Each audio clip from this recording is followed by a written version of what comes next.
somebody check my pulse? It's been a minute since I tasted blood. I forgot how good this was. Oh, honey, it's a fucked up world. Can't you see the fun in that? Somebody better hold me back. My God, just do it. I'm so done thinking through it.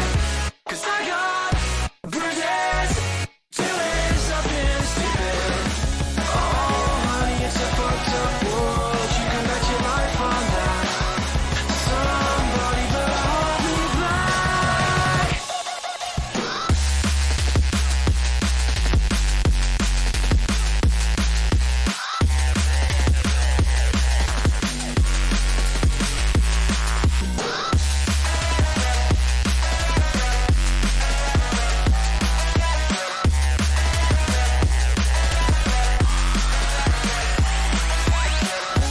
My God, just do it. I'm so done thinking through it. 'Cause I got bruises, doing something stupid.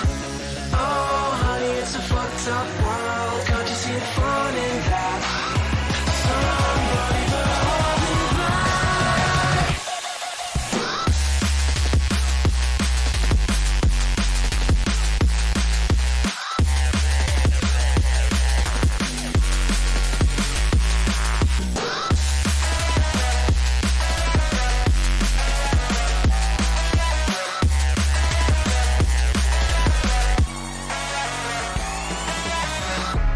Oh, baby, that was quite a punch. Can somebody check my pulse?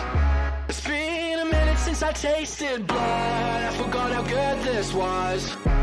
Oh, honey, it's a fucked up world. Can't you see the fun in that? Somebody better hold me back. My God, just do it. I'm so done thinking through it. 'Cause I got bruises, doing something stupid. Oh, honey, it's a fucked up world. You can bet your life on that. Somebody better hold me back.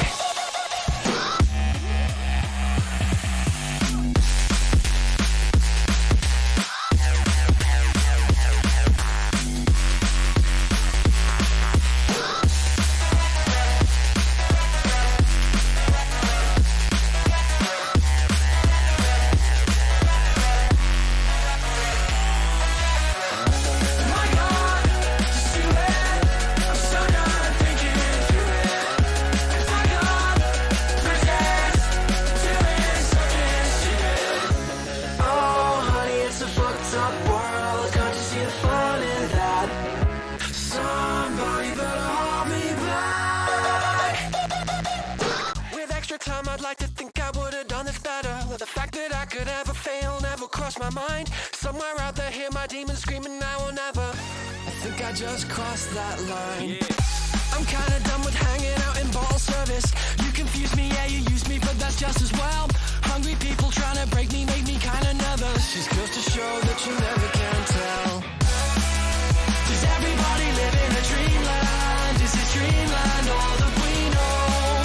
Swallowing us up in an avalanche and blurring these lines with smoke.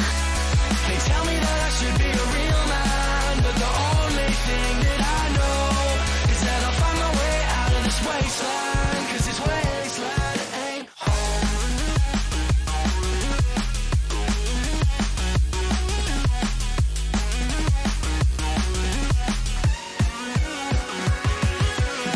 With extra time, I could have made up better words and letters. Pale shadows of my heroes help me rule the night. Somewhere out there, hear my people screaming, do it better. I'm just an echo of the things I like. I'm tired of never feeling like I'll serve a purpose. Snow on mirrors, future killers, yeah, just be yourselves. Hungry people always stressing, guess to never surface. Just goes to show that you never can tell. Does everybody live in a dreamland? Is this dreamland all that we know? Swallowing us up in an avalanche and blurring these lines with smoke. They tell me that I should be a real man, but the only thing that I know is that I'll find my way out of this wasteland. 'Cause this wasteland ain't home.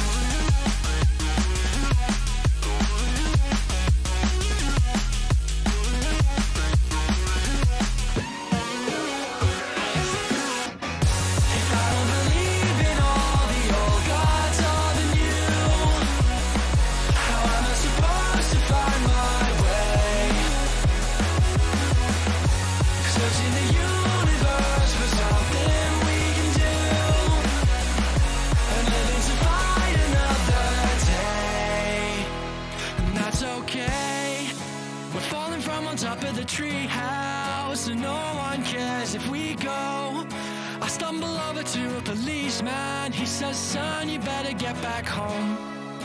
And everybody's laughing at me now, from their faces covered in snow. I'm trying to be the best I can be now. They say make it something we know. Does everybody live in a dreamland? Is this dreamland all that we know? Swallowing us up in an avalanche and blurring these lines with smoke. They tell me that I should be a real man, but my pride will be the first thing to go.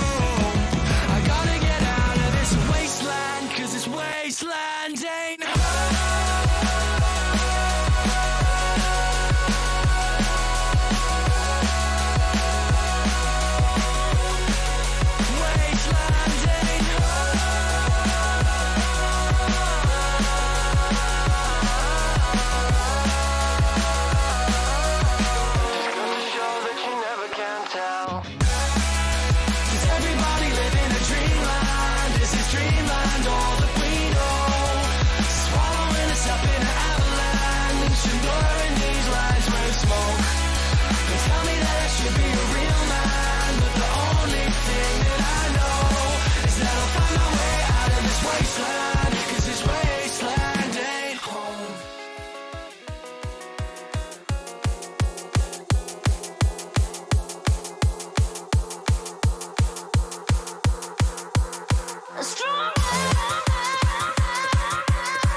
Yes, you're very quite tough, always having bad luck. You think you're going crazy, look up, there's a new life waiting. Your head's buried in the sand, you've been dealt the wrong hand. Can't imagine how you feel, only you know that it's real. Don't look back, just carry on, carry on, carry on.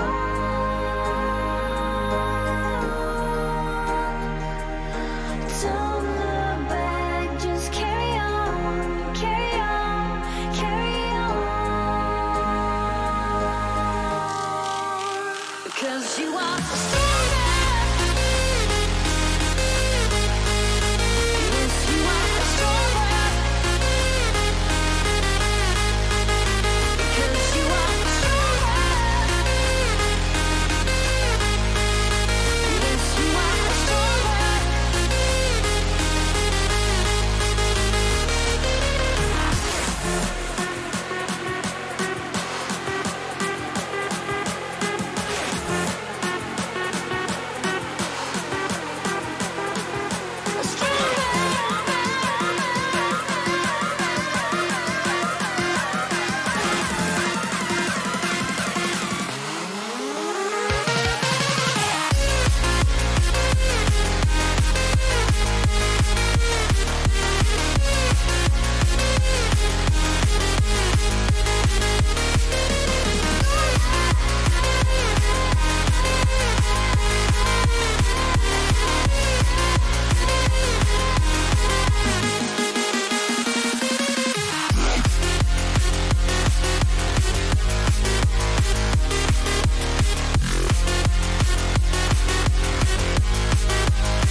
Yes, you're very quite tough, always having bad luck.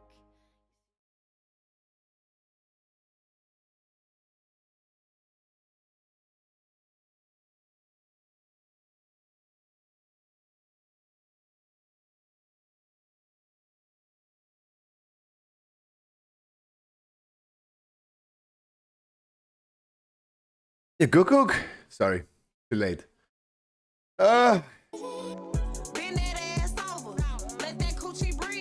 I wish you guys a wonderful good morning. How you guys doing?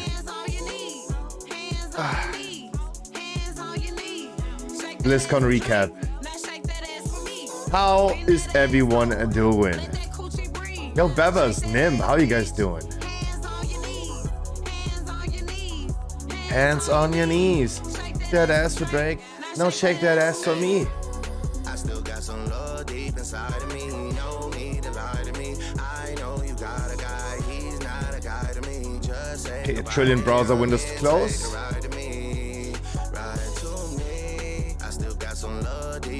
Hi, Irif. Okay, who already pre-ordered? Who did already pre-order?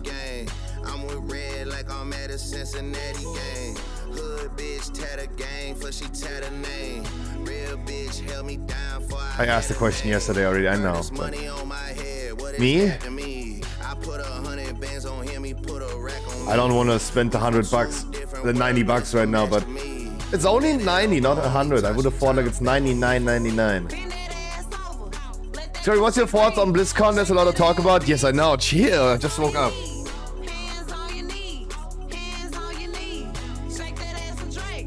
One after another.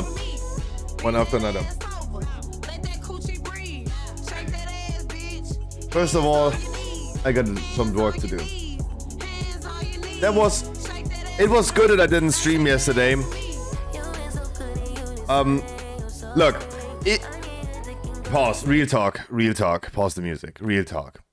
If I watch the fucking announcement and in a moment Chris Metzen is cooking, I get like 2 disconnects, and when I reconnect the stream, it takes like a minute for the stream to catch up and even start. Then I just don't stream, right? That is like everyone has already left immediately because everyone wanted to. What the fuck is that? Oh, that's the Hungarian songwriter in red. Fuck. Everyone wants to watch this uninterrupted, right? Everyone already left and went somewhere else because they wanted to watch this and not have like gaps in between. Then I just don't stream it, right? But I started the stream yesterday after the announcement, after the deep dive, because there were some things I wanted to talk about, and of course I'm going to be talking about this today. And oh boy, do I have things to complain. Oh boy. You already know, like your boy Scruffy always has something to complain.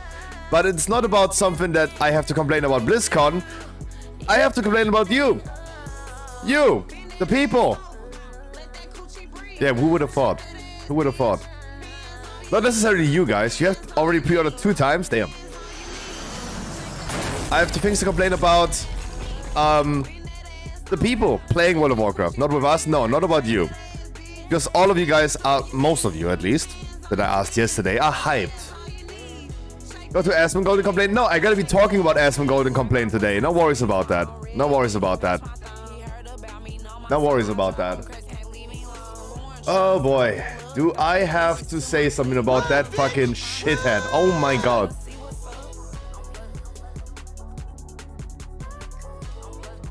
Oh my god. Do I have to complain? Hi, amigos. Oh boy. It was very sad. It was very sad. After my stream ended, I went to Asmongold and watched it. And a lot of you people were still in my chat, and we talked here in chat about it. And everyone said, don't watch Asmon, go to Maxi and watch Maxi. Asmongold has shown no signs of hype, no signs of enthusiasm. Even the Diablo presentation for him, where they only talked about, hey, Season 2 is cool, buy Battle Pass, and we are cooking a new expansion. That trailer showed nothing. Right, it showed nothing. It was 18 seconds long. He says that was better than World of Warcraft. Wow, what a shithead. Classic, he hated it as well. Until the end. Where he was like, oh yeah, actually not bad actually. That was tough. That was tough. He made a straw poll in his chat. Over 60% of people in his chat said Big L. It's not a W for Blizzard, it's a big L. Absolutely bad, right? And I see people on Twitter, I see people on Facebook, they're all like, oh my god, what a cash grab.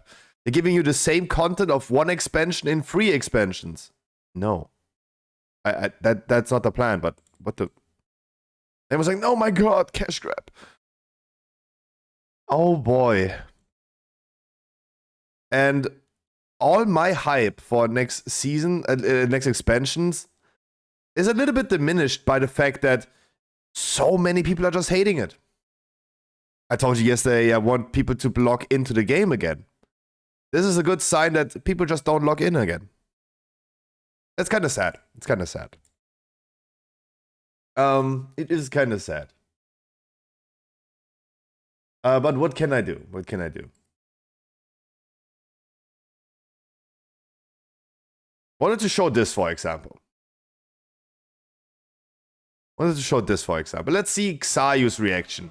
Xayu, again, he's also not a WoW player. He's only a WoW reactor. Right, again, he's not a player. Called Rewind That's gonna be Time so good will in heal the PvP. damage taken over the previous fight.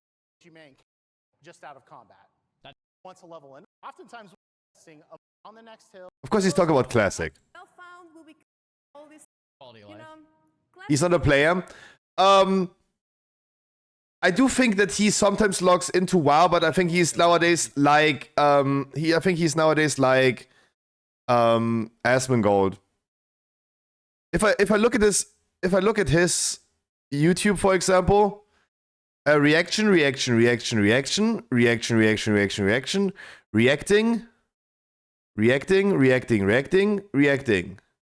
rarest classic WoW moment ever. Oh, is he playing the game?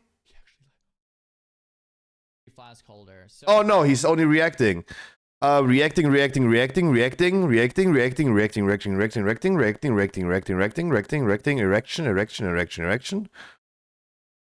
Hardcore Hunter. Is he a hardcore hunter that has 1v2 PvP fight? flagged. Oh my gosh. So the warrior's flagged. Oh no, he's not. Oh. I was like for a second he's playing. Oh no, he's not. No, he's not a player. Like I think you have to play the game to be a player. He plays a lot of Classic. I don't see a single bit of him playing Classic. I all see him as reacting to content. I'm gonna call. This guy is making $200 a video for just reacting.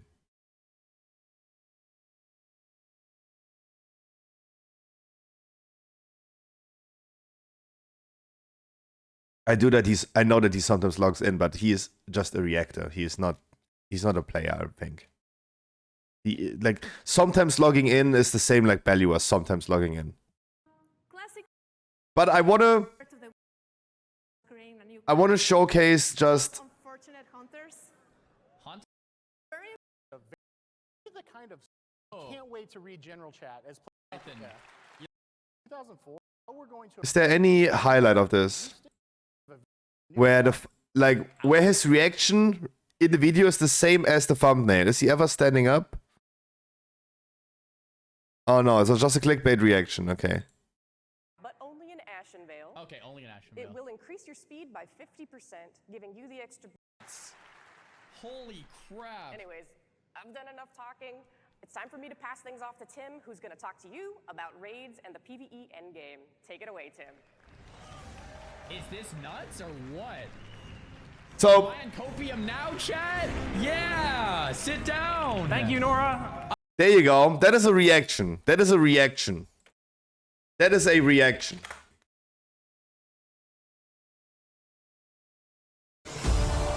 And then look at this guy. Overwatch, Warcraft. Diablo announcement. About our future. Look at his face. early. You are too. Look at his face. has put in He a said like lot this of is hard very work. early. Yeah, Oh, Pop, he- let's go. Yeah, that looks really he's cool. kinda So, smiling. so we're getting Witch Doctor. So he gets like an 18 seconds trailer that shows nothing about this. Okay. Okay. Great. Revolutionized online community. WoW Classic. Told them. Dude, this trailer is badass. That's true. No way. Discovery, you can. Called Silith. Oh, he's smiling at least. BlizzCon. The angry look again. Light in our world. The last time we saw Zalatas, she promised we would meet again. He is And it turns very out disturbed. She was right. And while Anduin, Thrall, and others Yeah. He's very and disturbed. more. Holy shit. Once again. And here, And then while next, Some fantastic what's next panel? the Queen's inner sanctum. Very disturbed. Very disturbed. Oh, I see. Mountain Thane and Slayer Oh, he are their sees? options, and down at the bottom, Colossus and Slayer hits multiple times. Nothing mind blowing. It's just, you know. It's dubs, another I one. guess. Oh, now he's talking with. Now he's like talking with. I mean, you know, Connor. just pretty standard stuff. New zone. Yeah. New race. New fucking. You know, nothing. Huge L I mean, mid. it's cool. It's One all is guy cool. saying W. It's just not, you know, nothing Mid. mind blowing. It's just, you know. It's dubs, another I one. guess. I feel like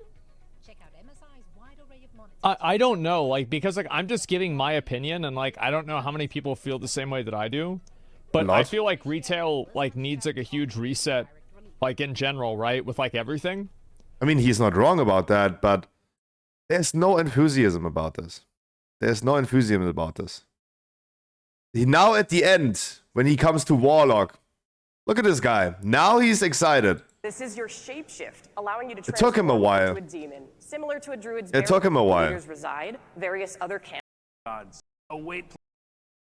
Okay, so please stay tuned for Hearthstone. What's next coming up right after this? He is finally excited for something. After party with McConnell. You're a little fucking Classic Plus Warlock or not? Are you gonna play Wrath with me or not? Use these seasons as a way to inform what are the best. Was there a live demo for WoW Retail was one of the worst announcements yesterday, he says. Good one. 200,000 people. Right, he has the biggest audience on Twitch yesterday. We had like 1 million people watching the BlizzCon yesterday on Twitch, on different streamers combined. He has like 1/5 of them. 1/5. They all hated it. And this is what makes me very, very sad, because it was really cool. Right? And wow, did they hate it.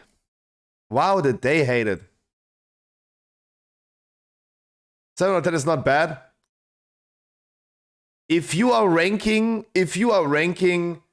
Diablo 4, where they're saying, hey, guys, Diablo 4 is also here. We have been doing actually pretty good last season. Hi. If that's all they're doing, and he's ranking that higher, then, dude, come on. What was D4 ranking? 8 out of 10. And he also said it was better. Let me just show that. They showed an 18 seconds trailer. retail? I think so. I didn't. Whenever ZG comes out, around. Rip StarCraft. Yeah. I mean, many people in this chat are wondering what the fuck you giving Diablo 8 out of 4? And Diablo 4 will say even like yeah, just 8 out of 10. I think that's fair. Question mark, question mark, question mark. 2 out of 10. Would?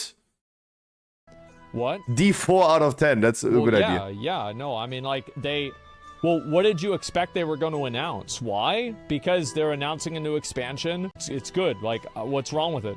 The Diablo 4 expansion, probably, like, at least comparatively, than, like, the Retail WoW expansion. Am I crazy? Yeah. Even the chat is question marking. What a shithead. What a shithead. So there you go. There you go. The Diablo thing has nothing happened. I'll be going from one shithead to another. I conduct some business right now, and then welcome back, everyone. So we know what the future. I'm gonna give you guys all the news, right? You can find all the news on Stormfade, but we're gonna talk about everything today. Did you think there would be 3 expansion reveals? Because I kind of thought they would do something like that. I thought they would do some like Marvel-style presentation to just say, hey, we have like multiple years of things. Don't worry, there's going to be content. I didn't know they would go as so far as to say that we seemingly are getting a like Quel'Thalas expansion, and then also we're getting a Northrend expansion. Now, to get you up to speed, basically, they've announced 3 expansions in what they are calling the World Soul Saga. So, I mean, yeah, everyone's doing a saga now. It just is the way that it is. But what I think is potentially good there is a clear narrative through line, actually having a direction between the 3 expansions. For me, the big question is, are we getting these every 2 years, or is this an every 18-month thing, or an every year thing? To be honest, if they can go faster, I think they absolutely will. So I wouldn't be surprised if we saw these every 18 months, and then after the final expansion, which is called The Last Titan, that will be the start of whatever their next saga is. I've got to wonder if there's going to be a world revamp, surely after The Last Titan is the... This is also a thing I told you. They announced a world revamp previously when Ian said this in an interview, and I said 11.0 is too early, 12.0 is more likely. Yes, that was announced yesterday. To do that. Thinking about them doing like Health the Last and stuff in the second expansion, which is called Midnight, is kind of interesting to me, because in terms of art assets, between that and then doing Northrend and The Last Titan, I mean, come on, you're going to have so many art assets that I think a world revamp is almost certainly going to happen. But anyway, the big picture here, as we see in the cinematic, which, by the way, number 1, we've got Jedi Survivor looking Anduin. I like this Anduin, actually. It's a pity that that's obviously character development, or, you know, he was locked inside his body while his body did heinous stuff.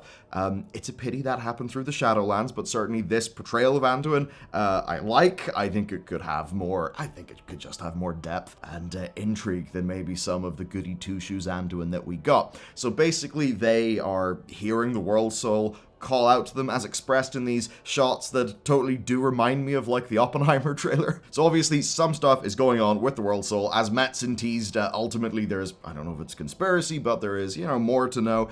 We've been speculating along these lines for ages. That's what we'll be doing over these next 3 expansions, culminating with the Titans returning in The Last Titan.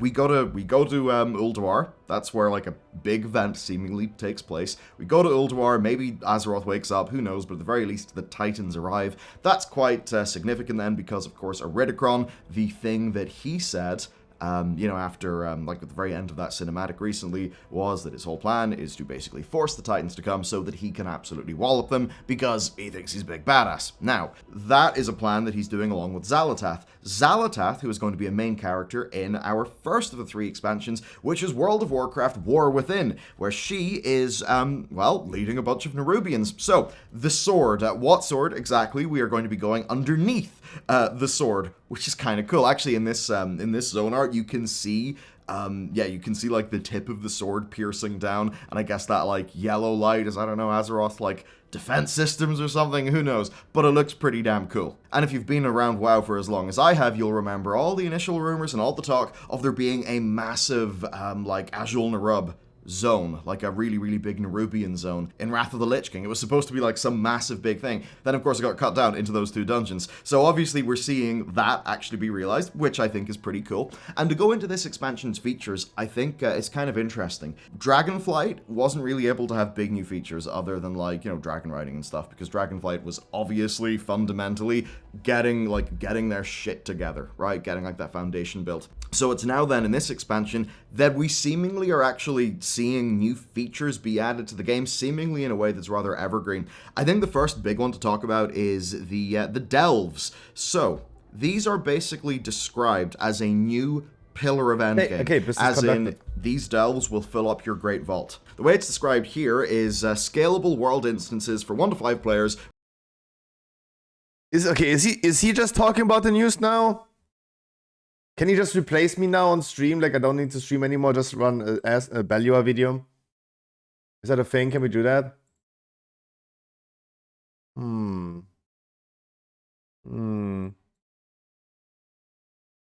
Okay, let me... Okay, I'm done with my business. I'm gonna show you. I'm gonna tell you. I'm gonna give you the news. How about that?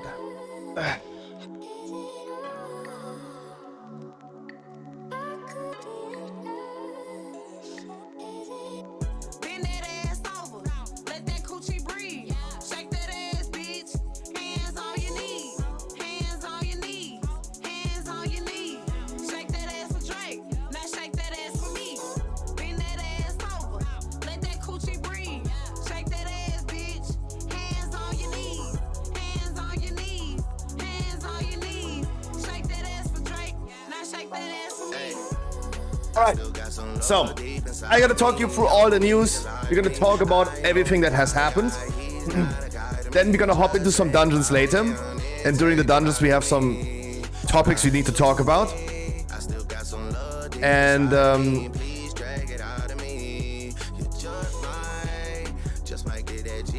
during the and then later on I might gonna watch with you guys the deep dive into next expansion. But it's a lot of news. It's a lot of news that needs to be posted. It was not bad that I did not. It was not bad that I didn't stream yesterday. There was a lot of things to post. So we are recapping stuff. Hi. So Stormfate has the War Within page. There you go. There it is. That's gonna be our next expansion. The news are there. We'll find only news about stuff right here. Don't know what is repeated. The World Soul Saga. Right, it was announced that there's gonna be free expansion coming. In my opinion, it felt a little bit like a meeting. Imagine you have a meeting at Blizzard. Turn the music down lower a little bit. Imagine you sit in a meeting with Blizzard devs and they're like, okay guys, what we gonna call the next expansion? And the one guy is like, call it Midnight. The other one's like, oh, the Last Titan. No, the War Within. Right? It felt a little bit like, it felt surreal. So checking our bingo, we're gonna get a Void expansion. We're gonna get Underground Zones. No one could, like, I did not expect that. And this is what I think like Blizzard needed. News that people don't expect. Avaloran.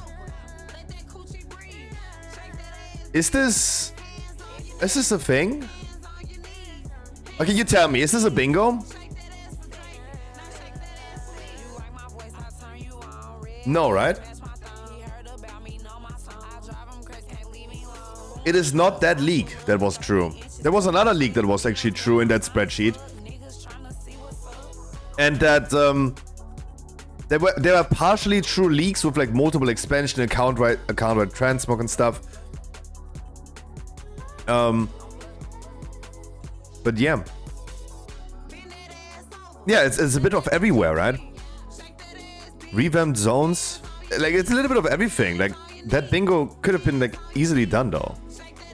Except for Southern Isles. Southern Isles is not a thing, right? So this is not a bingo. They have not talked about... So they have not talked about patch 10.2 at all. They had not talked about Season 4. They said like it's a last raid. With Amitra Seal, it's a last raid, they said. So, questionable what happens. Honor before 31st of December. There you go. Told you it's gonna be exactly that. Told you in pre-orders are immediately happening. You guys voted Sylvanas, Illidan or Anduin, and no one voted Anduin, but you were just griefing. I'm telling you, you were just griefing. You just wanted to lose that thing right here. You wanted to lose that. Midnight. War Within. The Last Titans. Let's look at the trailer again. Let's watch the double trailer. Let's watch a double trailer. The press kit has been not really helpful yesterday, only for images though.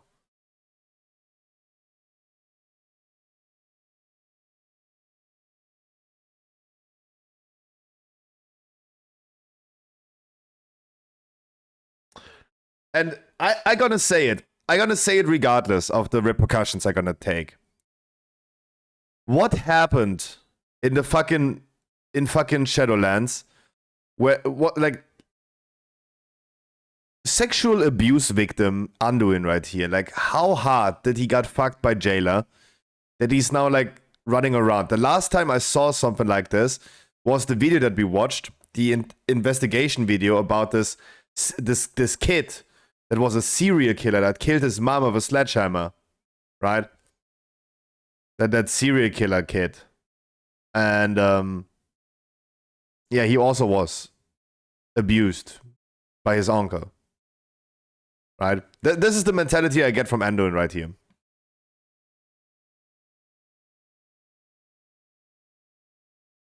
Like, how... Well, like, what did the jailer do to him? There's a whole expansion between Shadowlands and now. Where's the sound?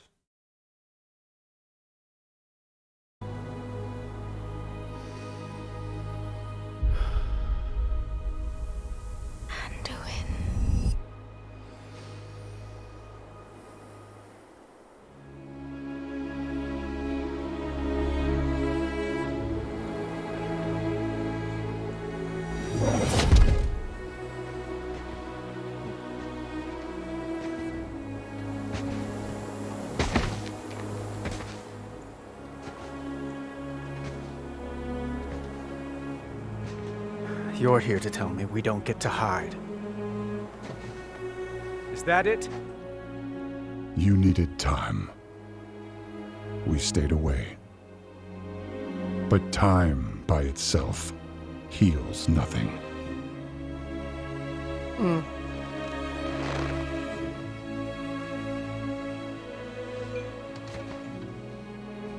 You didn't just come here for me. It's the visions. You've seen them. I suspect many have lately.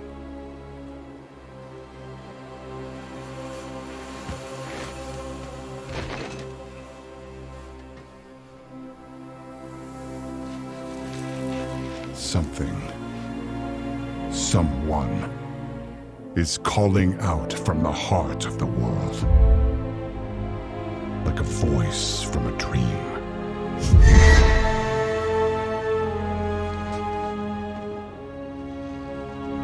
Something dark is coming, Anduin.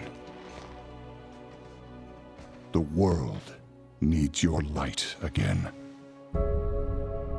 My son.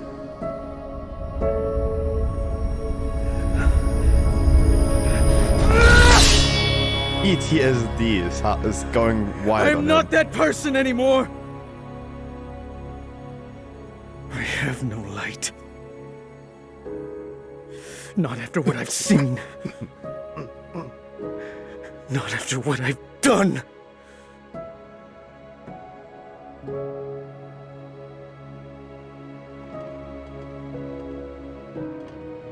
You are not your past, Anduin.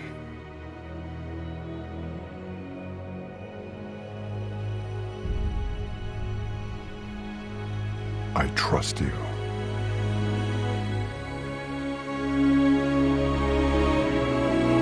I think we saved him, right? I think we saved him from the jailer. Out of a sex dungeon.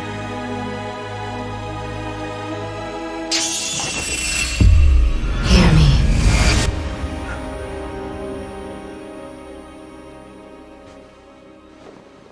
They're getting worse.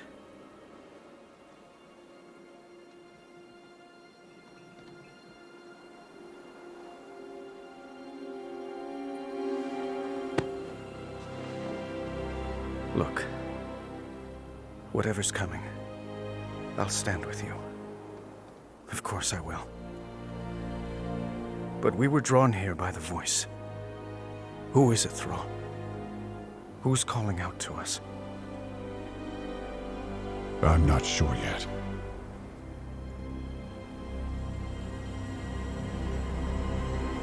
But that sword was aimed at someone.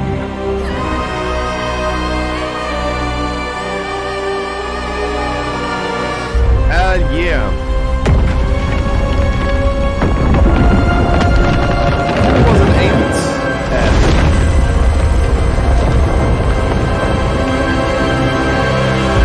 So, okay. So the take on this that I have is this continues the story of what happened after Legion, right? So we had MOP. We just had discovered an island. We had Wall of Draenor. That was a little whack, right? From Warlords, we went to Legion, right? With Lego.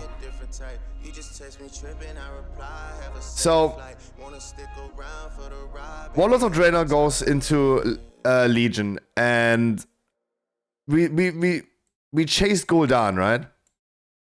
And at the end of Legion, we had Zagreus with his big sword, right? With his big sword. And he rams it into Azeroth. After Legion, what came after Legion? BFA. Side quest story. Side quest story. Absolutely side quest. Like more islands like an MOP, just like side quest. Absolutely side quest. This the story after Legion is BFA. Sylvanas goes crazy into fucks the Lich King up in Shadowlands. Then absolutely question mark. Big question mark how we go from BFA with a big question mark into from Shadowlands to Dragon Isles. No idea, right? Keep in mind, at the end of Shadowlands, Katka just comes, pops up, poof. Hi guys.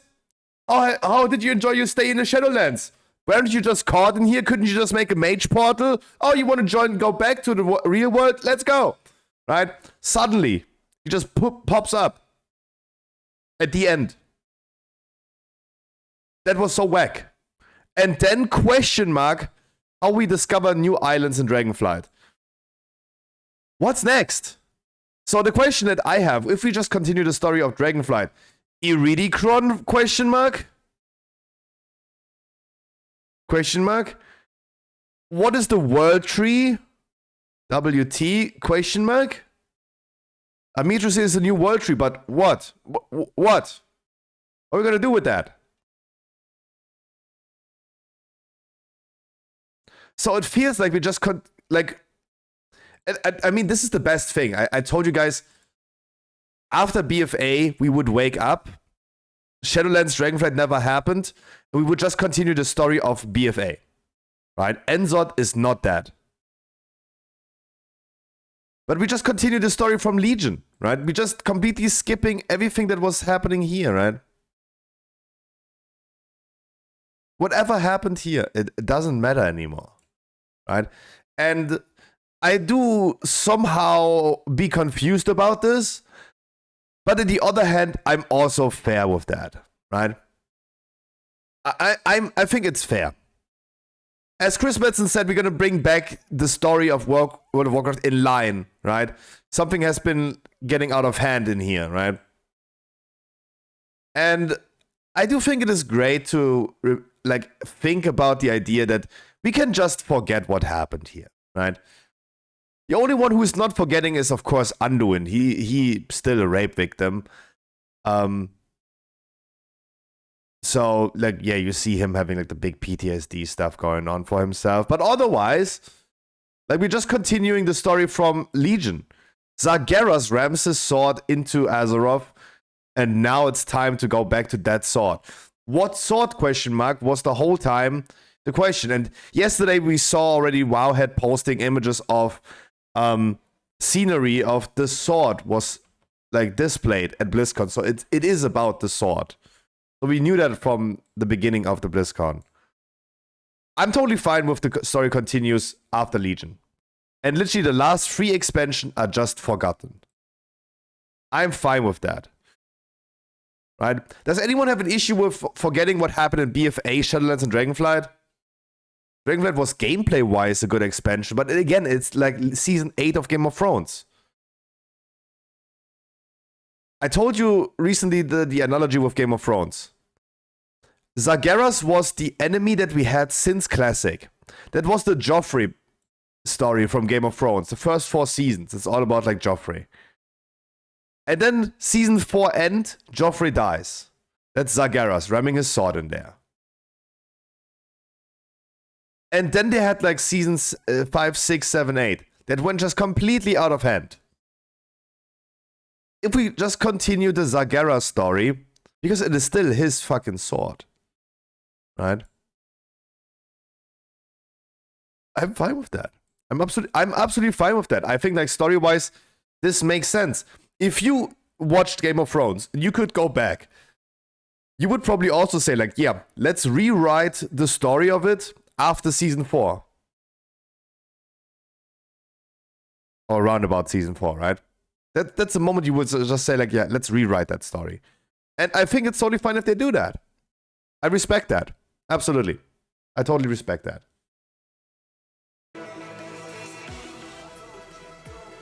I do totally respect that. Are you going for the Epic Edition? I was close to pre-ordering already. But I will ask Blizzard if they give me one, right? At Dragonflight, they gifted me an Epic Edition and beta access, so I'm not yet in a hurry. I'm not yet in a hurry with getting it though.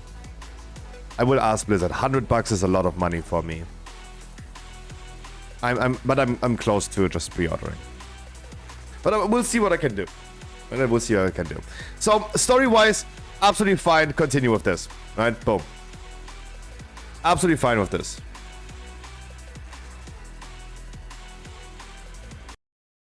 The feature overview. The feature overview of War Within was also released yesterday, of course.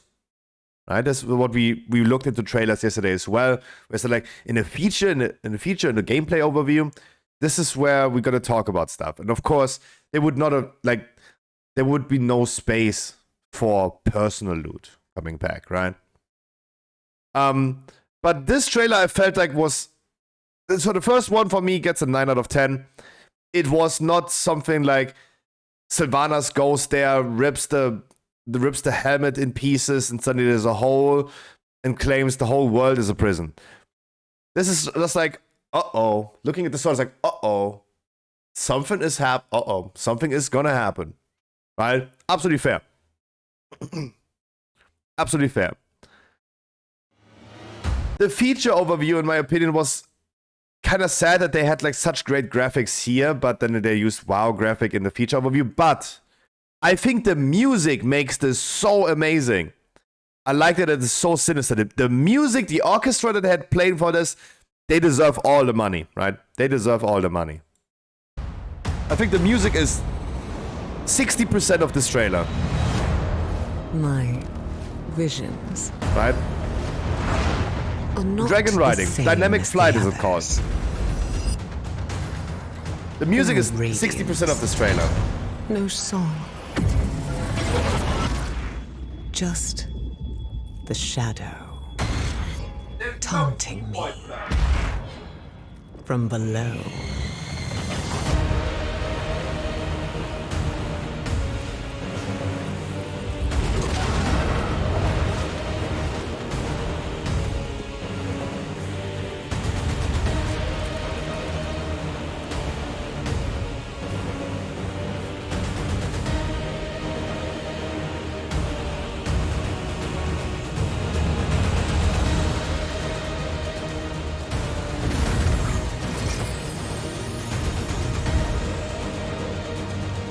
The music is so good.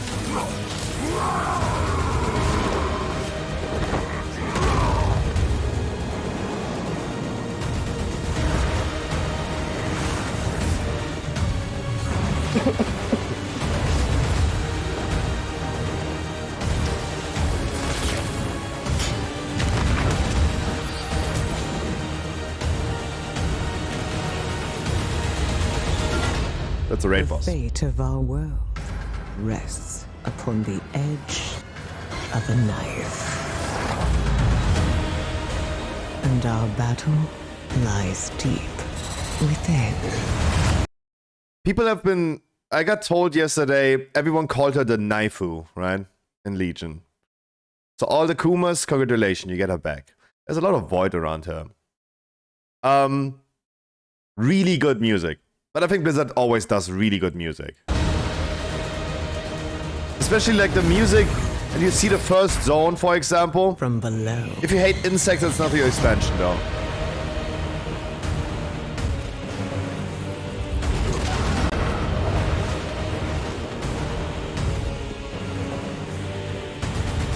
But let me be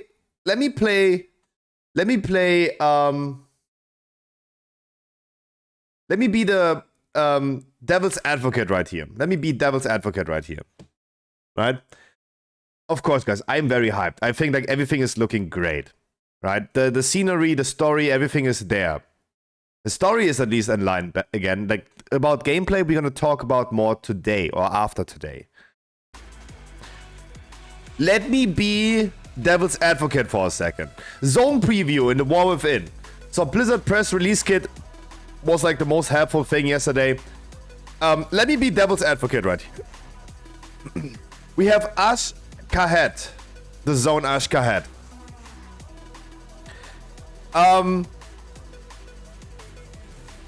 We don't see, I mean, we see more here, right?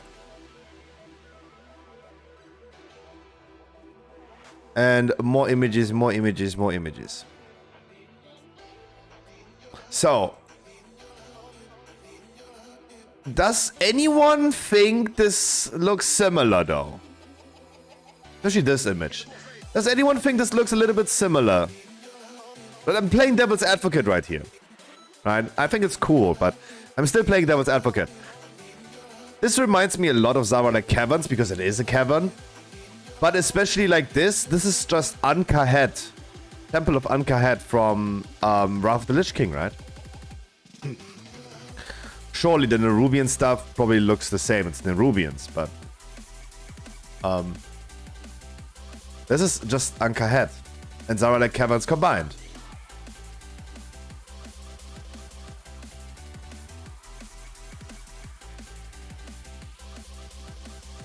I wanted to skip cinematic, press Alt F4. What? Why? Then we have this zone, Hellowfall. Oh, this is the spike of the sword. This is already the spike of the sword. Someone said this yesterday to me and I was like, I didn't see that. Oh, it is. Oh, that's actually pretty cool. The sword is actually sticking in there. I would have thought, and when we watched the trailer, there was one thing I wanted to say. What do you think how the War Within ends, right? What do you think, what is the story progressing during the expansion? Right? Like, I thought like we go deeper and deeper. But this is already like, I mean, maybe go deeper, but this is already like as far as the sword sticks. Where does it point to? If it's aimed to something. Does anyone remember this image? Guys, what is the first thing that comes to your mind? Which zone that already exists comes to your mind when you see that? I gotta tell you already, because you guys are not participating. Tiragatsund, yeah, exactly. It's a Tiragatsund from BFA, exactly. Looks very similar. Very, very similar. The Kultiras zone. Tiragatsund. Sound, sorry. This one doesn't anymore. But it feels a little bit like surely some BFA assets. A little bit. Just a little bit. Rigging Deeps. I have not much to say about this, but I have really no comparison. When I see this, it's like... It's still... This could remind me of the BFA zone, the Horde zone on top. Right? They had also this little bit river here and mountains here. What was it? Nazmir. Nazmir. Just a little bit. This one doesn't anymore, right? And last one is Isle of Dawn. And this reminds me of Twilight Highlands. I have legit over 9,000. This is Twilight Highlands. This right here is Forbidden Reach. And again, I'm only playing Devil's Advocate, right? That's not my opinion. I'm only playing Devil's Advocate. Things look a little similar. I'm only playing Devil's Advocate. I'm happy to hear, Rasputin, that your hype's over 9,000. There you go, zone preview. Kazalgar is the zone, the continent, or the whole area called, and It's okay. It's pretty fine. I do like the zones. We gotta get more with 11.1, right? As always. Hero Talentes. Hero Talentes. Here's a double preview.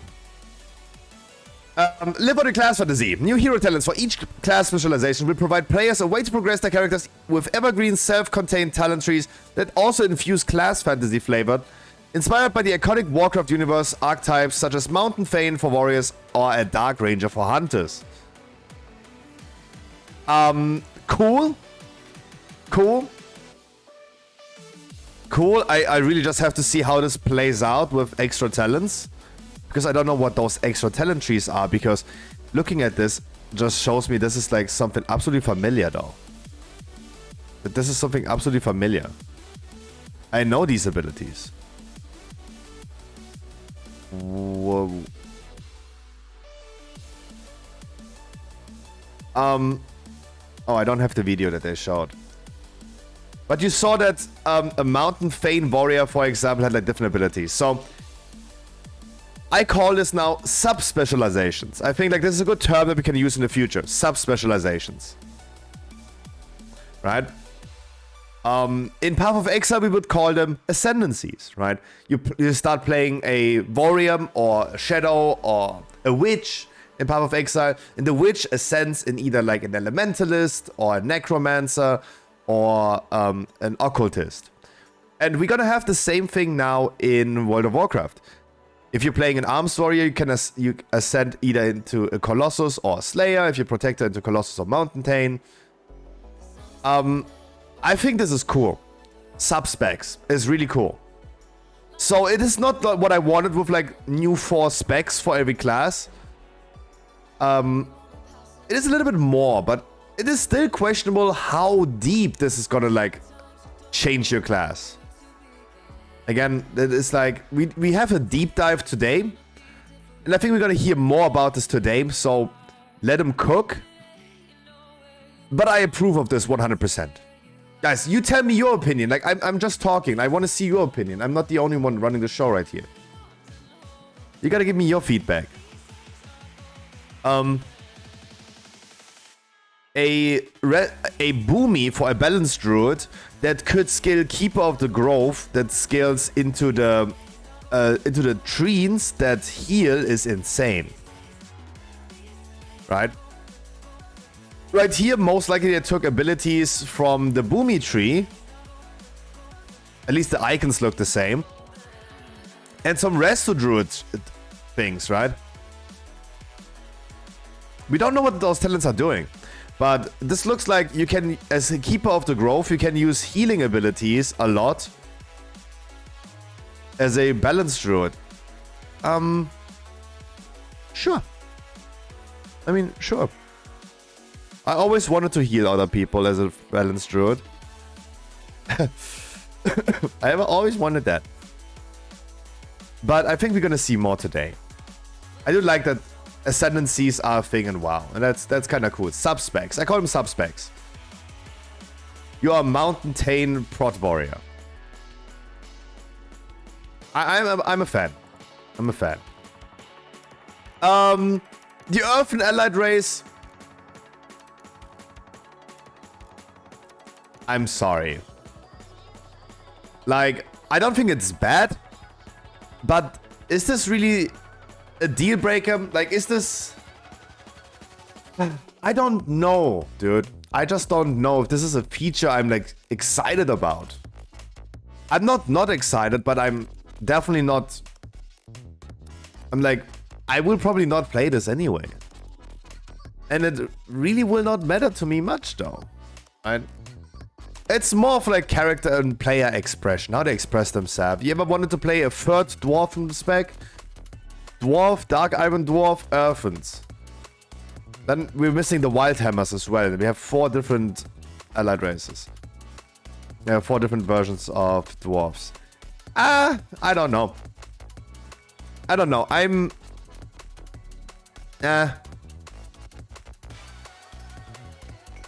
don't know. I don't know. So I mean, this is like not giving much to me, right? Like playing on my nipples. I'm just like not. That doesn't give me much. Other people maybe, but for me it doesn't give you much.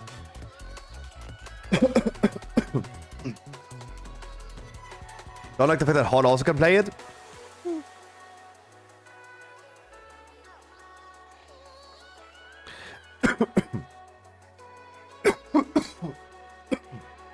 Sorry. The warband feature.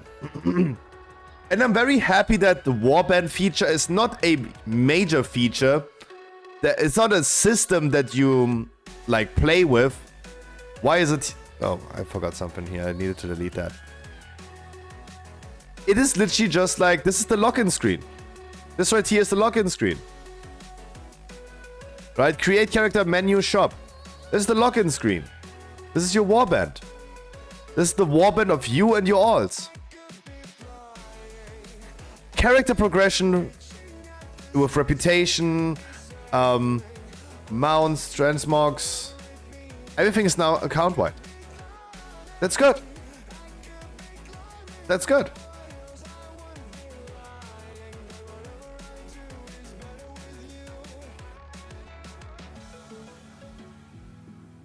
It is good. I don't think it is... I do think this is a feature that gets more players going. Because some people are really alt focused. And refarming everything on an alt is always tedious. And I do think that this right here is a change that is overdue. I have been claiming account-wide reputation for ages. This was so annoying that this was not a thing. I don't understand.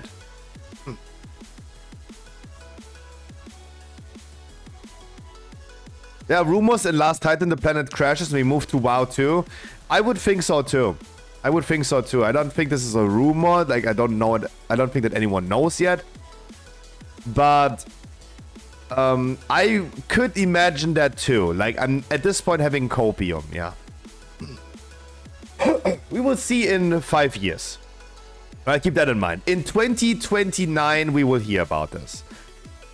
If we are still playing the game, of course, in 2029.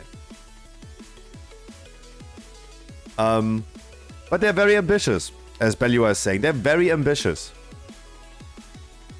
Warband feature, great. Right, it is not a system that you have to do with. It's not Torghast or Corthia or Zaralek Caverns. Not Zaralek Caverns, Zeref Mortis. It's not the necklace from BFA that you have to farm, no Azeroth thing. It is just a feature that is overdue. Right? This could get people playing longer. And that's good. Those are the announcements that I needed to hear. Things that keep people playing longer. Absolutely. If you can share... Look, guys. Imagine what that means for current WoW. You share a bank with your characters. Meaning that aspect crests would be account-wide.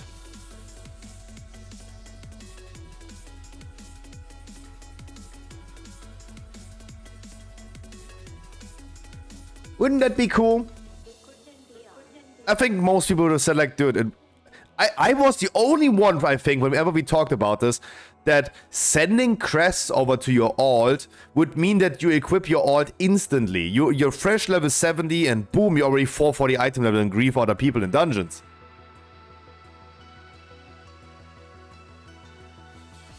But this potentially, I don't know if it's going to be a bank where you can put Soulborn things in. We will see. We will see. But I mean, this is at least what I would define as account-wide progression, right? Account-wide progression. And I do think, like, if they implement this, then either completely or not, or don't do it. But yeah, there you go. Warband feature. Yesterday was like, it was on a deep dive. That's why there's so much missing. There's so much information missing. We looked into the zones.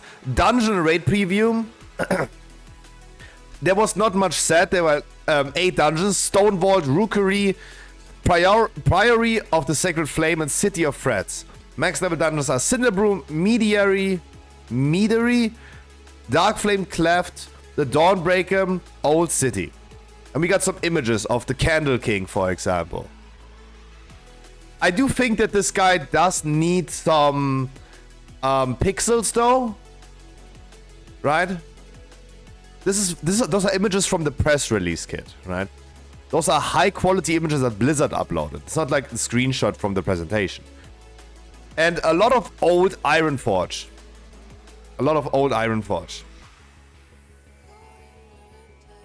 I think it's cool. Blackrock Foundry was one of the coolest raids in my opinion.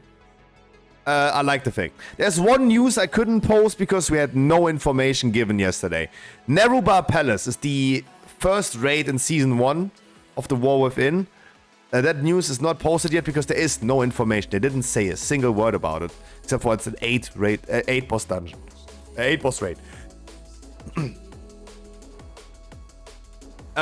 Pre-orders are now available for everyone who wants to pre-order already, guys. Of course, I'm making a little bit of money for Blizzard right here. The pre-orders are now available.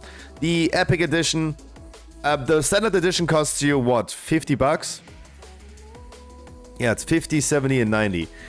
Gets you War Within available at launch, Dragonflight, an enhanced character boost. And this is what I'm worried about.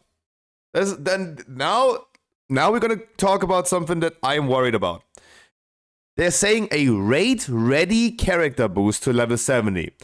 Has anyone done that? Anyone who has bought the expansion on pre-order already? Has anyone used that? It's 424. Okay. I love that you guys are already wondering what I'm asking. 424.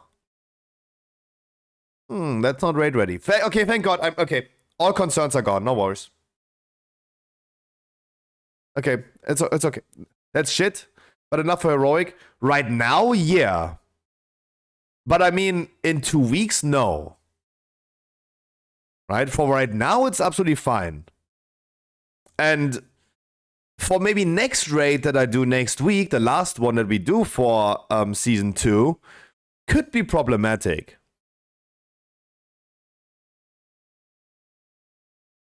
Yeah, 2 weeks is maybe good for Mythic 0, yeah. Exactly. No, that's true. Absolutely. No, that's fine. I thought like they're gonna go 440 or something, and suddenly everyone goes crazy. Right? I would have not liked that. Okay, but if it's 424, I'm fine with it. Then I have nothing to say. Nothing to say. Traders tenders, of course. But it's just like, I don't like that it's a main feature, but the collectors and the trading post enthusiasts have been talking about this. It's like kind of weird.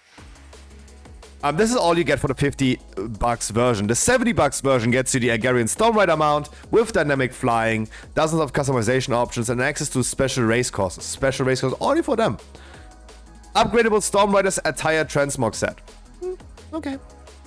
And with the Epic Edition, you get beta access. So if you pre-order now the Epic Edition, you're of course gonna get beta access. And I hope you guys ordered the Epic Edition because I'm gonna do beta testing for this one as well as soon as it comes out.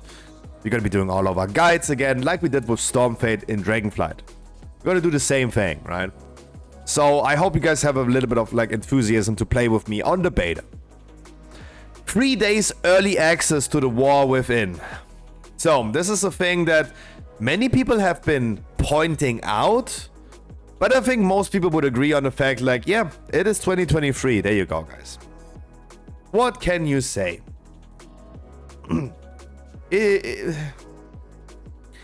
You have no access to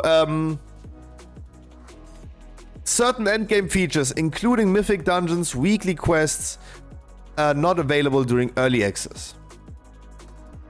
So you're not missing out much if you don't. I don't think that's okay at all, to be honest. Yeah, I think that war in this world, like what's happening in Israel, is also not okay, but it is pretty standard for our time, right? Just because something is very standard doesn't mean it's okay. I'm just saying it's pretty standard. I never said like it's okay or not. I only say that is standard. And everyone agrees on this is pretty standard for games nowadays, right? Having like the early access, like just a day or 2 or 3. Right? That's pretty standard. I think everyone's like, yeah, it's kind of weird though, but you have to remember it is 2023. 20 days of game time, good, because you pay $20 extra and you get like 1 month. That's like, you get like it costs you €7 this time to get everything else. Meaning 3 days early access, beta access. You get a pet, you get a toy, and you get a Hearthstone effect. Remember what we got in Dragonflight? I did not buy Dragonflight Epic Edition. It got gifted to me by Blizzard.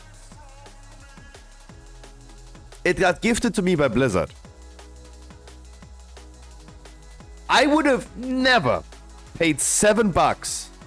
You got game time, and what you got for $7 last time for Dragonflight would have not been worth for me. Absolutely not. Wait, loading screen.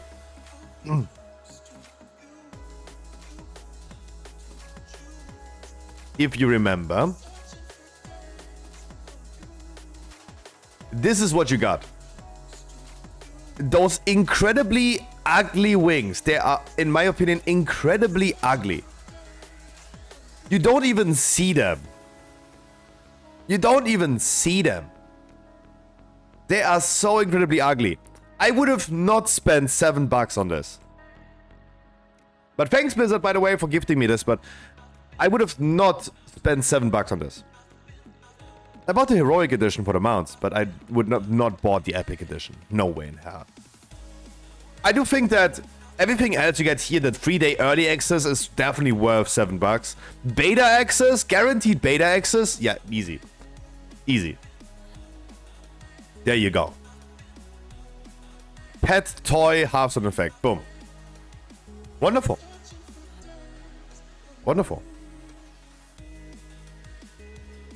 Really? You like the wings? I'm sorry, maybe I'm spoiled, guys. Maybe I'm spoiled, right? Maybe I'm absolutely spoiled. But if I heard, oh my god, you get wings. I thought about Diablo. Wings in Diablo, for example. Or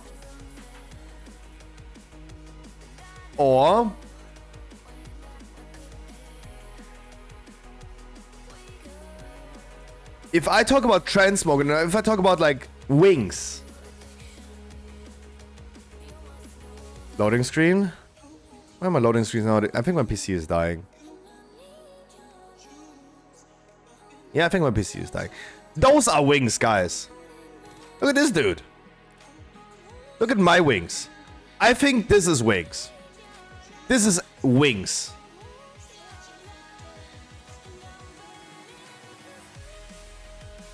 Right? This is, in my opinion, wings. Not this. Keep in mind those are my shoulders. Let me transmog them away. There you go.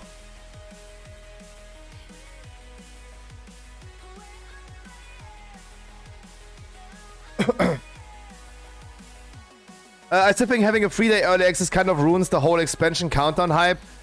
I could see that too. Yeah, I agree with that. That could be a thing. Right? Because we're not all starting at the same time. I mean, it's going to be 90% of people starting at the same time, right? Like, only the broke people will not be able to start at the same time.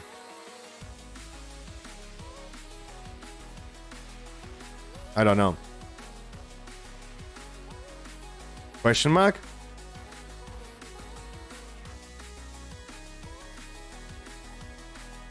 Yeah, they could also just like play it in World of Warcraft.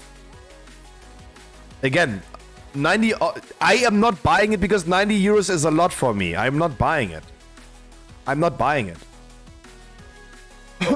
Hoping for the free handouts that I get. But again, like, it's still 90% of people. Okay, asking in the chat, everyone who has pre-ordered already, who did pre-order not the Epic Edition? Raise your hand now if you pre-ordered the Standard Edition for $50. Tell me, let's see in the chat. Who, from the people that pre-order what? who of the people that have pre-ordered the next expansion have bought the smallest edition for $50 and not the early access, 3 days early access thing? Raise your hand.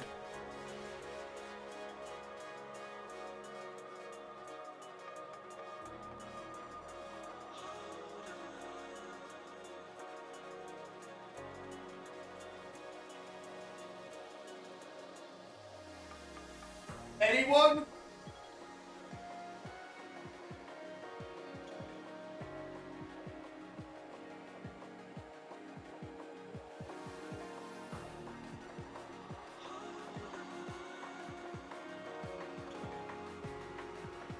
Nope.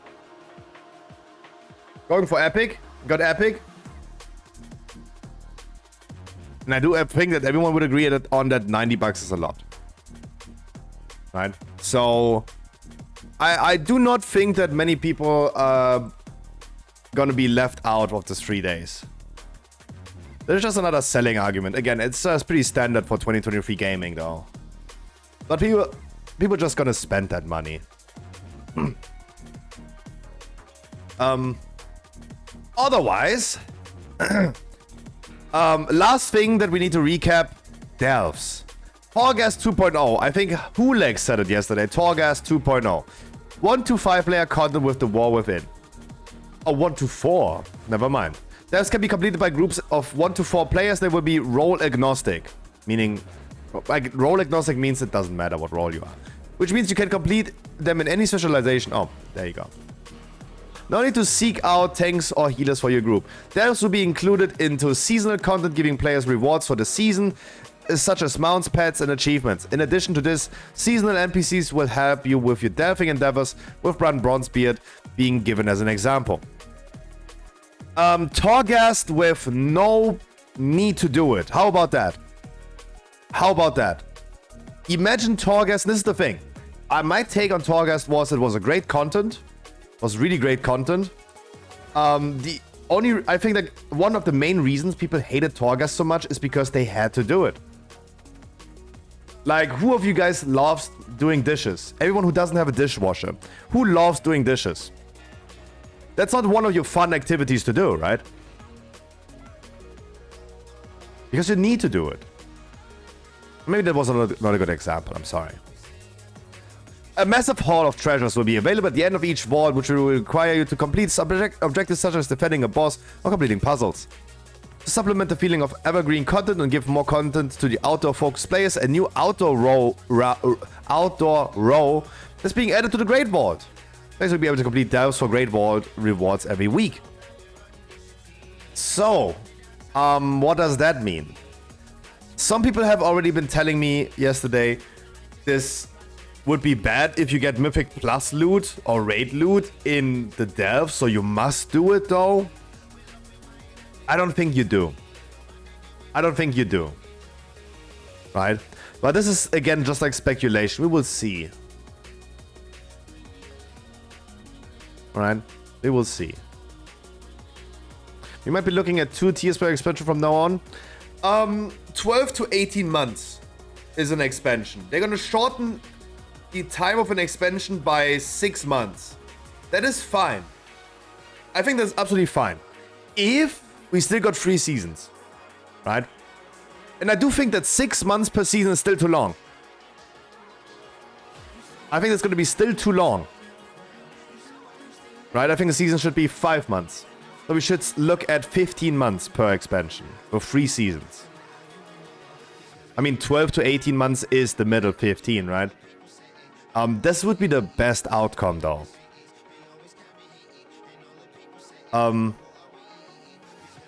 I don't know.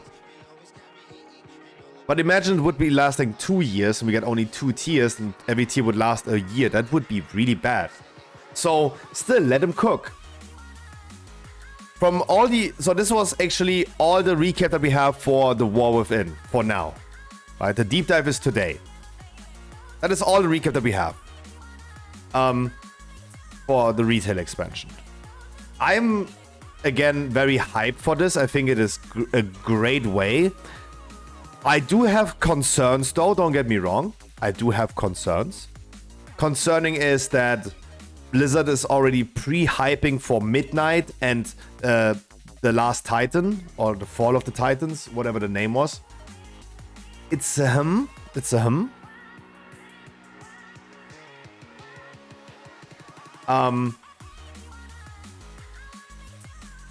They will milk Scruffy to the deepest grounds. Expenses to the max with short expansion in season. What? And again, what I needed from the BlizzCon is to hear stuff that makes you log in. Right? What makes you log in?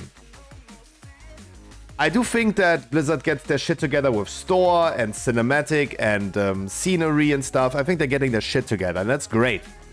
That is absolutely great. But I need announcements that make people log in. If I go now into like dungeons, no one is going to do dungeons with me. It's 5 days before the next patch. 4 days. 4 days only.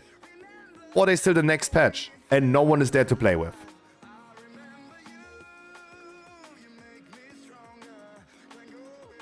The shortness will be very expensive. I agree with this. 100%.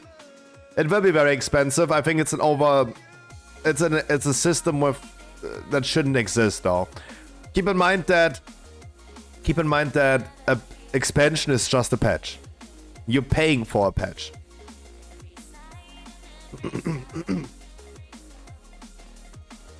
And Gassy, this is the next thing. After like being done with this right here, we're gonna just quickly look into the recap, the whole recap. Story begins. Our heroes with Anduin, Thrall, Magni, and Alerium. Kazalgar, designated sector AR 934. This is the thing that we saw in Uldaman in the books, right? So this was already like known with hints in the game already. The Rubians, the zones of Kazalgar. We talked about the zones already. Zone flow, they talked about like how seamless it's gonna be from one zone to another, like with Zarala Caverns. We have the dungeons. Neruba Palace raid dungeon. I don't know what a raid dungeon is, but it's a raid. The war within season 1. I love them already using that word. Queen Anzurex collaborating with Xalatath. System overview, focus on evergreen additions and refurbishing rather than systems that phase out from expense to expense. Provide something for everyone. Investing in World of Warcraft's foundations to make it better. That's true. That's good. Continued focus on respecting player time. Yeah, respecting is one thing. Making retention is another thing. Ladies and gentlemen, I think Delves as Torghast 2.0, warbands, hero talents. We talked about everything, right? Stormfade has everything covered, and there you go. The recap also says that. CJ, thank you so much for the 13 months. You tell me number, please, between 1 and 100. Thank you.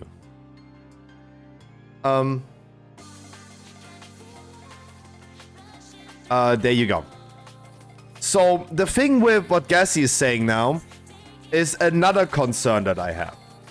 I rolled a 69. Wow. I have another concern. Before we're going to talk about Classic, Cataclysm Classic is coming out. Boom. Cataclysm Classic is coming out. You can already pre-order. The Cataclysm page is also there. Cataclysm is coming out 2024. Of course. I told you already this was like a long time thing that we had this on Stormfade. Long time thing. That's old news in my opinion. Right. We knew that. Cataclysm is yeah, Cataclysm. I am worried about people that just came online like Wild and Dirty, for example. Because if I look at my fucking Battle.net, I see people like Wild and Dirty has DJ, and I think Wild and Dirty was it. Wild and Dirty has changed his profile picture to Deathwing. Oh boy, who of you guys is going hyped for Cataclysm? I like, for me personally, Kata is just Kata. Nothing that I will play. I will not play Cataclysm. It's... No. No, I did that in 2010. I mean, actually, Cataclysm was an expansion I took a break off. So I never progress rated Firelands. But progress rating is never coming back, right? With classic versions of the game, progress rating is never coming back. I will not sit there 16 weeks of progressing for a Ragnaros. That will not happen. That will not happen. You gotta clear it in one night, and if not, then you made something really wrong, right? Solo Self-Found is coming to Classic Hardcore shortly. Hello, hello. There's the guy. We just talked about you. Did you change your profile picture in Battle.net to Deathwing? I never, was wie, warum? You always had Deathwing as a profile picture in Battle.net? I thought you changed that. Solo Self-Found is coming to Classic Hardcore also 2024. So now we already have 3 different versions of World of Warcraft. Like right now. Cataclysm, aka Wrath Classic. Retail, and Classic Hardcore. Classic Era servers are currently not the hypest thing, right? They're not the biggest thing currently, right? Hardcore is a thing, but the Classic Era servers, I don't think necessarily are like a major thing right now in World of Warcraft, right?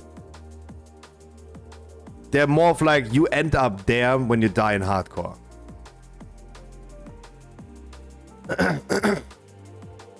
Yeah, I mean, a lot of people die, but I don't think that Classic Era has a flourishing thing going on where people actually play it actively. I think people are currently focusing on retail, Wrath, or Hardcore, right? I think we can all agree on that. That's the main focus of people. Coming in 4 weeks, Season of Discovery is coming, and a new classic thing is happening. We are diluting the WoW players, and this is where my concern starts. I do think that Season of Discovery sounded better in the beginning than the presentation actually was for me. But we are diluting players now. Surfy doesn't have a day off. I have a day off on Tuesday. Hi, Existence. Classic Season of Discovery is diluting players away from all other games. They're taking players from Wrath, they're taking players from Hardcore, they're taking players from Retail. And I'm not the biggest fan that Classic Season of Discovery is releasing 2 weeks into Retail Season. If you thought already that you have right now no one to play with, give the next season 2 weeks until it's dead. Give it 2 weeks. I do think that Blizzard has been doing crazy news, right? This is like putting your cock on the table, like, BAM! That's good. They're like, hey guys, we're not PTR testing, you get fucked. Season of Discovery, you discovered yourself altogether. Banger news. It's coming very soon, is banger news. Imagine they would have done this with the War Within. Imagine they would have announced the War Within is coming in 6 months. Stop wiggling your leg, I can't. I imagine they would have done this with the War Within. They would have announced it's coming soon. That would be banger news. This Activision stock going through the roof. Season of Mastery, you can tell that this is the focus of Blizzard. If Season of Discovery is gonna be better and more hyped than Retail, Retail will die. Retail will die. Because they're gonna use more resources and more money for Classic development. It is Classic Plus. I am not the biggest fan that we go in 2 weeks into Season 3 of Retail. We're gonna play 14 days. We're gonna play it for 14 days, and then everyone is gone. Everyone is gone because Classic is a big thing. I think this is a big thing. And I'm a little tempted. I'm personally a little tempted. I'm not sure yet. Personally. But I would rather just enjoy the Season 3 of Dragonflight a little bit more before everyone just logs out again. And this is what, again, like worried me the most. I said this yesterday, it worries me a lot. And I want people to play Season 3 of Dragonflight. I want people to play with. I want to do some Mythic Plus with you guys. But no one's going to do that with me because everyone is going to play Season of Discovery. I'm going to skip Season 3 of Dragonflight. This is what I mean. Like, we have not even yet launched Season 3 of Dragonflight. There you go. And people are already logged out. Like, can we all agree on that I'm not delusional? It's absolutely fair to be worried.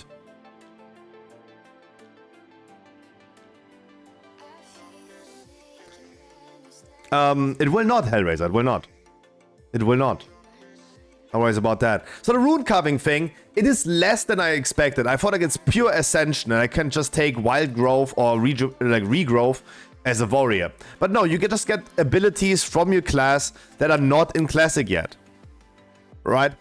Warriors in classic were missing so much that even like basic abilities like Victory Rush and Raging Blow are now the feature of Season of Discovery. Mwah.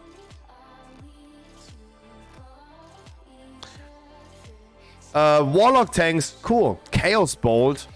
Always hits, cannot be resisted. And causes all of your fire spells to pierce through absorption effects. That's insane. Shaman runes. They gave examples. Fury of Stormrage is OP. Reduces the mana cost of Wrath by 100%. Restore Druids in Classic can now finally do damage like in retail. That's cool. Rogue tanks, mage healers, priest with this homunculi buff. Paladin gets a taunt finally. Alright, cool. I think that's kind of sad though. Look how bad Classic actually was that Paladins don't even have a taunt. And that is a feature of the next season though. And it's kind of wild. But hey. Again, I'm not a fan of diluting players into different things. Not a fan. Not a fan. Classic Hardcore gets more hardcore. So we're gonna get hardcore with solo self-found. More content to hardcore is coming. So this is gonna be a staple way to play WoW. Retail is a staple way to play WoW. Cataclysm is a staple way to play WoW. And Season of Discovery is a staple way to play WoW. Say hello to me. Hi, Xelov. It is too much WoW. It's too much WoW.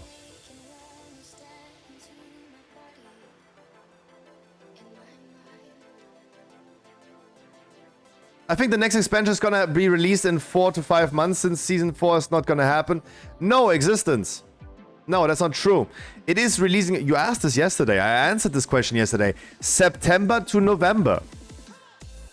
They have announced it's happening next year in autumn, in fall, right? Herbst, right? They have announced this.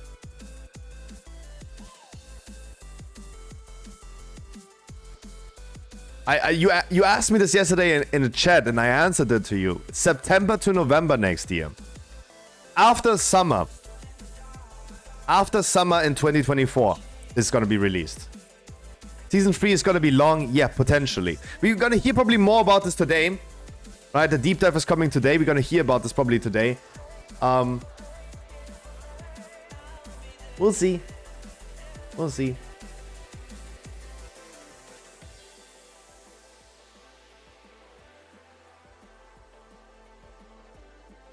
The longest season ever? That is not true. That is not true.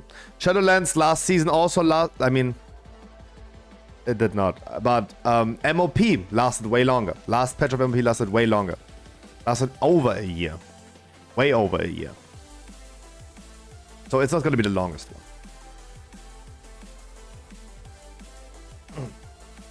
one. New specs. Yeah, that's true.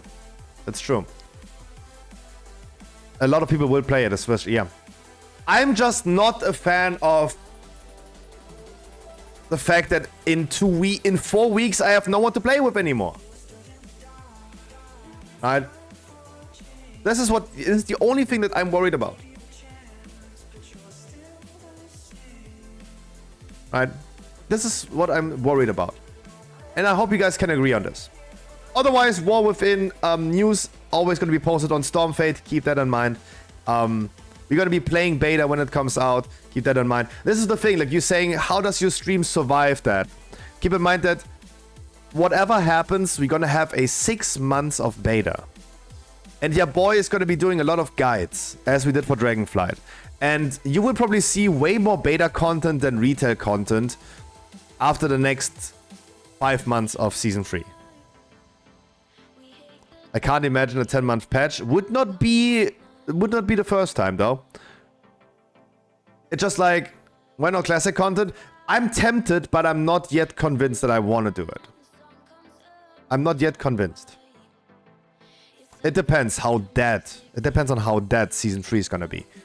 I'm still excited more about freaking Season 3 coming in 2 weeks. I want to play Season 3. I have so many ambitious plans for Season 3. Like, guys, what shall I do? Shall I immediately cancel the Mythic Plus tournament? Shall I immediately say, like, it will not happen? No one is gonna train. No one is gonna practice. No one is gonna play because Classic is out. This is what I'm thinking right now. Right? I don't want this to be reality.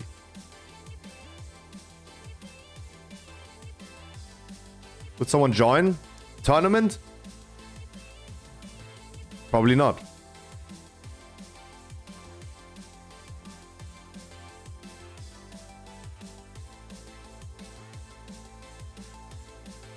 I hope you understand what I mean. I'm just not a fan that it's coming already 2 weeks into next season.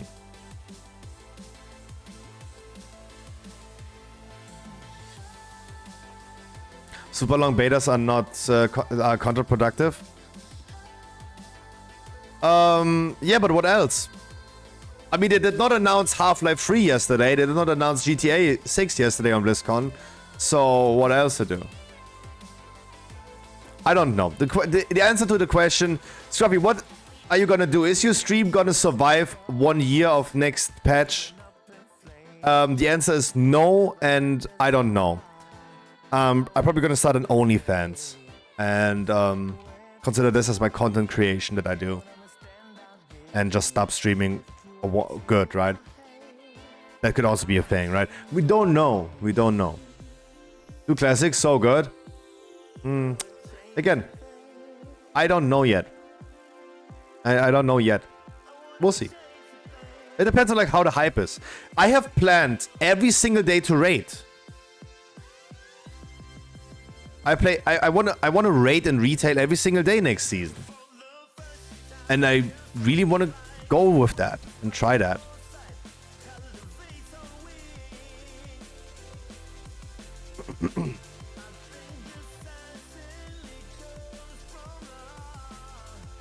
Normal raid 7 PM.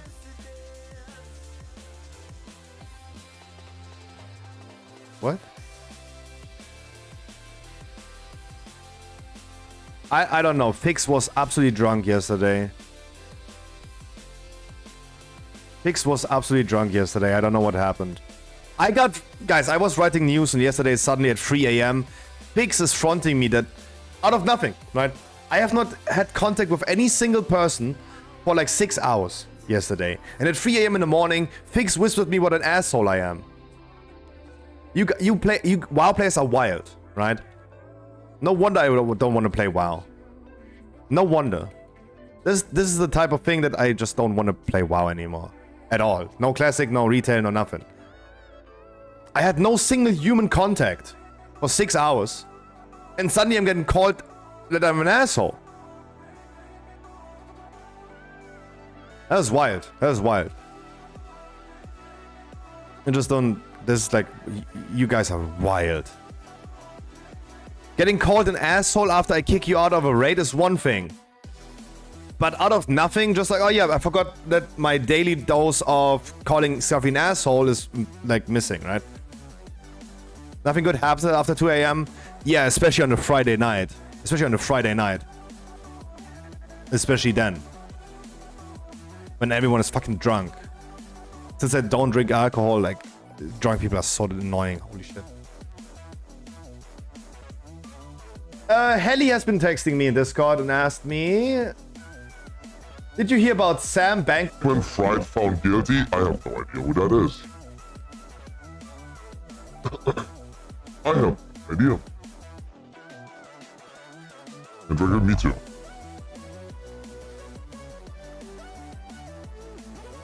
Me too, me too.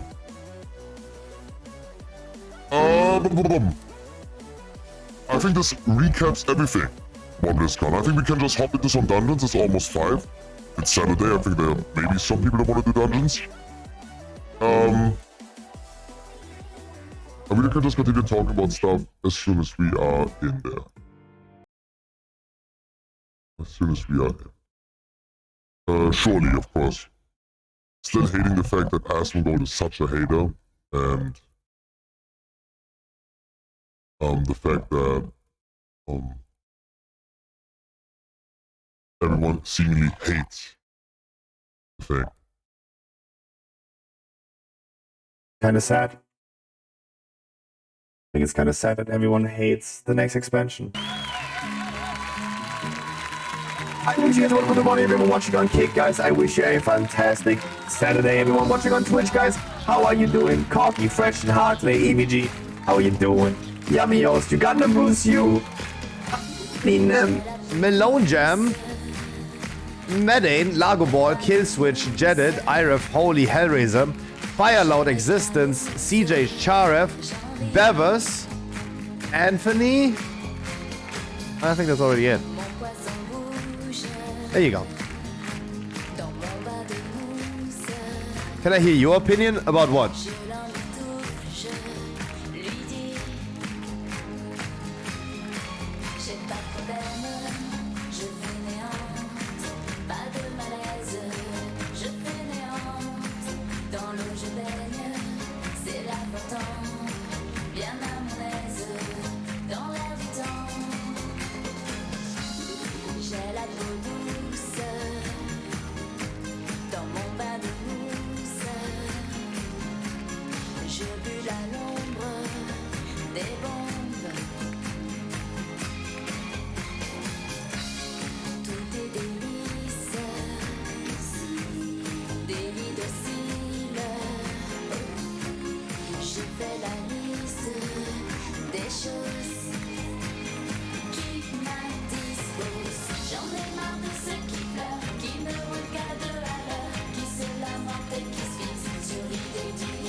Asked you already? What? My opinion about what? The expansion? I think I have answered this now for like 2 hours almost. I'm hyped. I'm hyped. But I still need more information. I want players to play the game. And for now, only alcoholics are the ones happy. Like Fretchen, for example. Fretchen's gonna be very happy that he has progression on all his characters combined.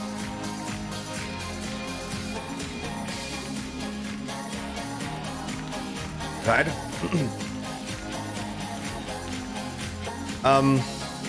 Let me queue for a dungeon. Your opinion about devs? Oh, no. I do think that devs are gonna be more like the Scan Vaults.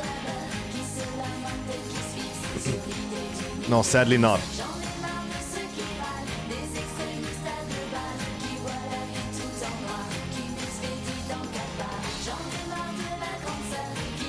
I have no plans on going back to cutting edge trading, no. I am personally done with cutting edge. I'm done. Sorry. Maybe with my own guild at some point, but not for now anymore, no. I plan 7 days of raiding with you guys. That's what I do. That's what we are planning.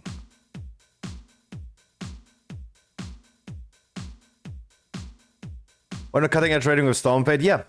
That could be a thing maybe in the future. But again, like the people in Stormfade are people that ask, hey, I need 10 more item levels to get into your heroic raid, Scruffy. Anyone wants to do Mythic Plus? I said like, okay, let's go. Then he wonders, why is the dungeon so difficult suddenly? I just did this dungeon, it was so easy. Why is it so difficult now? Yeah, because it's a 17. Oh yeah, sorry, I can't press my buttons. I haven't played since MOP. Gets boosted into a 16, through a 16, then leaves the guild and calls me afterwards a complaining asshole. So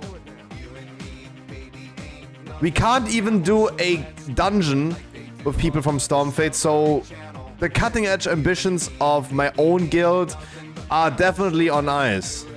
Definitely. They're not even on ice, they're buried. Like the virginity of Anduin. And only having 10 minutes time for a key, that's exactly true.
that is no big deal.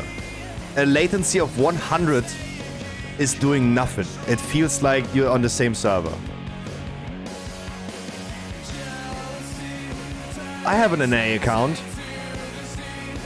Feels fine to play on PTR. No, PTR is wild, but PTR is also having like a way weaker server. That is just a lag fest. Don't worry about that. Like PTR is not a good comparison. Go ahead, create an NA account, play on NA, and you will feel that there's no difference. There's no difference. There's no freaking difference. Chinese players are already playing on NA servers, and I don't hear them complaining. I don't hear them complaining.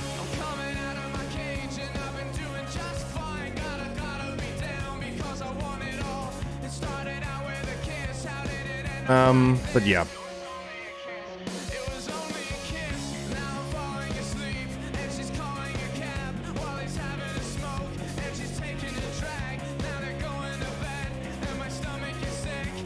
It's good to play the game again. Been almost like 2 days.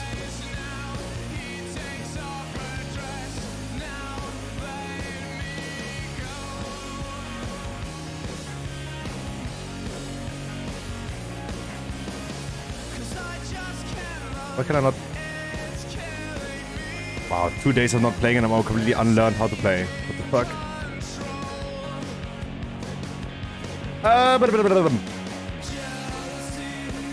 Okay, that was a long recap now of the BlizzCon. Does anyone know when the thing starts today? There's no opening ceremony today anymore. They start immediately with like deep dive into WoW. That's when like the important information is coming. When we hear about what's happening with patch 10.2, what is going to happen in the next 1 year of retail. 20? Okay. We can watch that for sure. That's not too late this time. If I got a lag and disconnect like yesterday, I will not restart the stream. Just saying already in advance. People want to see the thing, and if I start lagging, even Asmongold was effing yesterday, so I think Twitch was a little bit struggling yesterday. I don't know why these lags happen nowadays a little bit more often. It's kind of wild. I do think it has something to do with simulcasting on Kick at the same time. But we will see. But we will see.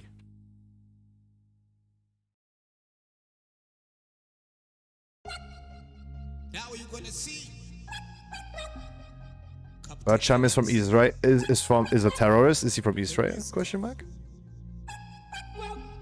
You contact Bruce Lee. We call him Bruce you. Bruce you. He just wants to be alone. To focus on vengeance. Now you're gonna see. This is how we do action in Uganda. There you go, Ugandan Bruce you. That's your song. So yeah, then we have 3 more hours to game actually. There was yesterday not even a This Week in WoW recap for all the news in WoW. Blizzard just skipped on that. Therefore, I have no other news to present to you guys today. We only have expansion talk. And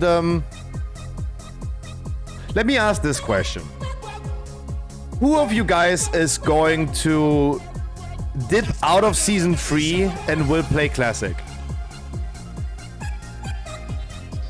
If any answers right now, that's not going to be an answer, right? Because any will not play Season 3. I'm asking the people that are planning to play Season 3, but then now plan to stop playing Season 3 for Classic Plus.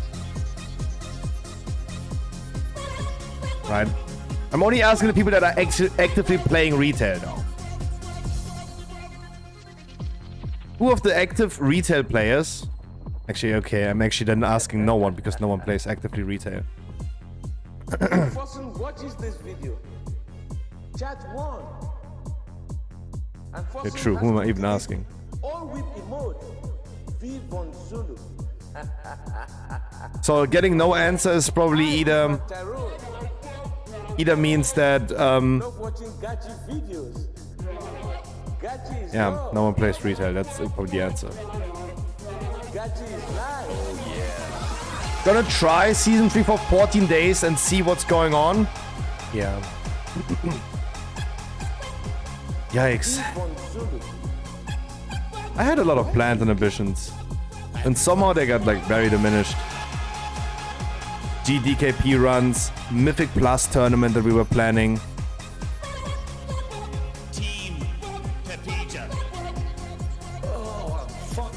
I mean, now it's definitely dead. Like, now I think like those hopes are 100% dead. Stick your finger in my ass.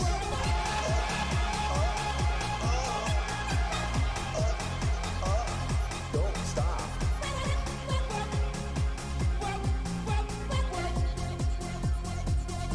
Amazing.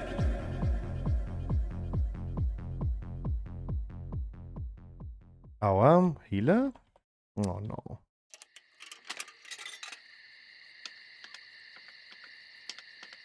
Oh no.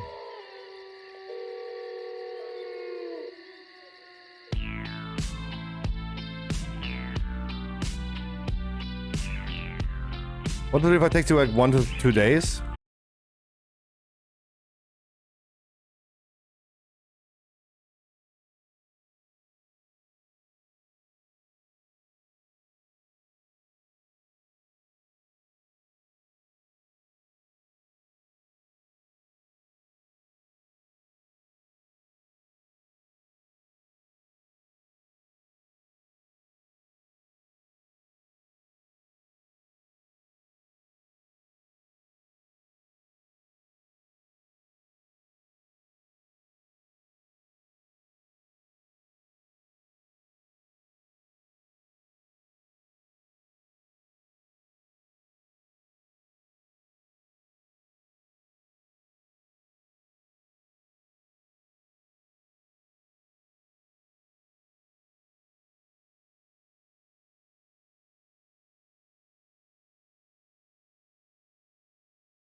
The randoms, dude.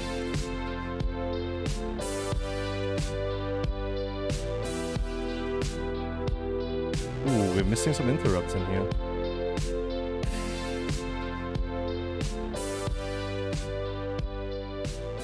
Of course, the random priest was complaining, of course. I should calm my polls, right? Even though I did not pull that third pack right there.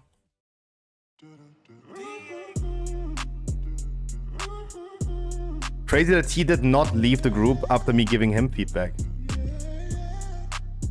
It's crazy what's going on in Mythic Plus and retail in Raid nowadays. Yeah, it's wild. It's wild. That's what I mean. Like I would be fine if some people just don't come back to retail, right? It's a lot of comebackers, and some people could just log out again, in my opinion. Crazy that 2 months ago? Yeah, absolutely Yamios. Remember in the beginning of Season 2 when we did Zakharev and our requirements was lower than what to do's with 420 we required for Zakharev. We killed Zakharev. 3 big nerfs. We did an alt raid a few days ago. We had 430 item level average and we wiped on the first boss. Yeah, it is crazy. It is definitely crazy. It is definitely crazy. I'm moving the boss away because I don't want you to be in the barrel smash. But of course, this is what I mean. What options do I have? Do people gonna focus the people in the barrel? And move the boss away so they're not getting hit by the barrel smash? Or do I move it onto the boss in hopes that we cleave fast enough? And you can see, for example, that moving on top is still a bad idea. We're not having any damage. I don't remember such low-end season ending like this. It's absolutely crazy. Yeah, I think like most people would agree on this. Most people would agree on this.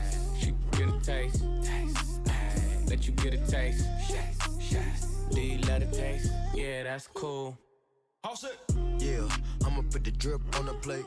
Yeah, diamond ice glaze niggas imitate. I don't think there was ever an ending to a season where people's skill was so low. I agree with that 100%. No, like Annie, that is just toxic, and classic WoW is super toxic. They're just on a different level toxic, but they're very toxic. Classic is not much better than retail by player toxicity. It's just like, it just requires overall way less skill, therefore it is also not that drastic. It's not as competitive, right? You can just go into a dungeon and just clear it.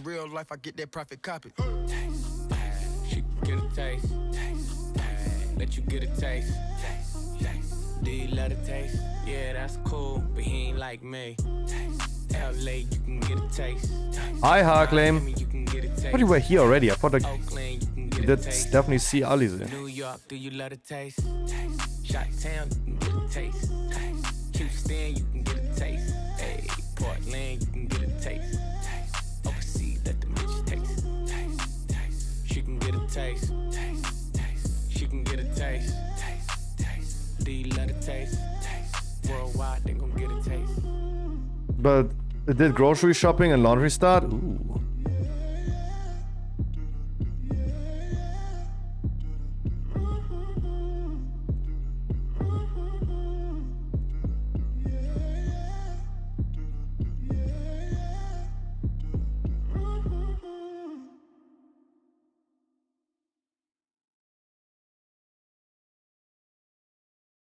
Ooh, close.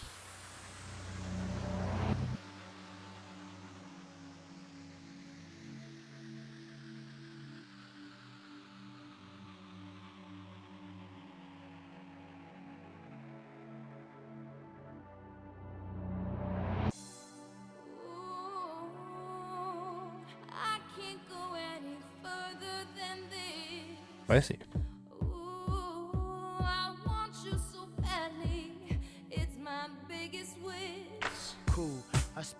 No one has yet activated the thing. No one has yet moved over to the thing and activated it. That's kind of sad. Why do I even clear the room? You're right, Hellraiser. The skill of players is really low currently.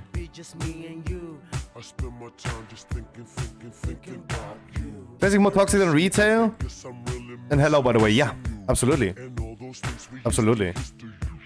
They are just a different level of toxic, right? They're just a different level of toxic. I wouldn't say currently. It gotten worse. It gotten worse. Everyone can agree on it gotten way worse.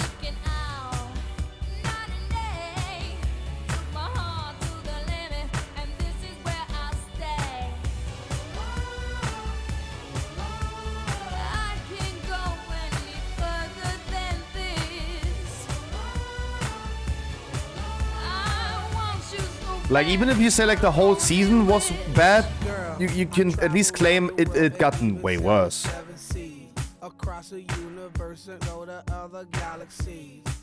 GTKP side effects? Yeah, GTKP side effects is also a good term to describe classic player toxicity, that's true. That is not even wrong.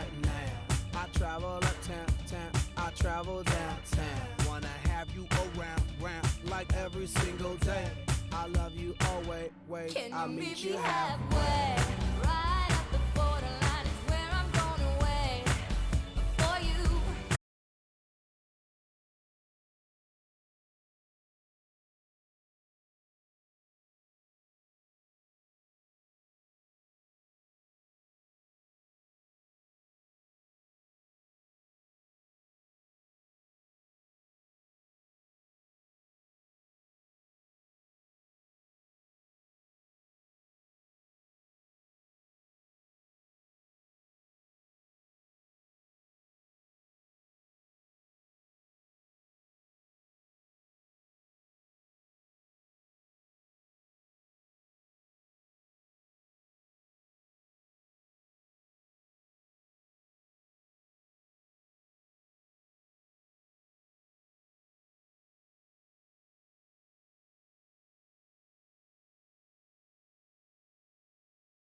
Crazy.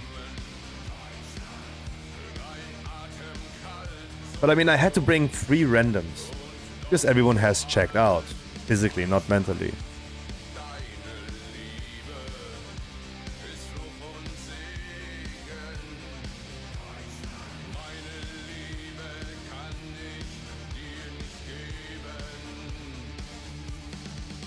Double DK Demon Hunter tank next. Troggy wants me to do a triple augmentation double Demon Hunter tank dungeon, but I mean at least double tank.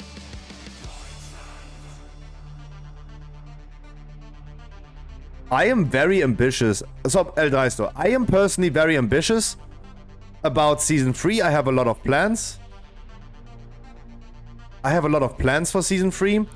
All of those plans are dead now because Classic Plus is coming. And when I see the random people in my group right here, it's like, yeah, do I really... At what point am I just gonna log out? Right? At what point am I just like not willing to get griefed any further? At what point? I do have very high ambitions. But people like this, the randoms that we invited, they are just killing it.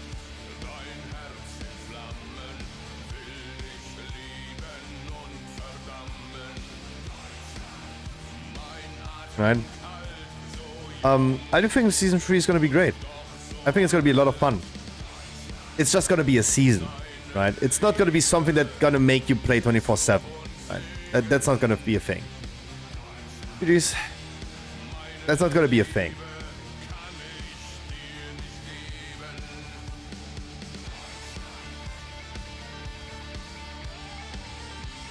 So that's not going to be a thing.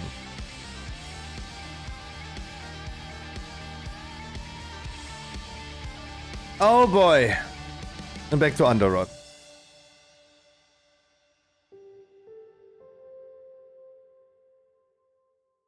The other hunter that I had to invite has done less damage than I did. Oh wow.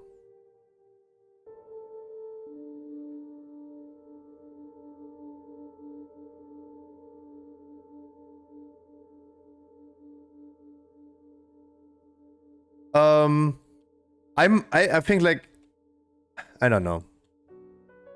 Again, I said I'm gonna stop complaining about people not playing anymore. Only the wrong people are playing currently. That's a bad thing. Only the wrong people are playing. To the majority, right?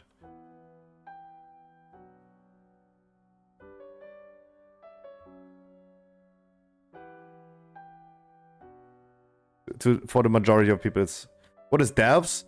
Delves is Torghast 2.0 coming with next expansion. We recapped everything today. Delves is the new Torghast.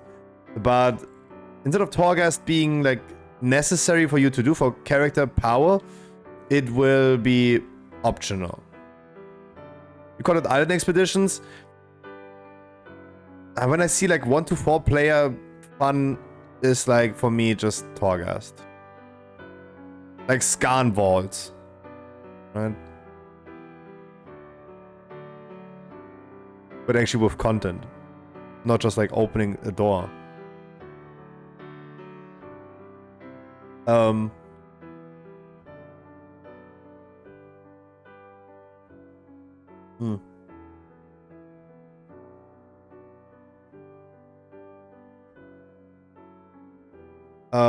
Island Expedition was still character progression. Torghast was very much forced character progression. The thing is, give people content they can enjoy if they want to. And I think this is just great. Everyone who wants to do Delve then can do Delve. I hated Torghast with passion. I think people would have not hated Torghast that much if it wasn't mandatory, if you didn't have to do it every week. If you were forced to do it every week, with Delve, people will hate Delve too. But as long as it's like, yeah, you can just get new rewards and do it if you want to. Collectors, there you go, you get content that you can enjoy yourself. This was the main argument for me for Torghast. Content I can do myself. I'd like roguelike games where every run feels different because you have different powers. And something that I don't have to play with people.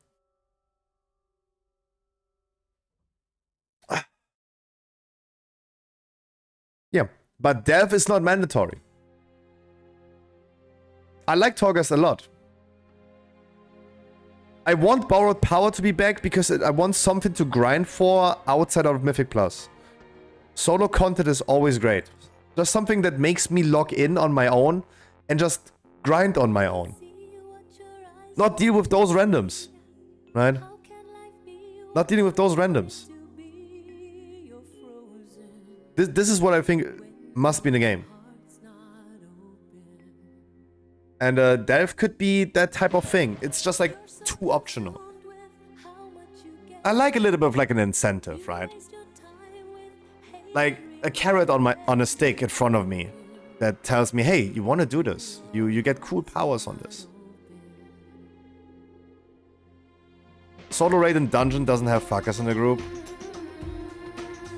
I mean, I would be okay with other people in the group if they wouldn't be like just griefing. Right?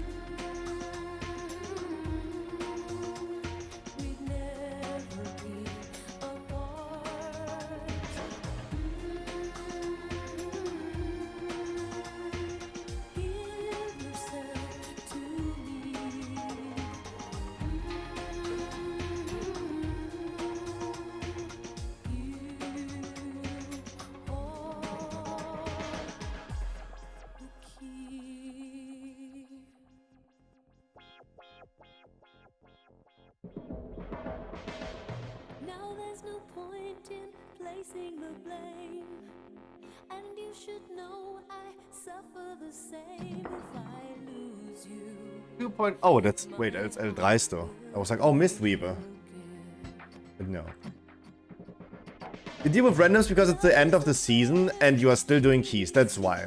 Who is doing dungeons now? All randoms doing 17s now are so weak that I prefer to delete the game instead of like playing with them. Need heal? Yes, I do. The thing, Etty, is right now, we're gonna be a full group of premates. And some people just play in all, they get ready for next season. Preparation for next season. I'm totally fine with people prepping for next season. Some people playing alls is totally fine, right? Some people should not play alls, but some people are totally fine playing alls. Even I played like 4 characters now, right? 4. Someone who always played only the group.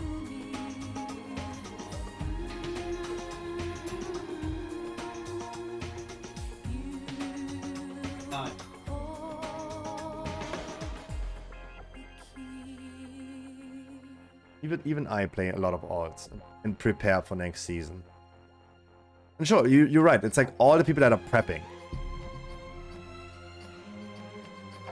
No, Etty, I know you play a lot of alts. I'm rather saying you don't need to prepare them anymore because you played them for the whole season. But, like, what are you telling me, for example? I'm prepping for next season. My Demon Hunter has now finished, like, getting all aspect crests. Right? I just finished with that.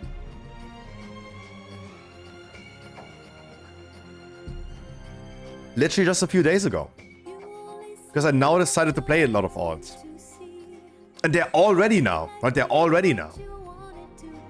And surely, did I do bad on those characters? Sure, I did.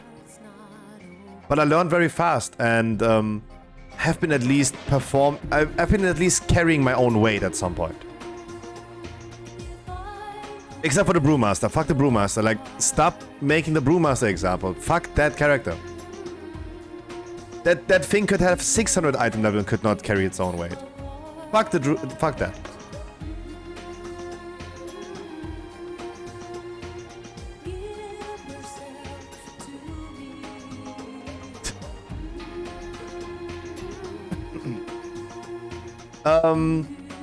Medin, user collector, you have all the things installed, right? All the things is the longest loading add-on. Why not? What's wrong with Brew? Oh, where shall I start with that? Yeah, I'm now an alcoholic. Was important that I quit my cutting edge guild, so I don't have to focus on one character anymore.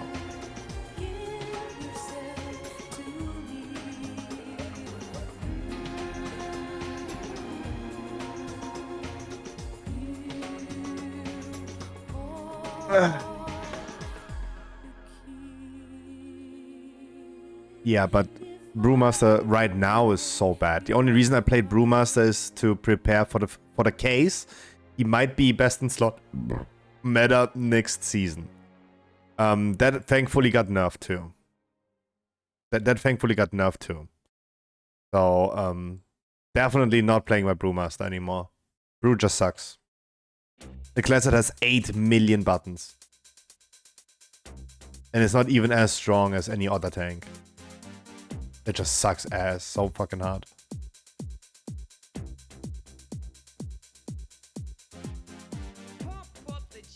I said meta in, if you have all the things installed and loaded, this is causing a loading screen to be really, really long.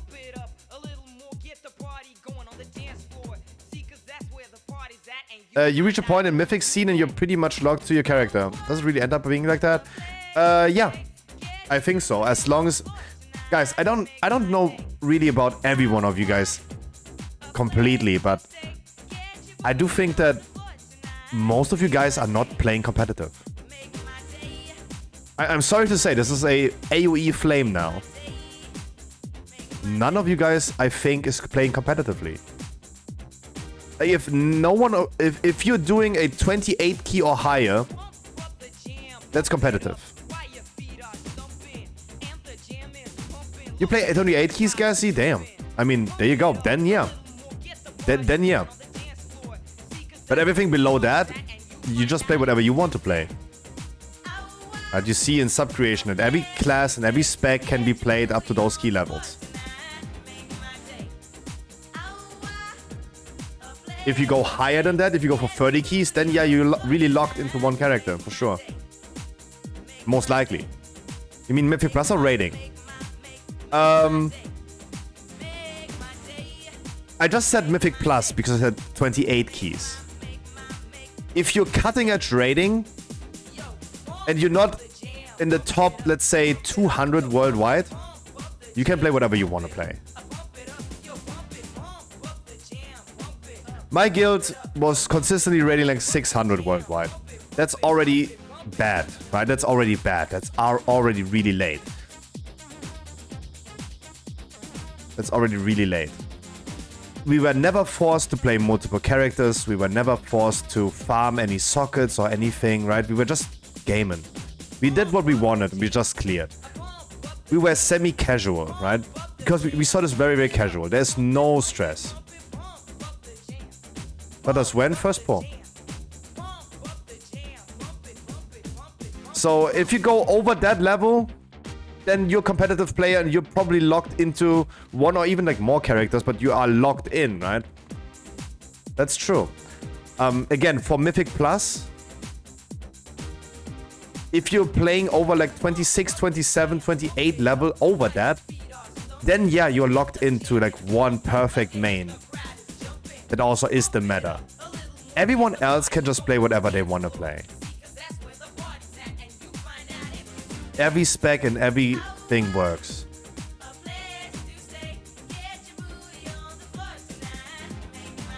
But this is what I mean. Like I can nowadays be an alcoholic because I don't want to like focus personally on one character. I don't have to because I'm not raiding anymore. And even 600 was already bad, but I always wanted to be as good, equipped, and cared for one character that I deliver in the raid. That's why I always cared for like one character the most, always. Now since I don't cutting edge raid anymore, and even it was only world 600, I just have the freedom to play whatever I want to play, whenever I want to play. I'm a super casual nowadays. I'm a super casual. Yeah, hi, Mikey. It's mandatory to get gear, get bis gear? No. Why would it be? Again, El Dreisto, if you are not competitive playing, there's no 26 key right now that you must have a Zakharev Mythic cloak.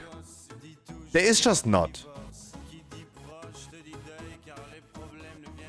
If you're wiping and you you will never deplete a 26 key because your beacon is heroic and not mythic. That will never happen. You will have way bigger issues than that.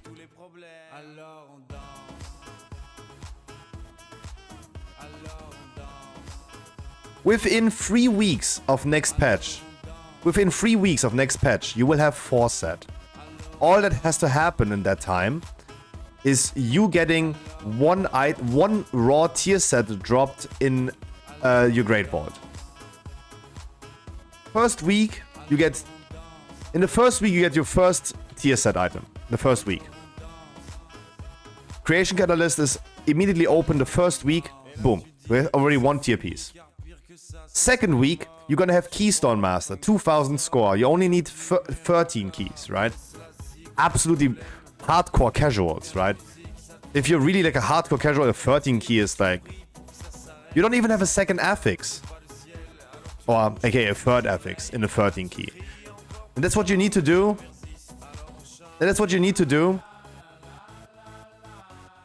To get, wait, Keystone Master first week? No, not Keystone Master first week.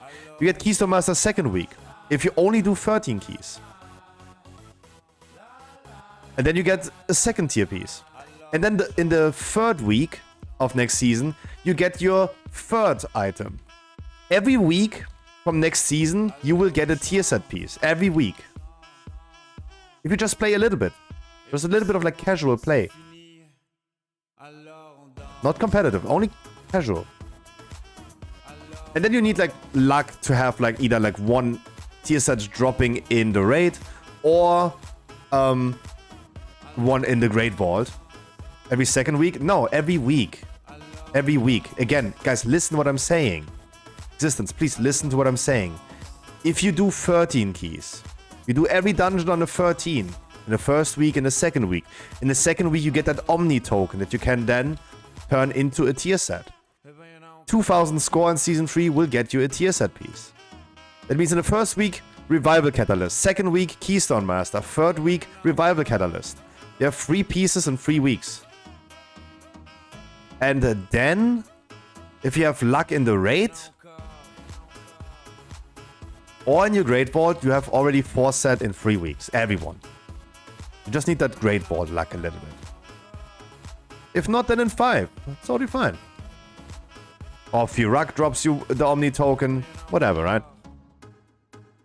And again, you don't need to raid. You don't need to mythic raid to get gear if you are not participating in competitive content. You just don't. If you deplete a 14 key because you're... yeah, I said 14 key. If you deplete a 14 key, or let's say an 18 key, because 18 is the weekly. If you deplete an 18 key because your trinket is not from Firak Mythic, but from Firak Heroic, that will never happen. This is a situation that will never occur. It will never just be at the end of the dungeon, oh, we depleted this dungeon now by 800 minutes. If my beacon, if my augury trinket from Firak would be mythic instead of heroic, we would have timed this. No way. No way. Again, I doubt that most of you guys are participating in competitive content. I'm ripping off that band-aid. Guys, if you are participating in 20 keys, that is not competitive content. It is not. It's over average, of course, because the average player has only 1700 score.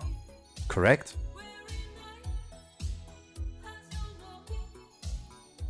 So you're already over average. But it's not competitive. Right? So you don't need raiding, you don't need Mythic raiding to have the gear that you need in Mythic Plus. Because you are not, no one is doing that content. Yeah, but again, that raid gear can drop in Heroic, Normal, and LFR. So what's the big deal? What's the big deal? The difference between Mythic and Heroic is what? 6 or 9 item level, right? So your trinket is going to be like 6 item levels. Why is it then mandatory to raid Mythic? Or are we talking about something different? Are you... sorry, we were talking about Mythic raiding. That's why I assumed that you said, I don't want to raid anymore too. I would have assumed you talk about Mythic raiding, right? You don't want to raid at all. I mean, then don't. Then don't. Why do you think that you have to raid? Like, you gotta explain that. Why do you think you have to raid? People that are doing other content in World of Warcraft are never the ones that I need to motivate. Right? Someone who's going for a title next season doesn't need a motivational speech by a potato or right now a hamster on Twitch to be motivated to farm their gear, right? So you already, like, don't want to, like... If you want a 6-pack in real life, you need to work for that, right? You will not just wake up in the morning and have a 6-pack. You have to work for that. Absolutely. Von nichts kommt nichts, right? So, you cannot expect to have a 6-pack while not doing a single workout in your life. Eating McDonald's every single day. That will not happen. So, if you want to participate in competitive content, you must also put an effort into that. AKA, you probably should get a trinket from the raid. If you're not participating in competitive content in Mythic Plus, you don't need a Mythic trinket.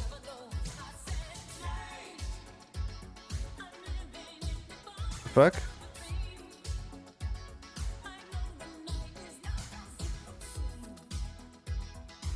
This is what worries me. Like, you don't want to raid, don't raid.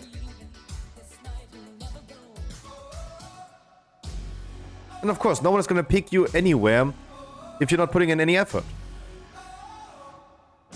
I wouldn't even pick someone into a weekly key anymore in Season 3 when they don't even have a chance on their gear. Right?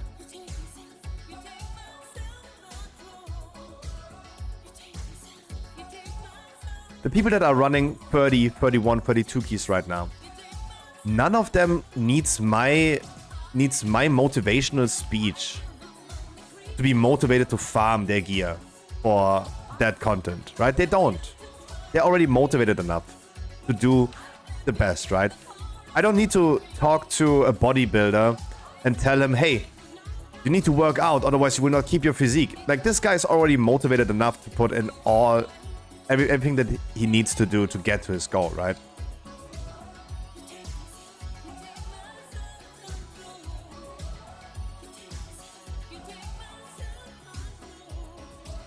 But if you have no goal, why you need the motivation then to do something?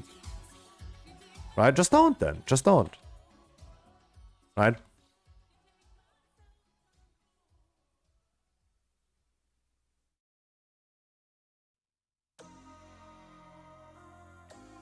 If you're going to participate, this like TLDR is, if you are going to participate in competitive content, I should probably not convince you to farm for that.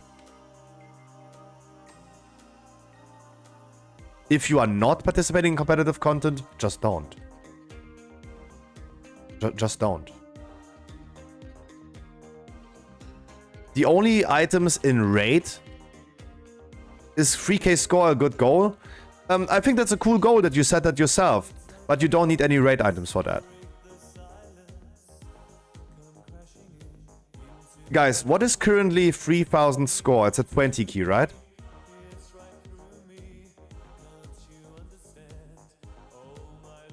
Before I continue talking about this, like, 3k score is just getting portals, right? More than 20? 22s? Around 21, 22. I think 21, 22 sounds the best, yeah. Depending on, like, if you maybe, like, 2 chests something, right? And that's cool. Does anyone think that you must have raid items for that? Do you think you can only achieve 3000 score if you have the best in slot trinket and not a trinket that is 0.5% weaker than the other? Do you really think that 0.5% on a trinket is gonna make the difference to get into 3k score, which is just barely over getting portals? I would say no. Right? And I'm saying it as a question. I would say no. I don't know. I would highly assume you don't.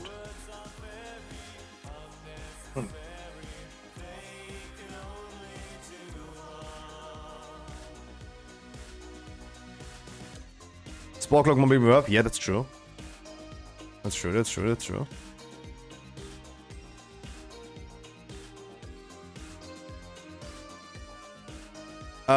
So 3k score is like, yeah. You just don't need to raid. There you go. There's the answer. Don't stress out on that. You don't want to raid? Don't raid. The only things in raids that are interesting and only exclusive to raiding are trinkets and very rare items. Surely Ashkandur was not a very rare item. But does anyone like is it really impossible to do a 22 key? If like, is it impossible to do a 22 key if you don't have Ashkandur? I don't know. I think you can do a 22 key without Ashkandur.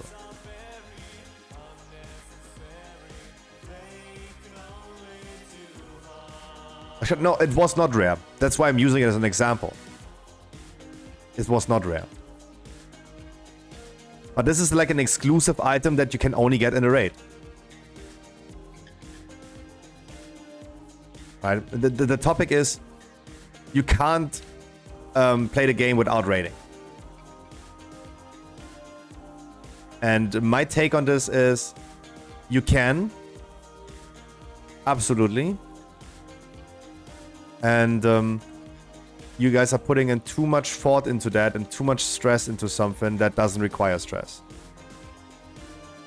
If you're a casual, I don't know what you're stressing out on. Like, if the definition is... I don't know. I would never consider myself as semi-hardcore. Usually you see like when guilds recruiting, this is like an old term that people use. Hardcore guilds. I'm not like hardcore playstyle. Hardcore means like you're raiding for the world's top ranks and you're raiding 7 days a week in Mythic, right? That is a hardcore. Semi-hardcore is like you're progressing towards cutting edge, but over the course of like 16 IDs. Right? Like my guild did. And semi-hardcore was always the term for that. We considered us as semi-casual. That's like the negative side of the spectrum. Like, yeah, we're like way more casual than actively like stressing out on something. And then you have like casuals, right? Hardcore, semi-hardcore, semi-casual, casual.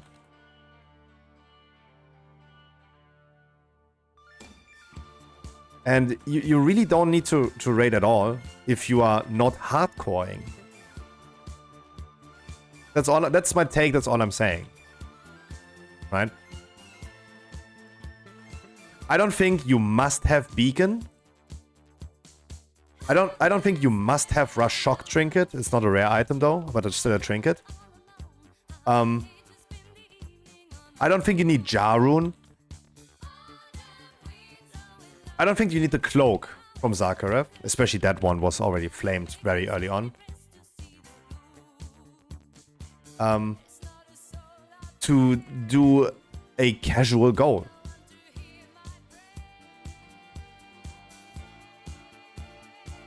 Still gotta roll against at least 5 people.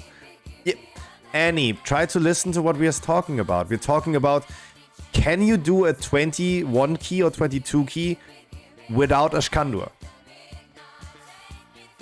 We're not talking about you want 98 logs. I don't know why I'm streaming. I don't even know. We talked this now about like 20 minutes and you're talking about like 98 logs. Like no one is talking about 98 logs. I need to learn Japanese. Like, anyone has a Duolingo account, a premium Duolingo account, are just gonna start speaking Chinese. I really don't know why we're talking about the same thing and then suddenly everyone doesn't understand anymore what we're talking about. The question and the topic is, Annie, can you do a casual goal without rating? And the answer is yes, you can. Yes, you can. Do you have to rate to get to 3000 score? The answer is no. No one is talking about you must have best in slot trinkets for 98 plus logs.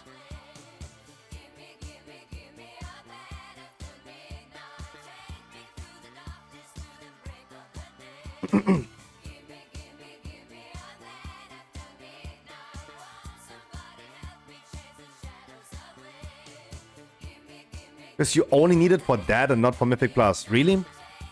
I do pretty. No, this is like this again, Annie. Important if you want to raid and go plus 98 locks. If you want M plus 23 or even plus 25, you don't need. Give it an extended answer. I mean, now you doubled down from the double downing. Because in the first answer you said, and not for Mythic Plus. If you go into a 33 key, you're gonna be happy to have like Mythic raid items, right? If you do a 33 key. So there's Mythic Plus can become more difficult than Mythic raiding. I've been sharing this opinion for a long time now. I do think that a 33 key, for example, right now, an attempt of a 34 key is 100% more difficult than a Zagreb Mythic. Right? And that's when you're happy when you have like the Mythic items and the raid items especially. That's why you need like the thing. Right? So there is definitely a certain level of Mythic Plus that require best in slot items and stuff. Right? I would just not fully exclude that. But it's more of like, who of you guys is actually doing competitive content like this? There might be someone in the chat, but I don't think that a lot of people in the chat will do this. And I think the most people that are stressing out are not competitive players. I'm not a competitive player. I like me some loot though. But I couldn't care less if I have beacon or not.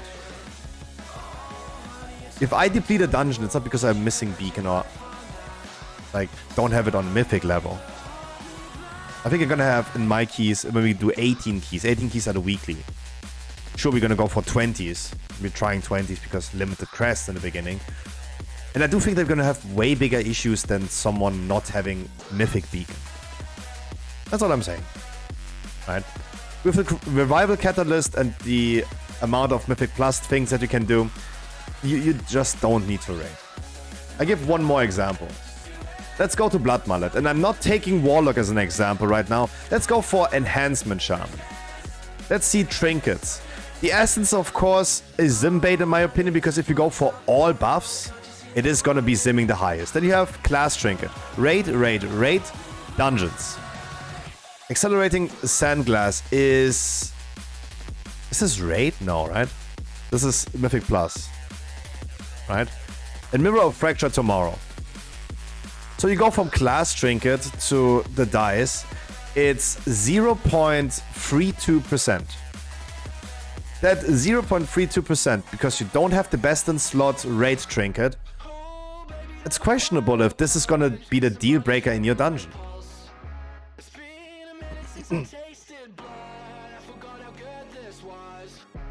I think like this is not gonna be the deal breaker. I think Warlock looks a little bit different though, right? And Warlock is like in a very dumb situation though. If you want raid logs, then it's important. I'm talking like any summarize it as high competitive content, then I think everyone understands. Or maybe not, because I'm using that term. Again, for Mythic Plus, that is important if you go into 33 keys. That's not like farming high raid logs.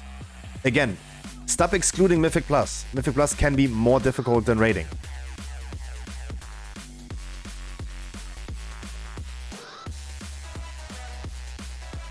Like, do not exclude Mythic Plus on that. If you go into a 33 Underrot, you want to have the class trinket as a shaman then, and not the second best.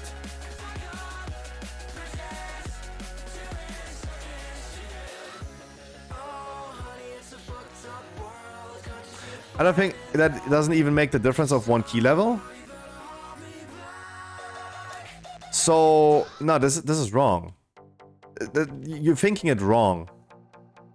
If the 0.5% difference would not make a significant impact in high competitive Mythic Plus, why is everyone then going with the God Comp? Bring the action. Right? Why is then everyone going with the God Comp? If a warrior can slightly perform below a fire mage right now, why are they not bringing like warriors in the 33 keys? Because you have that 1% extra on the mage.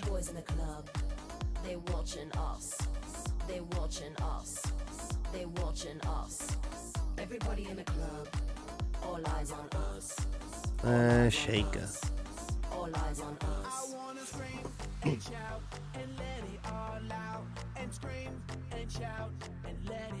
Picking the first ones.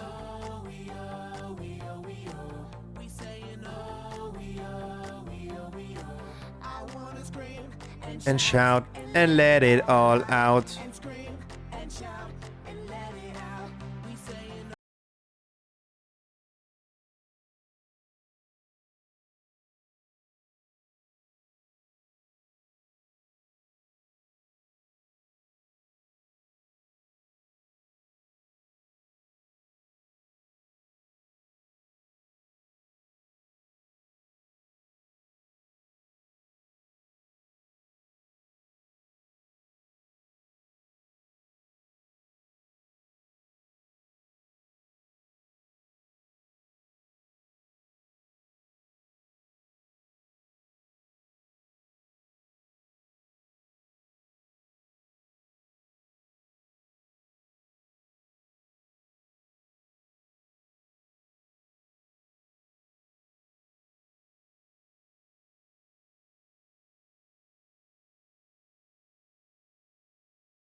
Kill full DPS?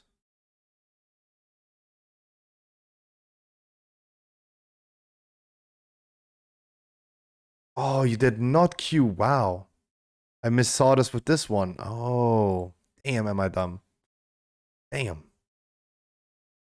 Damn. Leave. Also refuse my ban list forever. I never trust my man. I'm doing this for way too long. Right?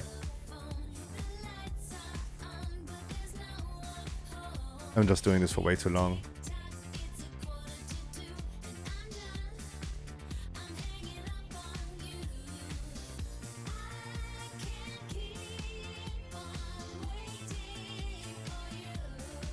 I'm doing this for way too long. That's why.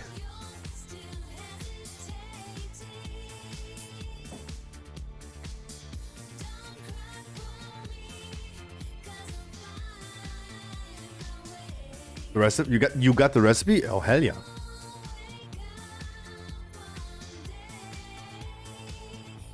But yeah, Existence. Halls is I mean, Existence, you're just playing with randoms.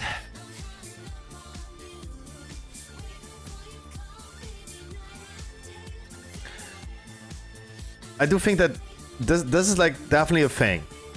Even though I don't see the effects of it, really see the effects of it, a lot of people are coming back. And a lot of people have never seen the dungeon before. They didn't see it in the beginning of Dragonflight, they didn't see it in Season 2 at all.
It's €9 for a key 22 boost. What? I might use my level 70 boost to get into Stormfade Guild. Ooh. That would be a funny idea. That would be a funny idea. I mean, 424 right now is definitely good. Then you're gonna farm some gear and bam. You're ready for next season.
But yeah, enhancement, shaman, discipline priest, I see them a lot lately.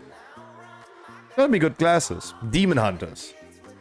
I don't see that many demon hunters though. Luckily. Luckily. I also really hope that they're not coming back.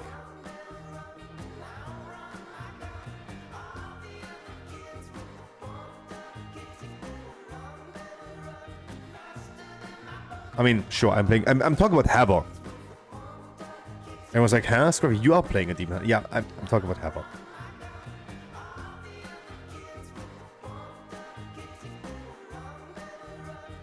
Make sure to not stand in front of them to not get confronted.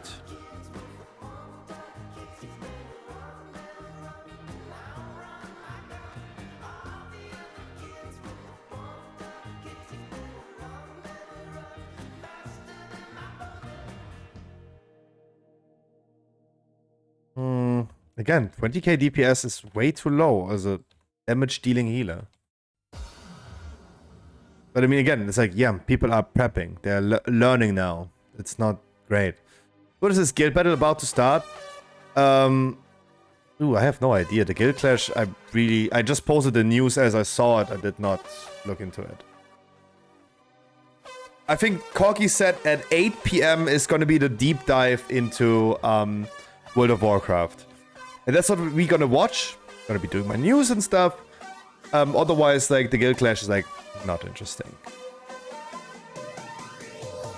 I will also refrain from doing news about it on Stormfade because, again, that is not information that I think people need. All you need to know about your favorite video games. Downbet.com, downbet.com, downbet.com, downbet.com, downbet.com, downbet.com, downbet.com, downbet.com.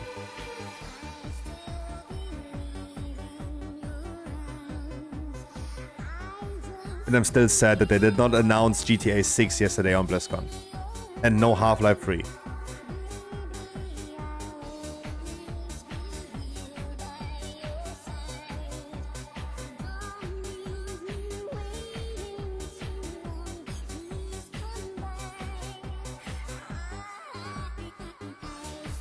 I don't know if we're gonna get flight zones reset because you will need them though.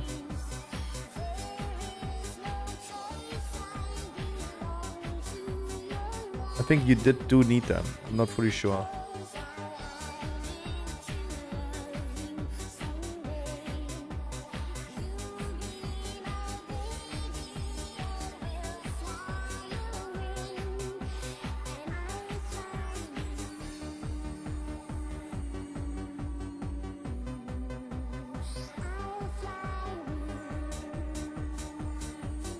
I think you can only turn them back within 4 hours.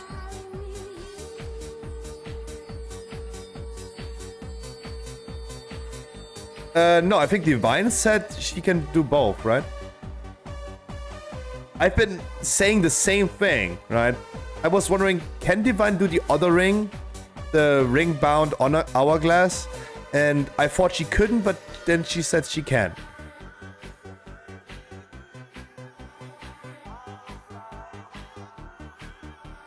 That's what I learned. Only Scruffy thinks that? No, look, also Nim thought that. Stop singling me out.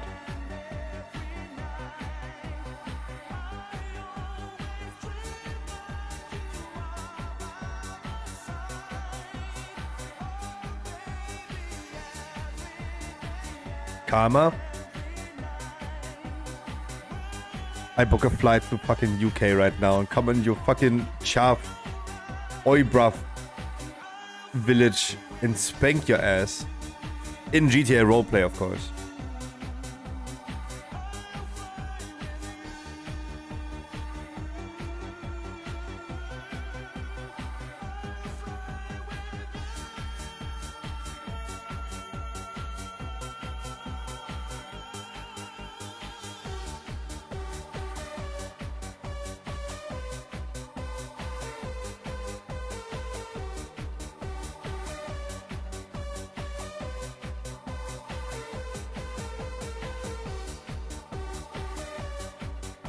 Let's be honest, let's be honest about crafting.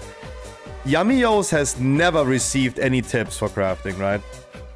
this is where I used my streamer benefits and was saving a lot of gold, because every time Yami was crafted while I was on Blackhand, he never got any tips. Especially after Corky gifting him like 1 million gold, I think, for a tip. I don't know how much it was, no one knows. Undisclosed amount. Divine got commission last time, I think I gave her 5k.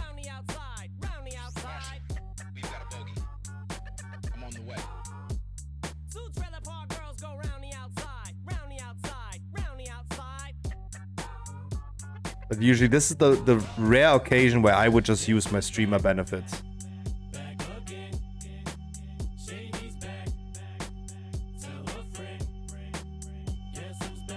But now you said... Wait. But now you said once that I couldn't and said that I could, so he heard you, didn't read the reply. Fair. I mean, I'm German, so I'm just doing big time propaganda. That's true.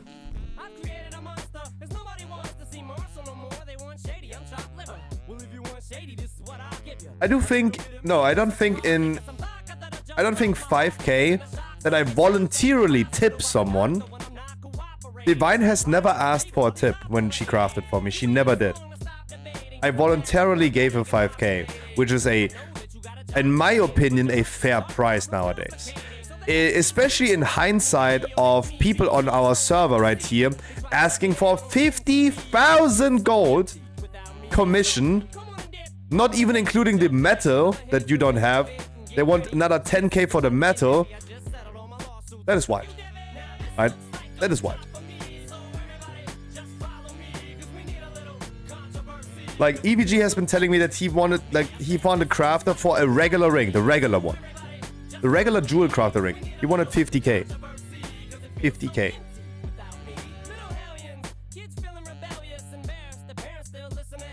Stop.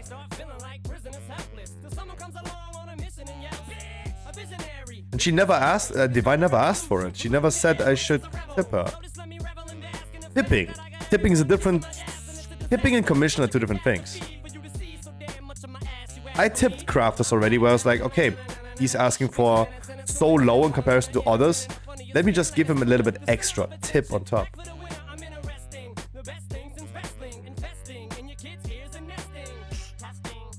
Divine never asked for a tip or commission.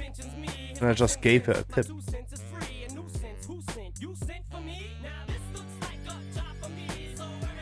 Because I don't think you fuck someone in the ass without even jerking him off afterwards.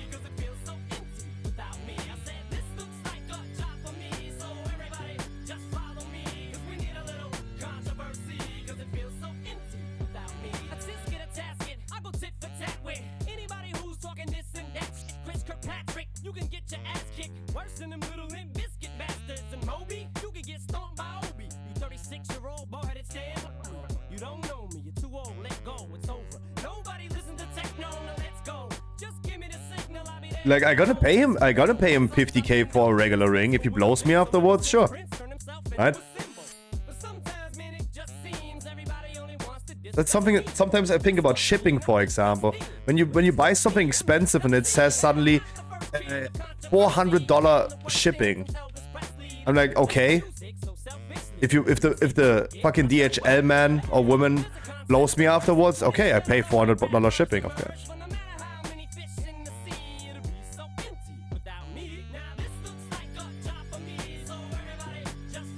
Like, literally, when I buy Pokemon cards for the store, and I buy kilos of cards, and I pay between 7 to 12 euro shipping, that is absolutely normal, right?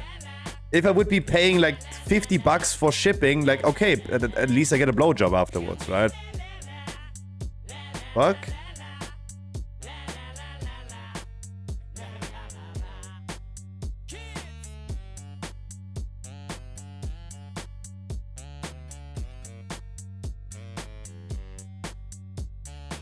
Abso-fucking-lutely.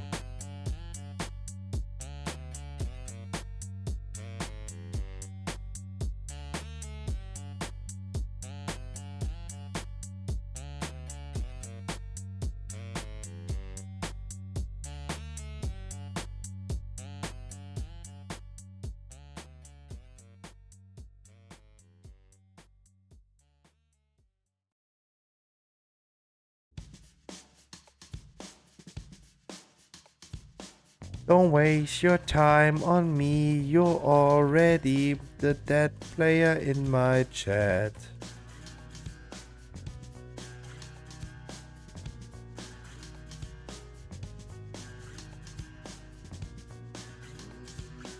Hello there. Where are you? Hello there. Hi. The angel from my nightmare, the shadow in the background of the morgue, the unsuspecting victim of darkness in the valley. We can live like Jack and Sally if we want, where you can always find me. And we'll have Halloween on Christmas, and in the night we'll wish this never ends. We'll wish this never ends. Watch out where you are baiting to, guys.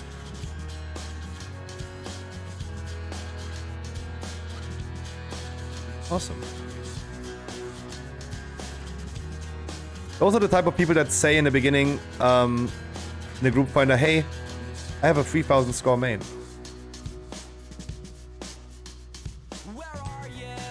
Those are people you should probably not trust in the group finder.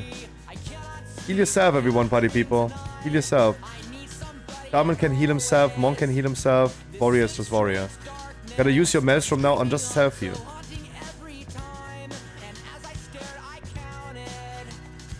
Every time you can use your Maelstrom on a thing, you must heal yourself.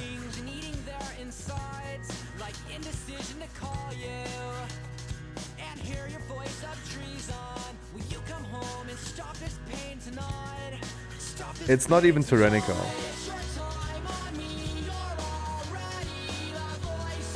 Lovely how they even said that yesterday.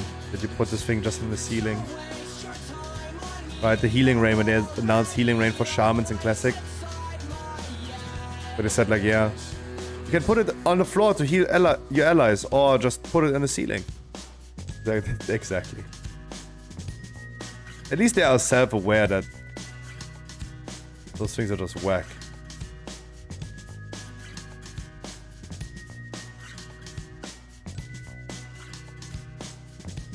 Yay, we love randoms. I go on healer next dungeon. Let's see how that goes.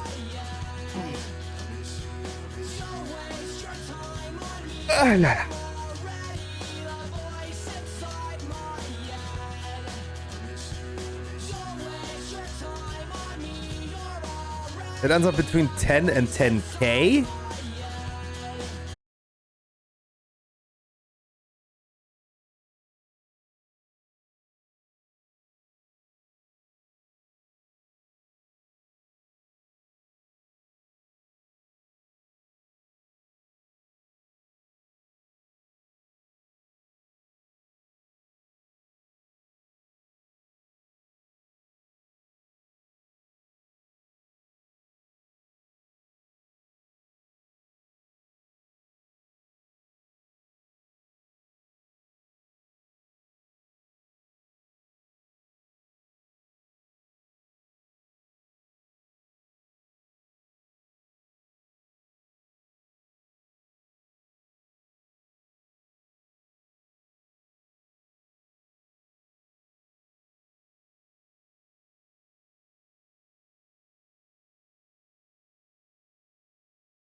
the expansion is gonna be launching in November.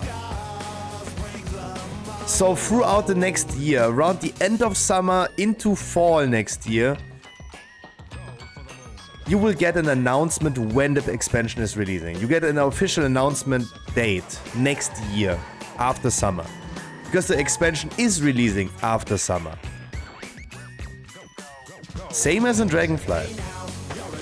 Same as every other expansion in the last 20 years. They will tell us next year.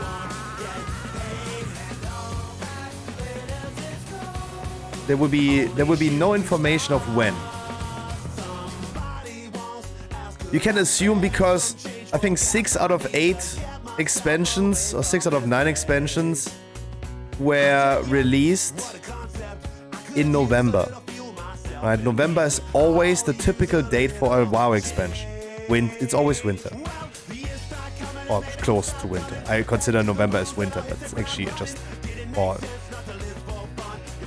Winter starts in December.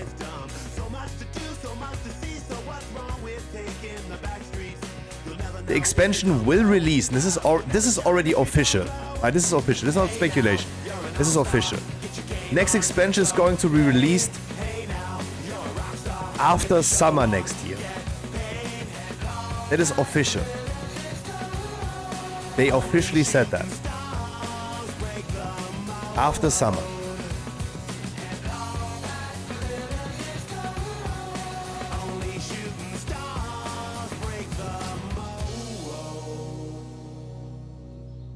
But that's when you can expect the thing to happen.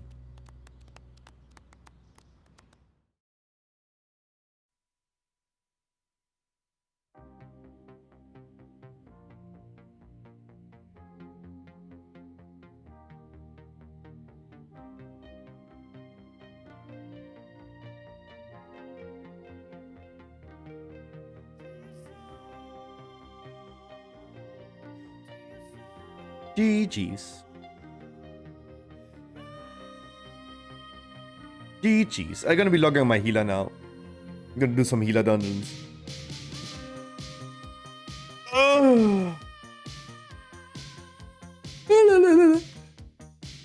Ah.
Meow. I go shopping, groceries. What? Wait, what? Wait, what? Don't waste your time on me, you're already the voice inside my ass. Is there any WoW news that has happened today, though?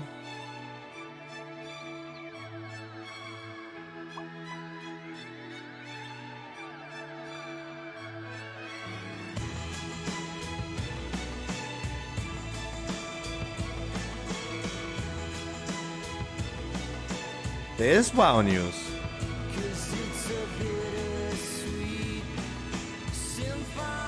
Wait! Pause the music, everyone. Ready check in the chat right now.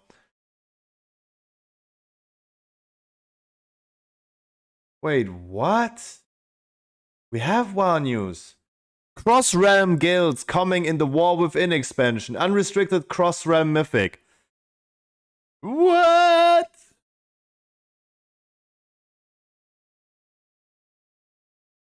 It's an old news from 14 hours ago. What the fuck? How did I not see that? What the fuck? Mentioned earlier here. How am I getting the blame again, huh? Cross-realm mythic rating immediately from the beginning and cross-realm guilds. Thank God I have been transferring all my characters now to a different server to build a guild here. Congratulations. Congratulations. There you go. Take my monies. Take my monies. Take my monies.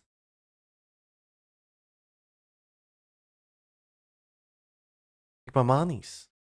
Of course, I'm just thinking, what can I complain about now? You know what I can complain about? That you are able to cross-realm trade. You are able to do cross-realm mythic. You are able to do cross-realm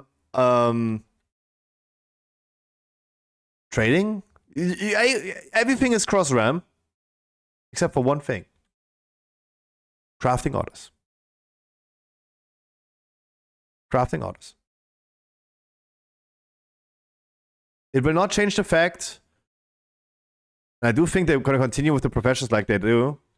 Because professions are fine. What's the point of having realms at this point? So you can transfer your character to a server that is not that, so you have someone crafting your items for you. And items on the auction house, that's also true. That's also true. I mean, most important items, I mean, commodities, are cross-realm already. Like, sure, BOEs, for example, are not, but...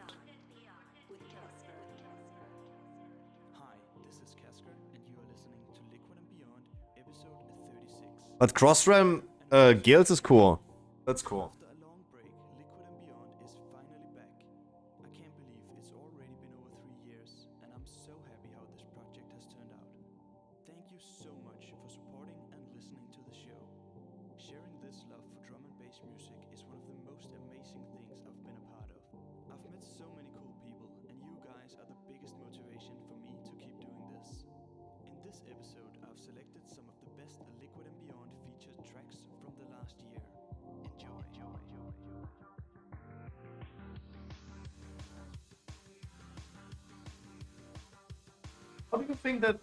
How do you think that guild crafting orders will work cross-realm or not?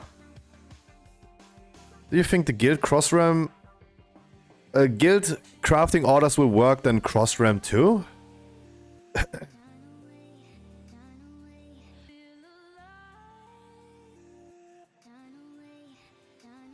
Silly Scruffy, of course not.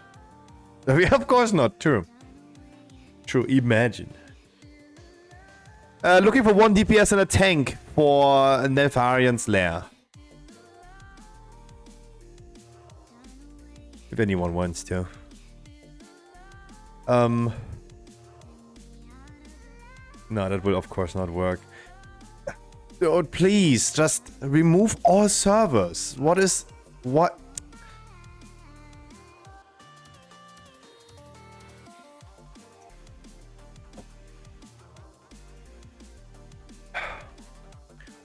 I can only say the one thing. Can only say one thing to this. We need WoW 2.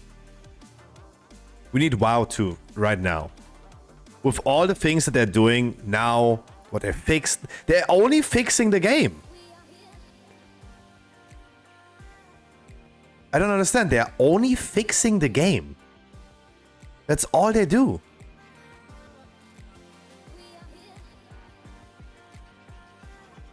Unrestricted cross-realm mythic.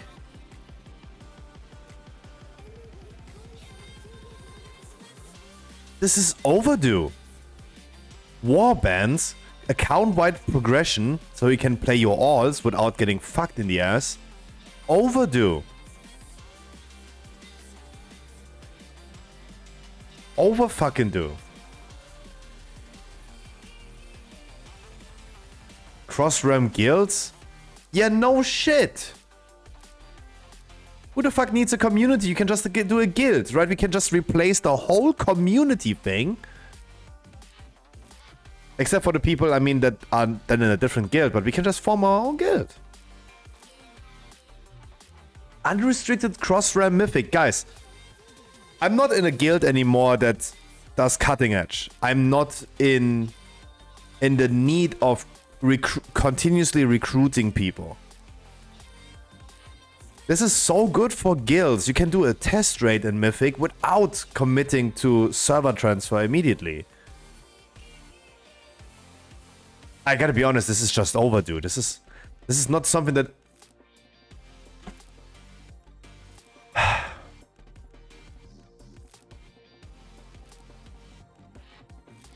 So yeah, that's me. Hi. That's actually me. Hi. Why's my cam so small? My pee-pee. Oh, wrong button. No. What did I do? Who made my cam smaller?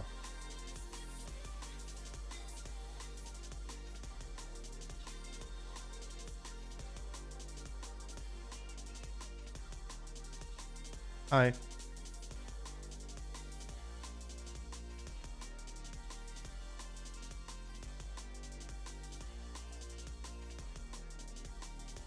I go donate to the XQC real quick. Do that. Instead of giving me money, give XQC some money. You must give it to XQC. This man has wagered over $2 billion US on gambling. He himself has said there is a reason why he has enabled $3 TTS again. $3 TTS again.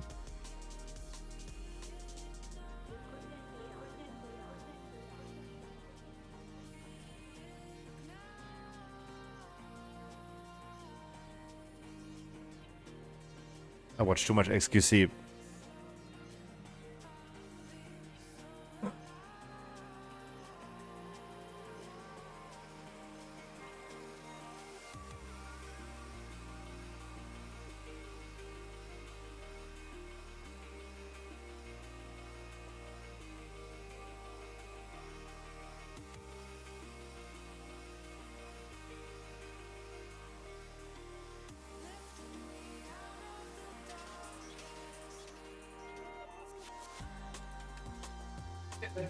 Post a lot of news tonight on Stormfade.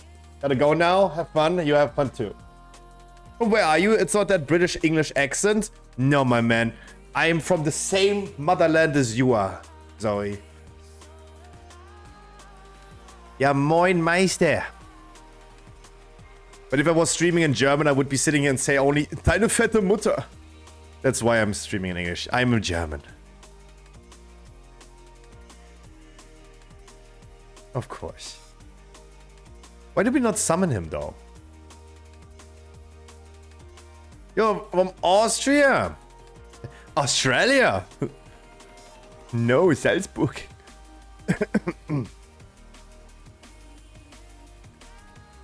Wait, let me travel back in time for a second, then it's gonna be the same.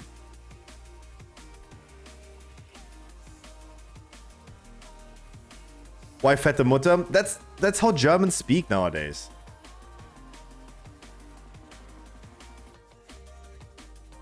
Salzburg stimmt sogar. Creepy. Really? Let me quickly show you why I say this. That's an old video. That's an old video. Let me show you real quick. Ik heb vandaag...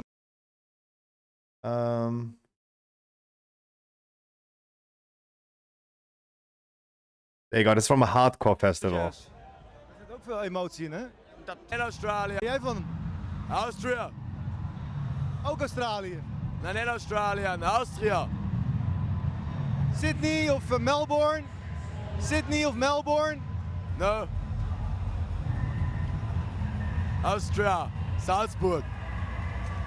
Duitsland, oké. Yes. Yes.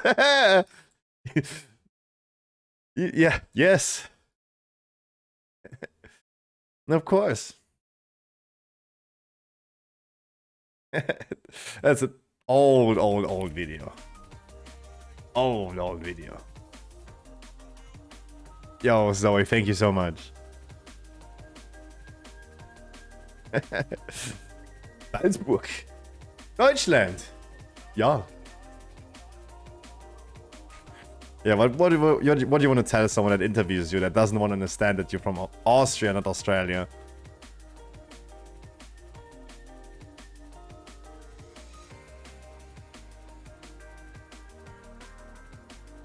Okay, now I'm on my healer.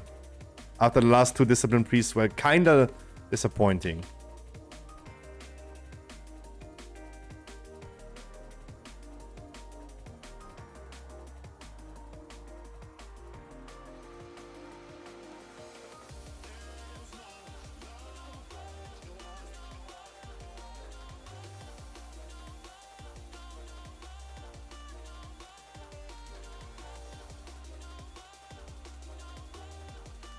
Bro, even I've been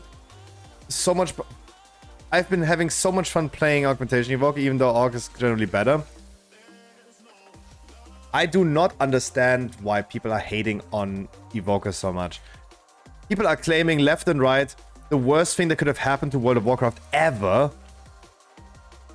is Evokers. Not just Augmentation. That is the take that I see on Twitter. They're saying that Evokers itself are the worst thing that could have happened to World of Warcraft ever. People went away from saying, yeah, looking for raid that was introduced with Dragon's Soul is one of the worst things.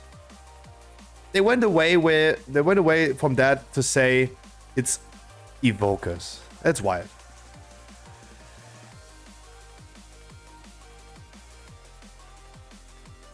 That is fucking wild. You fix stop? Nope, I don't think so. I didn't fix that. I did not. No. I did not fix that.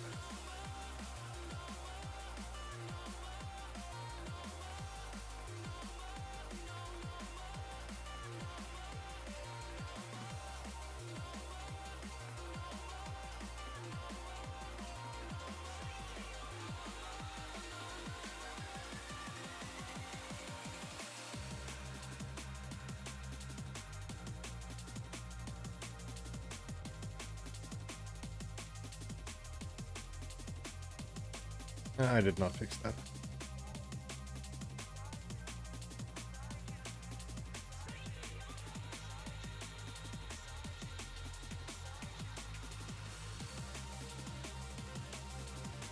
When DKs appeared, they were so overpowered. I don't think that happened with Evokers. No, I don't think either.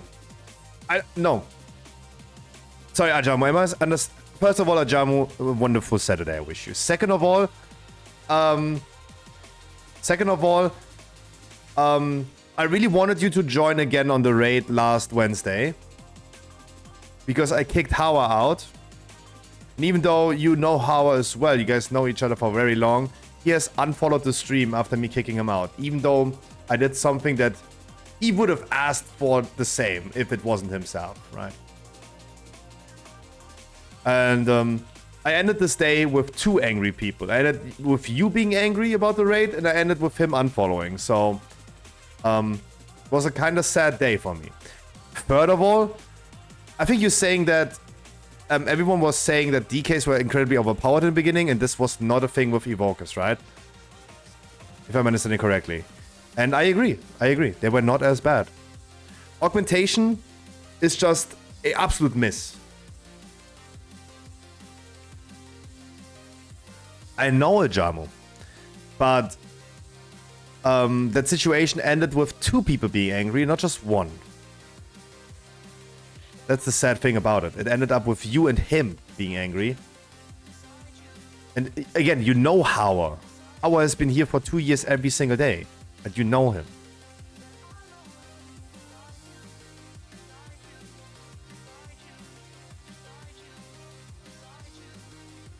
And he unfollowed. Can you believe that?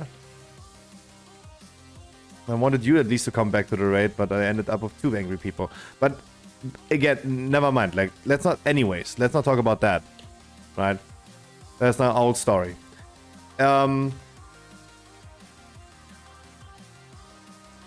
I agree that Evokers were not as overpowered as they were strong. Of course, it is important that the new class is strong, otherwise no one plays it. It wasn't that bad as DKs back in the days. Augmentation Evoker is 100% the biasy that people have because of the God comp. There was never a meta like this, ever, that was so one-sided towards 3 certain specs. Why people are definitely way more angry about this than anything else.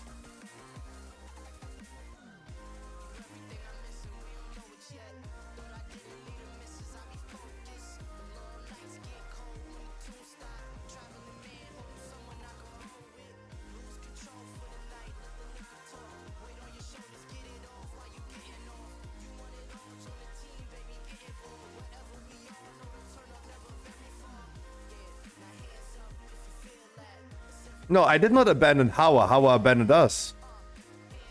He caused loot drama. He would have wanted me to solve that similar if he was the one complaining about someone else, but he was now the dude doing it. And it's like measuring of 2 measures. Let's not talk about that.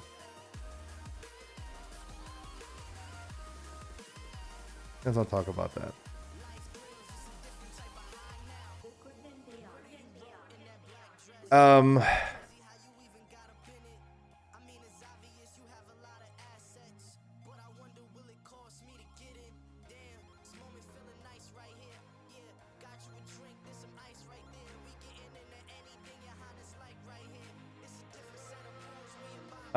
Augmentation Evoker is just like, I feel like we were too biased towards the Godcom currently, being angry about this. Also, Augmentation Evoker is a totally different spec. It's a totally new role that is in the game now. And I'm really excited to see maybe tonight they're going to announce something about the future of that, because I do still think and believe that the only way to fixing Augmentation Evokers is to implement more supporter specs. There's no new class, so there you go. Bring the new reworked Discipline Priest into a supporter. You could also go ahead and, I mean, we looked into the hero talents today. The fact that balanced druids can in the future actually heal with a lot of resto druid abilities, like the Treants, for example, that just passively heal people. That's already like a strong supporter role, right? You're full-blown DPS while also having the typical druid CC and stuff and utility. Plus, you can actually heal.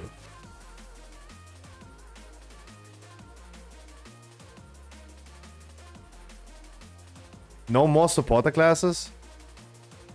But I mean, like, I do think that somehow they're already fulfilling that role by giving balanced druids the possibility to just heal.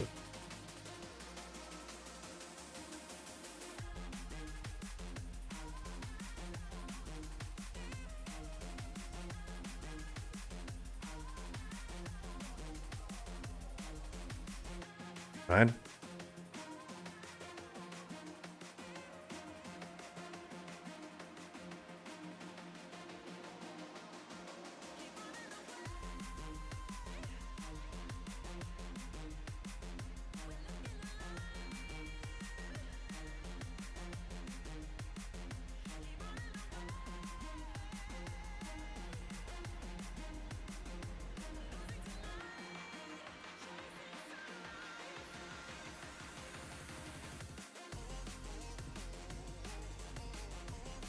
Yeah, again, let's not talk about the Hauer thing. I'm still very, very sad about it.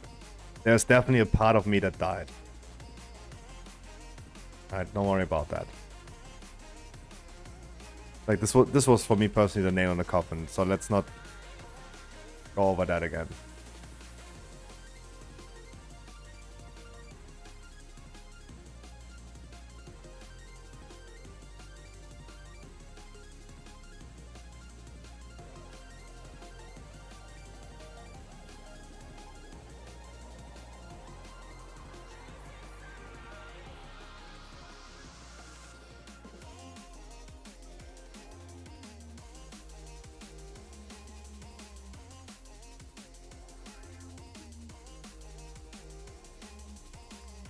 That was just like a better piece that would have done enough damage too. Maybe we could have killed the boss. 10%, it's so bad. I'm sorry. More than a viewer, yeah. Can we stop? I'm not just losing a viewer, I'm losing a friend. And I hate every second of it.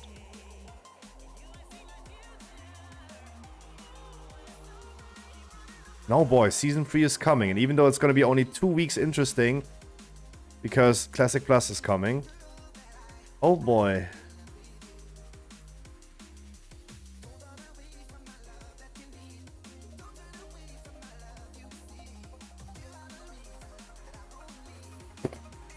Really?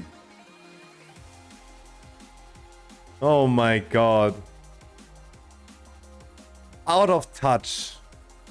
That's all I can say. Atish sent me a screenshot of the BlizzCon 2023 Q&A of the Warcraft wiki. What also Wowhead is reporting on, right? Because they are Warcraft wiki nowadays, right?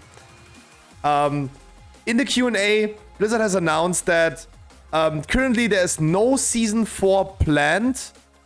And there's nothing to announce just yet. But they think that Season 4 in Shadowlands was very successful. You guys talk about it. Is this true? Was Shadowlands Season 4 really successful? He's saying Season 4 war behindert ohne Ende. Yeah.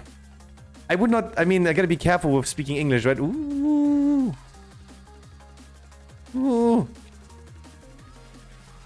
Ay, Dios mío.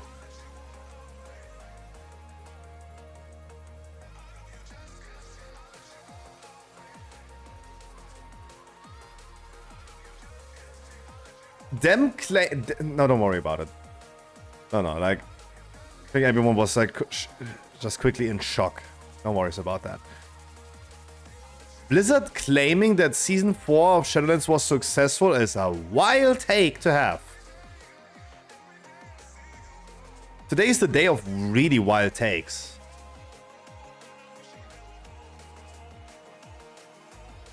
What about patch 10.3? No, but there's more story to tell between 10.2 and the War Within. Yeah, that's true. That they announced that yesterday, yeah.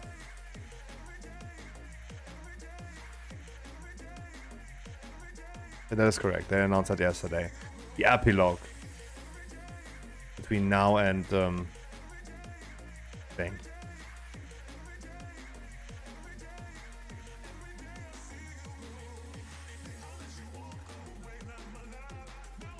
I have really no idea in what world they believe that Season 4 was successful. Again, I do think Blizzard is claiming this because there's a difference between player and payer. I do think that most people that have paused during Season 4 and Shadowlands have been still subscribed to the game. So their worldview is like, oh yeah, we still had payers. People still paid for it. People didn't unsubscribe. So it's all fine. This is what I think like they think.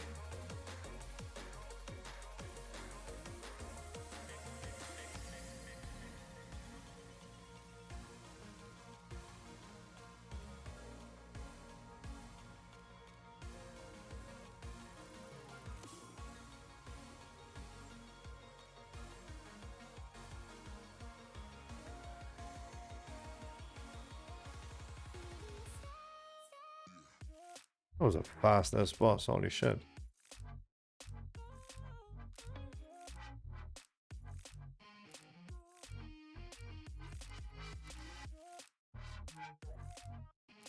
Oh no, I think like you're right. Like a Fated season was better than having the same season for a whole month.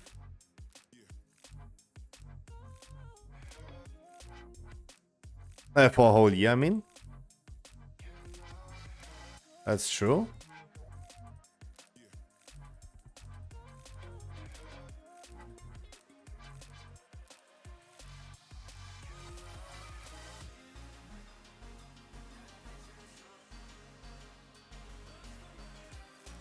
Yeah, I knew him.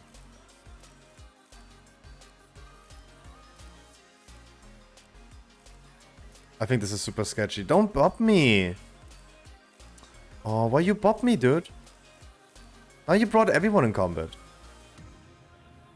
Now you brought everyone in combat. You could have just let me die, Nim. Alright, I was standing behind Alize. You could have just let me die. I don't know why you bopped me. That brought you in combat.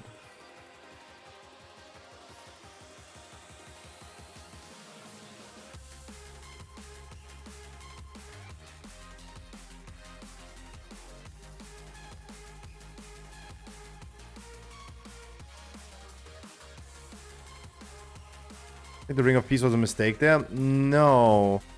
I don't think the Ring of Peace was a mistake there. I think that was totally fine. It's just like those mobs. I'm never going this route myself. I respect the route. I know that people do this sometimes.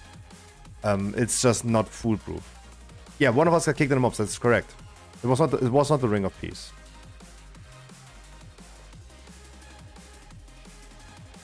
I would just personally not do this. I think it almost happened every time when someone actually did that route. But again, like I usually tank. I'm not going that route.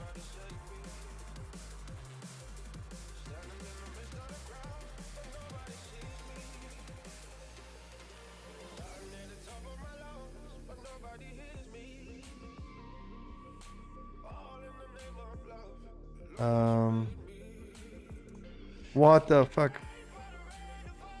I need to get this action bar away from here. That's so bad.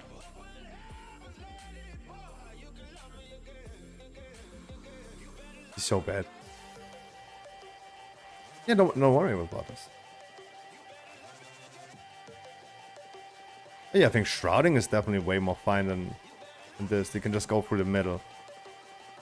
I always think it's just sketchy going along these mobs because I am not aware of the real range of them.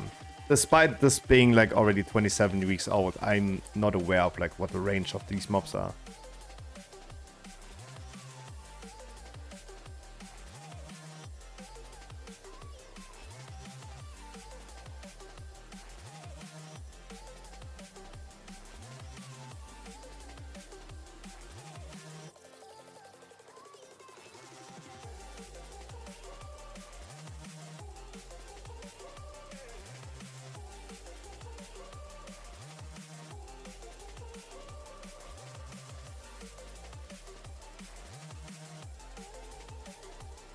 Oh yeah, for sure, for sure.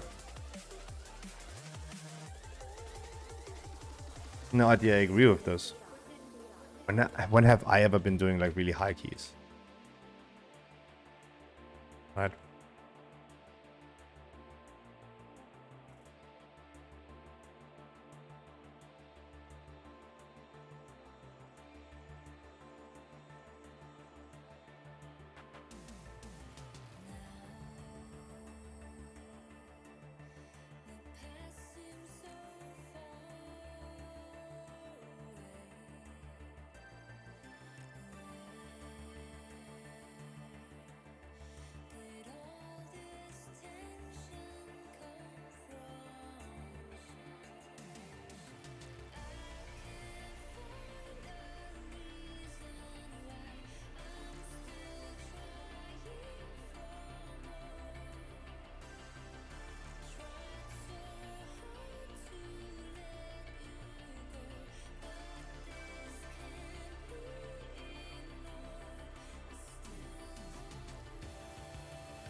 Oh, that was probably the worst EI in my life.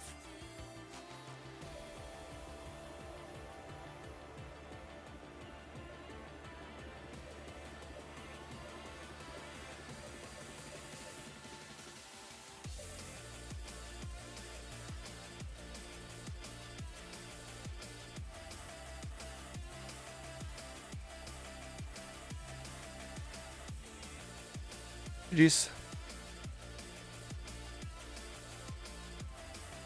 What the? I've never seen that icon before. GG's. Drink it as a myth? Oh. Which one? Dark of Margarul? Mark of Dargarul. Oh, Jesus Christ. There you go. Here's the interview. How's Voka being received? Will there be more support aspects? Not planning any for launch currently. Overall, the team is happy. They have learned a lot. We'll take those lessons forward. It's not the goal that Orc Vokers are being required for Mythic Plus. They knew it's going to be overtuned, but that's why it was added in... What?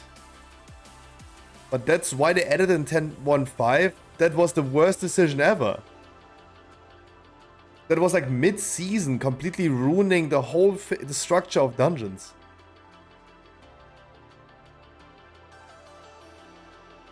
Fuck. Post 10.2, will it be a Shadowlands Season 4 style thing? Nothing to announce, but Shadowlands Season 4 was really successful. Yeah, okay. What about 10.3? No, but there's more storytelling between 12.2 and the War Within.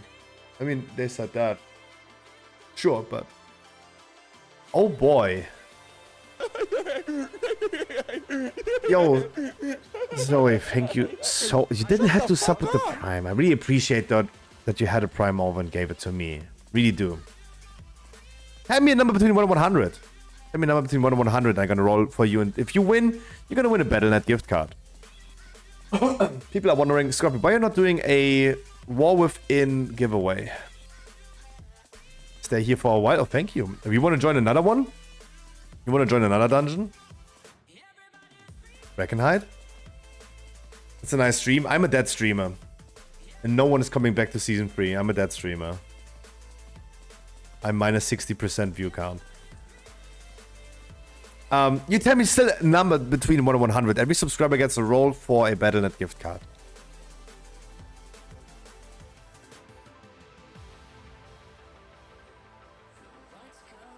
$47. And I roll a 6. Sad hamster. You guys have the control over the channel points, not me.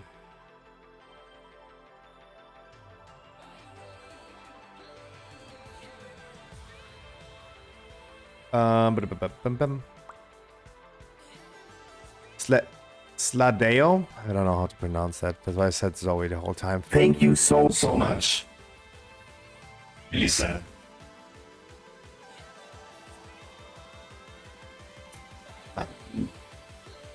It is a Breckenhide. It is a Breckenhide.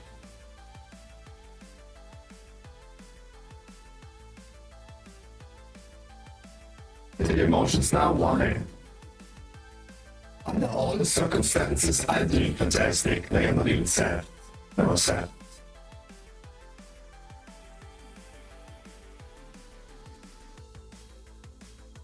Just sad these days. Oh, sure. I want people to join back for Season 3 and no one is coming. Everyone is going. It's going for... What's the sound? It's my voice. It's also voice chatting to it. Everyone is going. It's going for... What's the sound? It's my voice. It's also voice chatting to it. Hello. Okay. Hello. Okay. I think the voice changer is bugging out lately.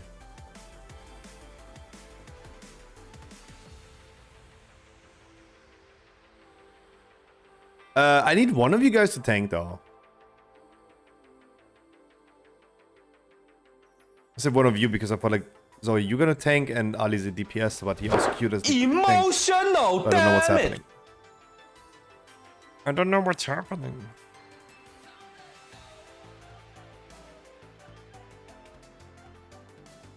Look, Etty.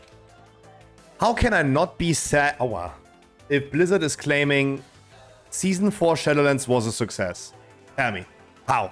In what world can you not be sad about that?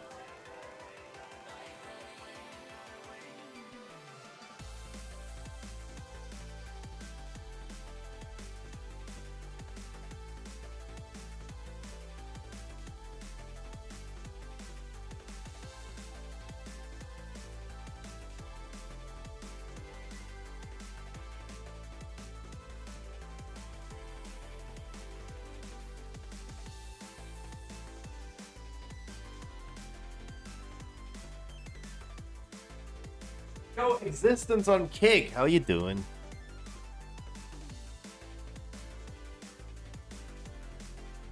Yeah, I mean, if individual people like it, it's fine. Like, it's more about like...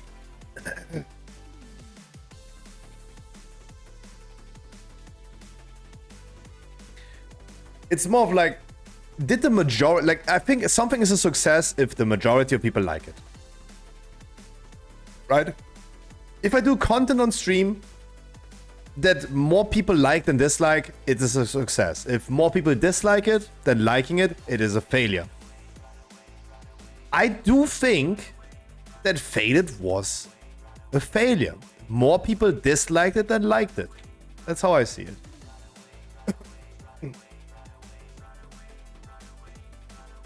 I heard a lot of people already saying if there's a Faded season in Dragonflight, they're not playing it. No way they're gonna kill Razagath again. Yeah, guys, you need to decide who is tanking, Zoe or Alize.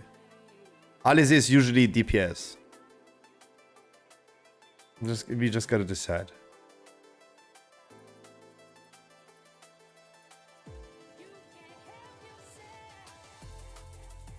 But yeah, the BlizzCon thing, the deep dive starts at 8. Is everyone... BlizzCon schedule. Let's quickly check this so I'm not missing out.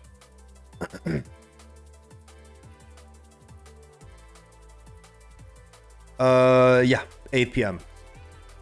So we're gonna do this dungeon. I'm gonna hopefully have some food afterwards and prepare already. Oops.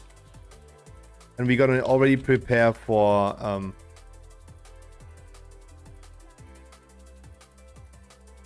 I'm just gonna PI the druid then. There you go.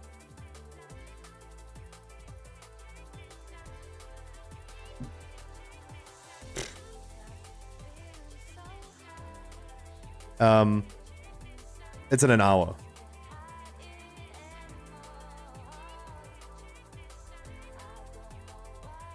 You don't always get what you want. Don't always get what you want. Why am I trying this as a druid? As a priest. The druid I do that, but as a priest I shall not.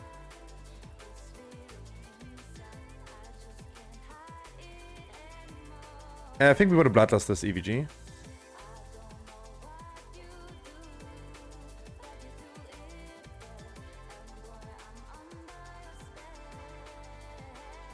Be bloodlust worthy.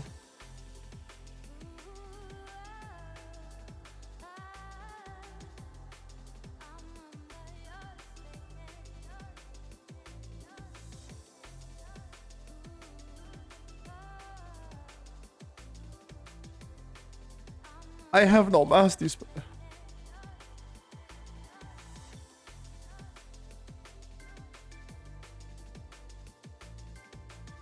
Ooh. Holy moly.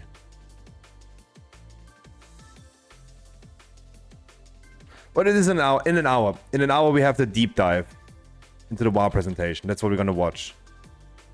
I mean, look. Ooh. The fuck? We already have news about World of Warcraft, like cross-ram guilds. That is already like a news that we have. But I think they're gonna be talking more about it today. Right?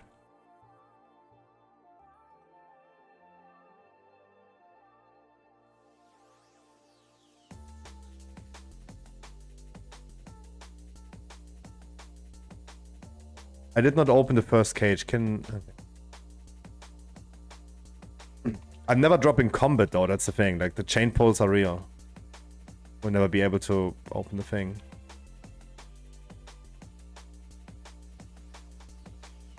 We need to at some point drop combat.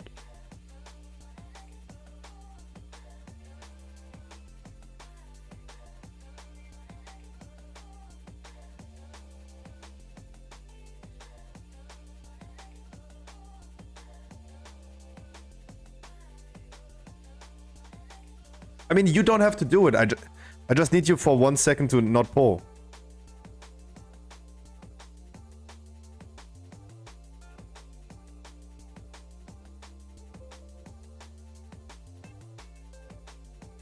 Tim can go travel form. That's true. It's just like he also will not be able to open it if we are in combat. You cannot open them in combat.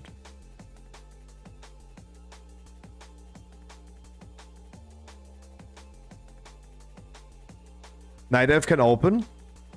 That is cool. But who the fuck plays Night Elf? Except for you. I would really like you as a tank to not go Night Elf form. Yeah, but you're the tank. You're the tank.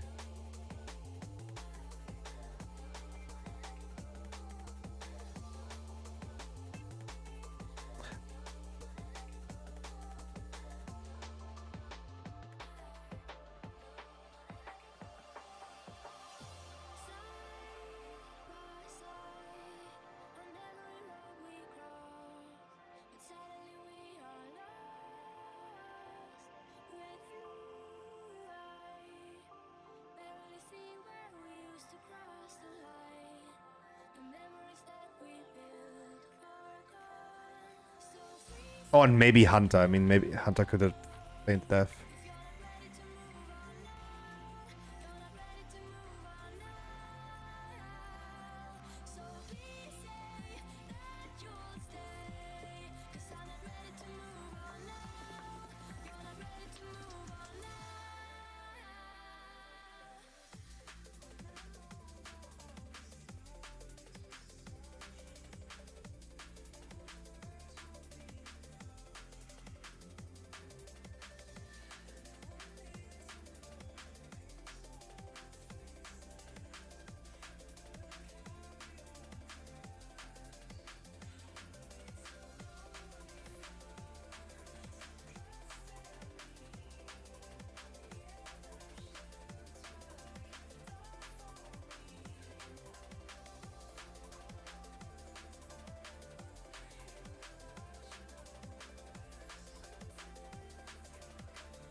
Oh, only one of them is Mind Super Bowl, okay.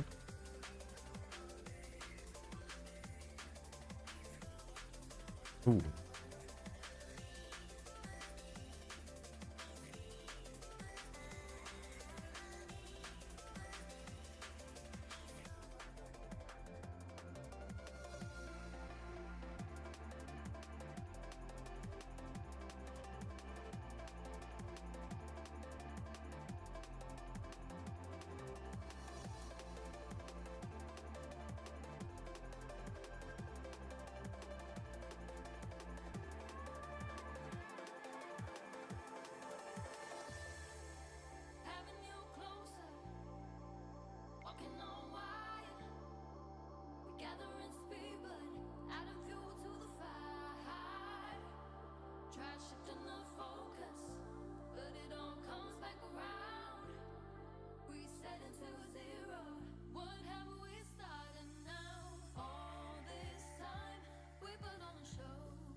Wait, why do I have evangelism scaled?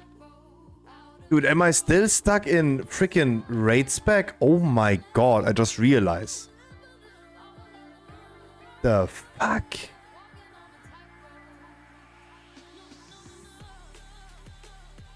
Holy shit, dude.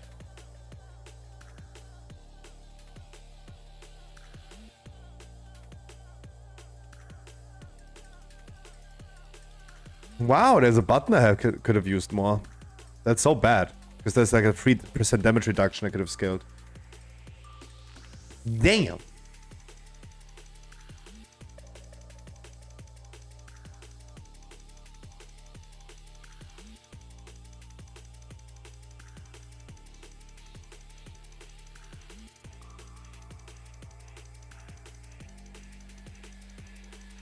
We're quite fast, so no bloodlust this pull.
Ui, ui, ui.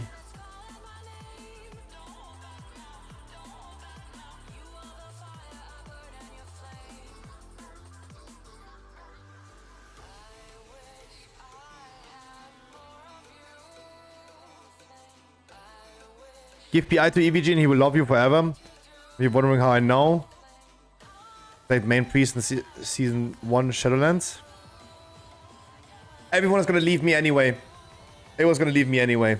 Not trying to make people love me anymore. How I killed that part of me. That Scruffy is dead.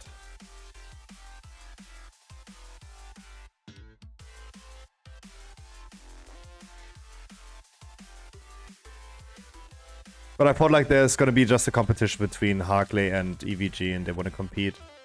I mean, Harkley can't win anymore probably because he's dying the whole time. Due to my dumbass not healing this correctly.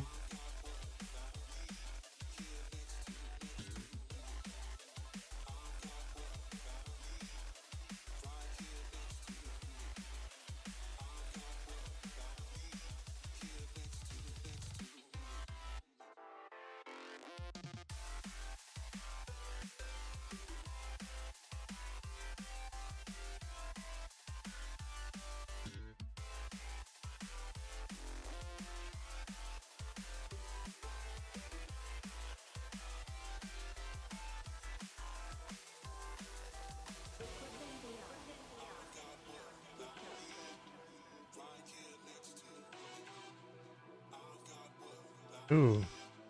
Yeah. Don't release. We were out of combat for once. For once we were out of combat.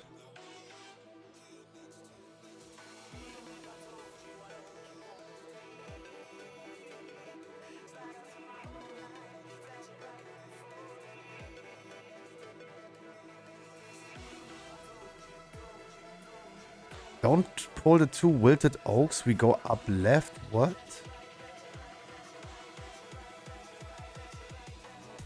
Those are some wild ass routes. I don't.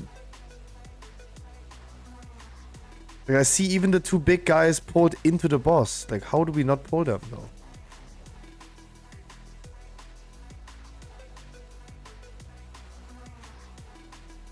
Like, I see even Azuna and the other dudes in a 30 keep pulling them.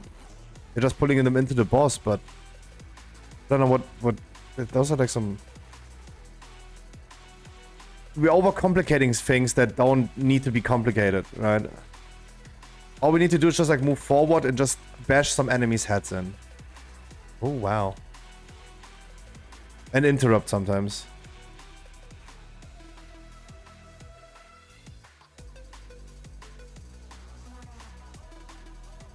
We really don't need to overcomplicate this whole thing. Like in Nelfarian Slayer, it's like Etty also has been saying this is a thing for you see like this type of route, the skip at the end. It's a thing for like you see in high keys. Yeah. I think we had a long debate today about like what is a high key, what is a competitive key, and as long as you're not doing 28 keys, it's not competitive. It's not a high key. So we are like 11 key levels away from making it complicated.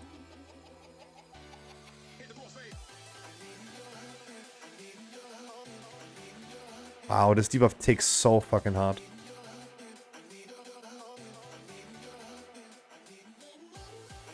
I mean, 20 plus plus. You said high key. You see this in high keys. Higher. Okay, I mean, what is higher? It's just like, we're making it too complicated, I'm saying. I think everyone can agree on this.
What?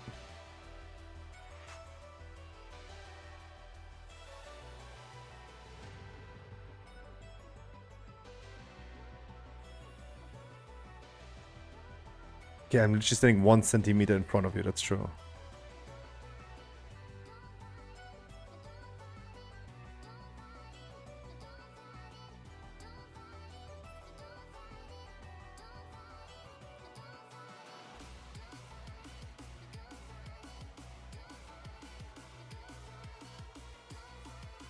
Oh my god, how? No, you're downstairs. I res you, wait.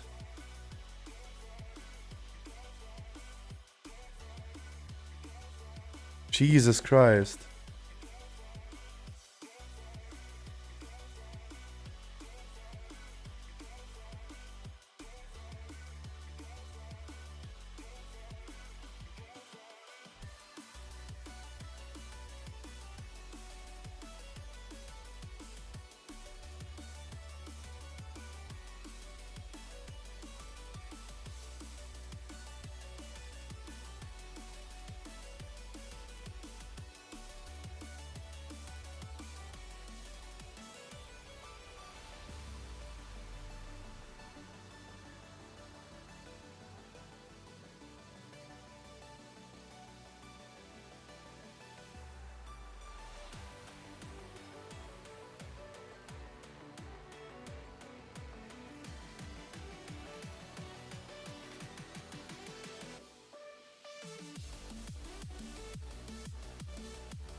Cannot rip you out of this. Yeah, no. Chance. I thought I could maybe.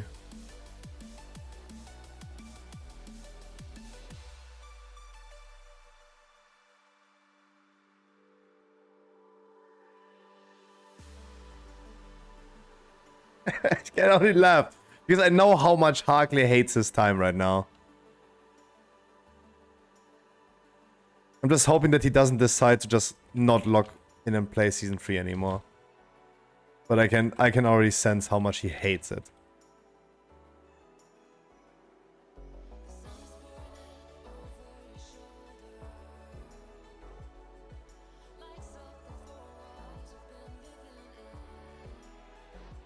Never ever? Never ever what? You never ever log into Season 3 again? Oh. That's what you mean. I don't know. Do you remember... what was his name? I don't even remember his name anymore. There was a dude that played Warlock, right? Remember that guy? That Destro Lock that went full single target spec in Brackenhide? What was his name? Agatha? Oh, I already forgot what his name was, right?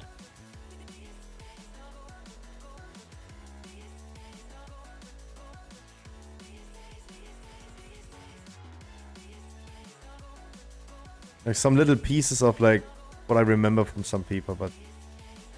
Hi Glaser Petro.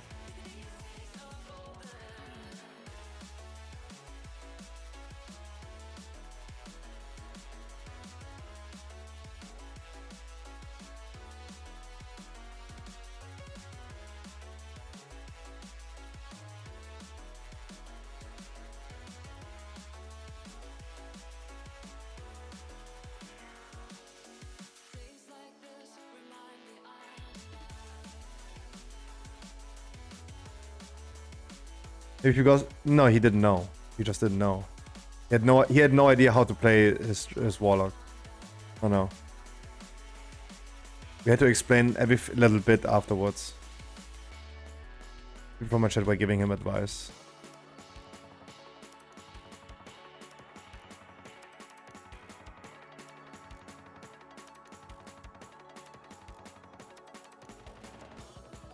And surely, that guy is also never seen again, right? You have never seen this guy again, right?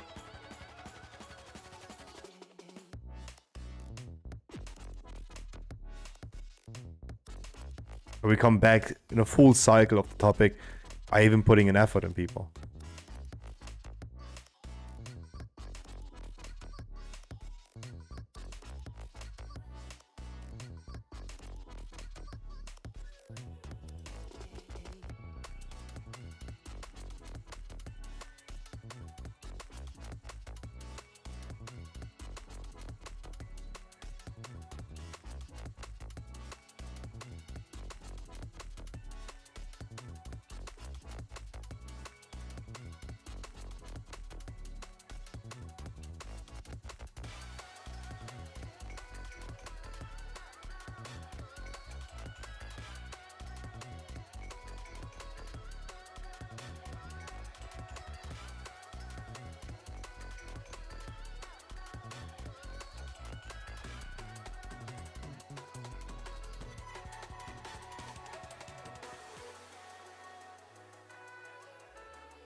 GG's.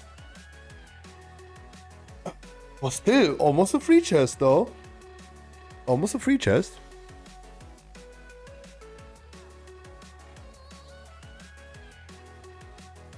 And I'm getting loot left and right. Jesus Christ. GG's.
Okay, I expected to get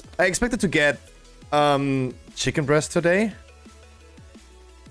Yes, we're gonna be watching the BlizzCon stream, yes. Because I need to also make sure I'm gonna post news on my website Stormfake. I got McDonald's though. Expected chicken, but I get McDonald's.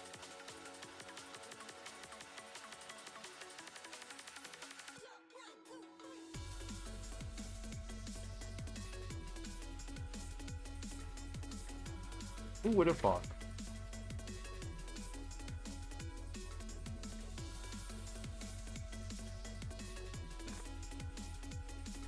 Look, there's got to be much to carry. What?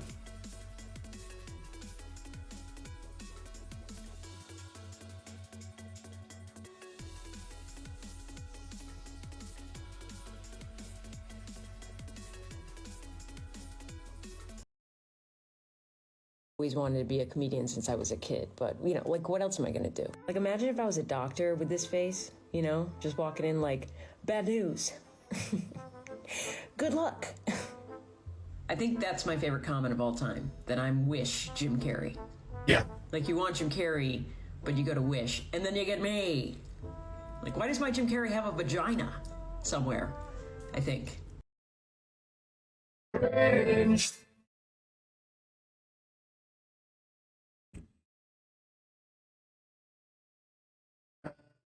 Blizzard.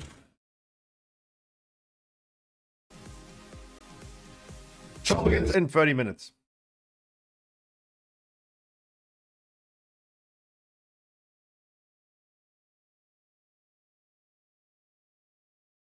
Wait, what? What is happening? Pachama to Gun. What? Arena schedule. What? Guild Clash.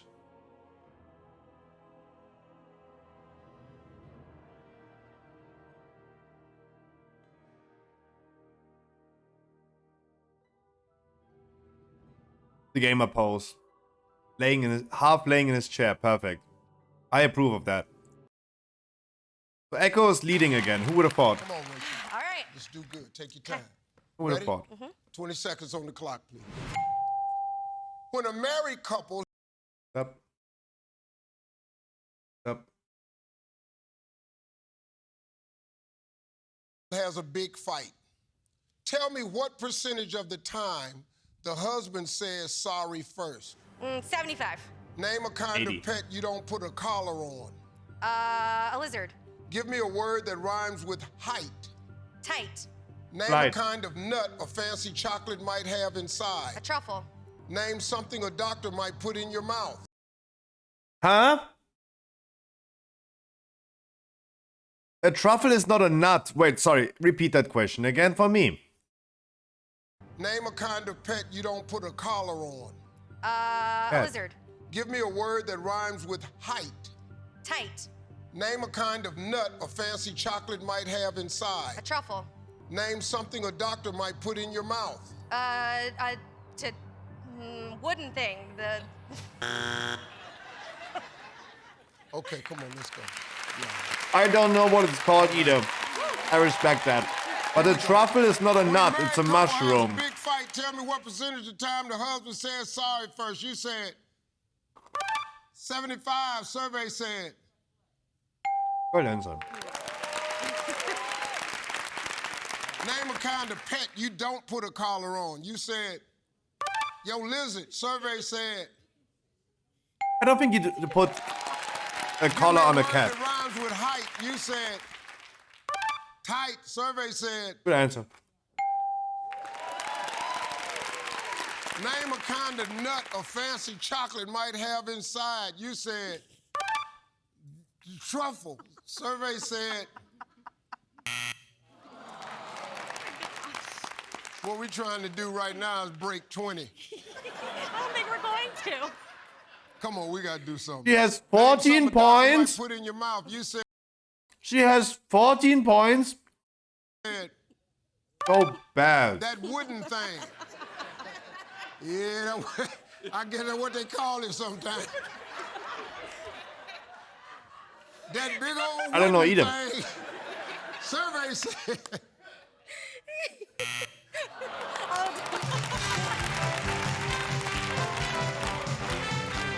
Side of the video's worst fast money play of all time. Miss President, how you doing today? I'm doing great. You in a good mood? I am in a wonderful mood. Girl. Yeah. Bad. Well, it ain't bad.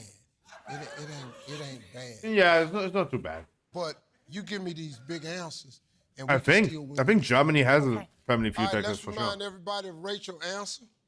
Familienduell, yeah.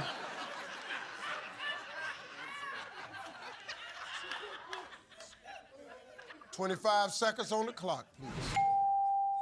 When a married couple has a big fight, tell me what percentage of the time 90. the husband says sorry first. 100%. Name a kind of pet you don't put a collar on. A fish. Give me a word that rhymes with height. Might. Name a kind of nut a fancy chocolate might have inside. Pistachio. Name something a doctor might put in your mouth. Tongue depressor. Oh! No idea what the name of that is.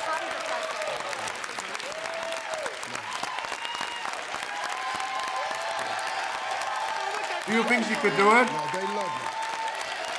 She could, potentially she could. Love you. Let her cook. They are happy with your answers.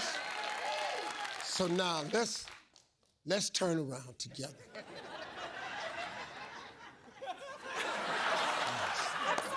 It's okay. It's okay. It is really okay. It's okay. Lizard. The first lady was so dumb. She reading the board, laughing at it. She said, "Lizard." You think that's funny? Where you hear the rest of you hear? All right, here we go. We need 100 and... Don't worry about it. When a married couple has a big fight, tell me what percentage of the time a husband says sorry first. You said 100%. That's so close to the truth. Survey said... 90. Number one answer, 50%. What? That's a lie. That's all the women went, ain't no way. Cause I'm damn sure not apologizing. All right, Okay, let's go. that's Come a on. setup. They were set up for failure. This was a setup. This is a setup 100%. This was made for making them lose. Name a kind of pet you don't put a collar on. You said fish. Survey said bird. Bird was the number one answer. Give me a word that rhymes with height. You said might. Survey said Light. might was the number one answer. Wow. Name a kind of nut a fancy chocolate might Yeah, have they can't inside win. of it. You Can't said win. pistachios. If the top answer is 27 people, then no way. Survey said almond. Almond was the number one answer. What? Name something the doctor might 0 points of pistachio is also whack. put in your mouth. You said tongue depressor, which is something similar to the big wooden thing. 61. Survey said tongue depressor was the number one answer. His wooden cock. Top 4 answers on the board. Name a type of pot. Weed. Pot pie. Pot pie. Pot roast. Pot roast. I think they're thinking wrong. A type of pot? Hendrick. Pot sticker. Pot sticker. What is happening? Claire. A cooking pot? A cooking pot. Yeah. They all fought wrong. They're not talking about dishes. They're not talking about names of a dish. We're gonna play, Steve. We're gonna play.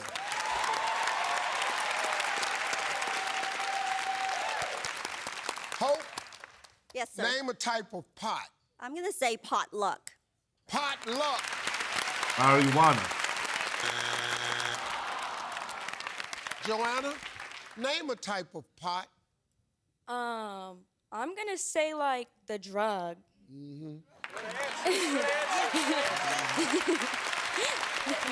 She's the type of girl. You can always tell she's the type of girl.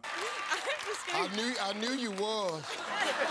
Because I saw you breathing, your breathing changed. You was trying to figure out how you was gonna say it in front of your mama.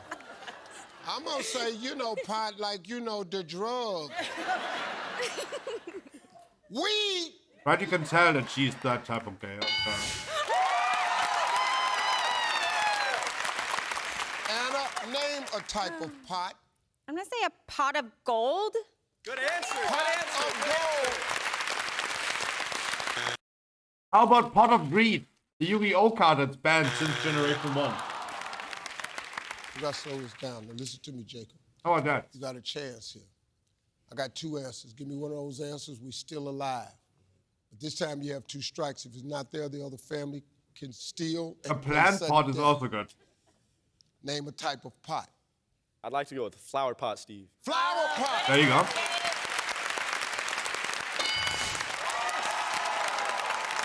Claire, you seem to be the savior here. We have 1 answer left. Claire, you give me that answer, your family wins the game. But this time you have 2 strikes. If it's not there, the other family can steal and play sudden death. Claire, name a type of pot. A pothole. Good answer. Good answer. Good answer. Pothole. I don't know what that is. That's a good answer.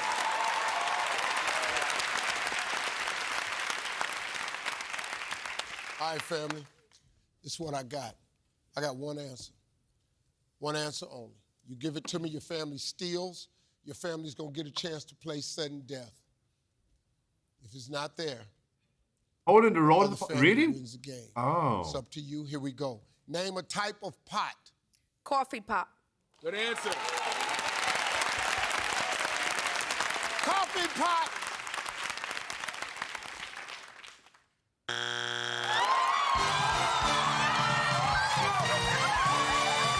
That was a good answer. 4. Schlagloff, ja. It wasn't that answer. 4. Toilet? Oh, you're going on the pot. Oh my god, true. Yeah, pot oil Schlagloff, yeah. Oh my god. That is so true. We ask 100 men.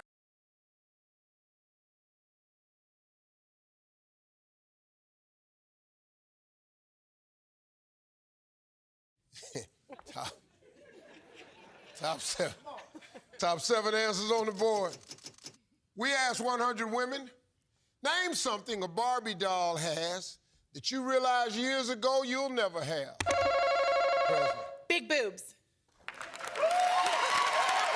Huh. Okay. They asked 100 women though. Big boobs. Hot body. A 6-inch waist is not boobs though. Oh, sex with Ken is Talk to good. 100 women now. Name something Barbie doll That's a has good you one. realized years ago you'll never have. Being tall. About being tall, see? He's saying this with his 4.9. It's up there. Oh, it's up there. Y'all had a tall Barbie doll? Woo! Come on. It's tall. Name something else Barbie doll has you realized years ago you'll never have. Her fashion sense. Her fashion sense. I think the question's absolutely dumb. Do a lot of high-fiving, Scott. You ain't gonna get none of these. We ask 100 women, name something Barbie doll has you realized years ago you'll never have. Well, she's got a million jobs. Yeah? Barbie had a lot of jobs.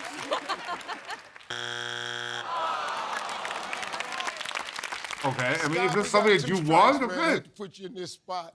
I pretty much know you don't know nothing about Barbie, do you? Oh, you wouldn't believe it now, Steve. Okay. We got two strikes. Come on, fool me, Scott. Name something. Be careful. The other family can steal. Name something Barbie doll has you realized years ago you'll never have. That beautiful long blonde hair, baby. Okay, dude. That beautiful long blonde hair.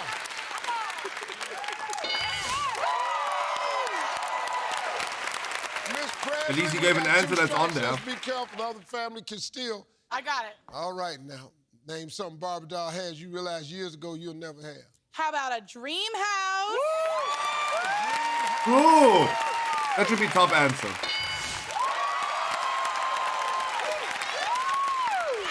Cody, two strikes. Chester family can steal. Something Barbie doll has you realized years ago you'll never have. What about that dream car, Steve? If they talk about houses, they talk about cars. Car.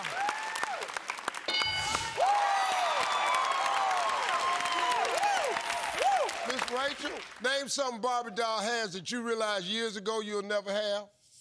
Her sexy man, Ken. You ain't gonna have kids.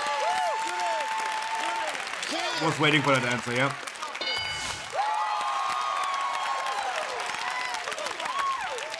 All right, let's go, darling. Boy, I'm having a good time right now. Two strikes, other family can steal. Name something Barbie doll has you realized years ago you'll never have. She's got lots of friends. Do she? That is the same lady that said a lot of jobs, a lot of friends. Lady, are you projecting? What is wrong with her? You're unemployed and having no friends. We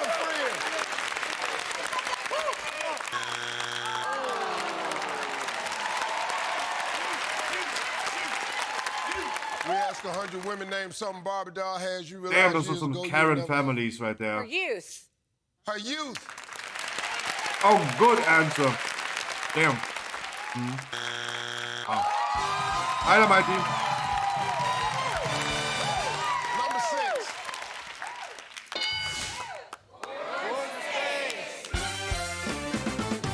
Okay. So they're putting boobs into body and waist. But they're, okay. However they conduct it. Okay. Craft yourself some food, my man. Get ready. Everyone get so ready. Because I also need to get ready. Because I have to post some news, of course.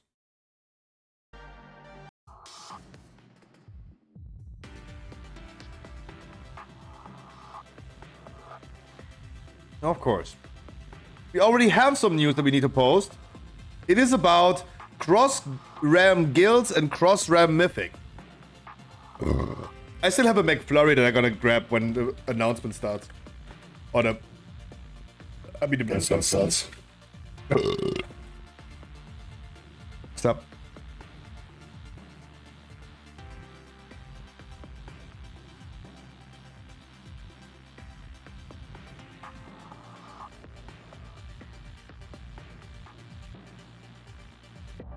I mean, that's already like big news. Did you get air? Who?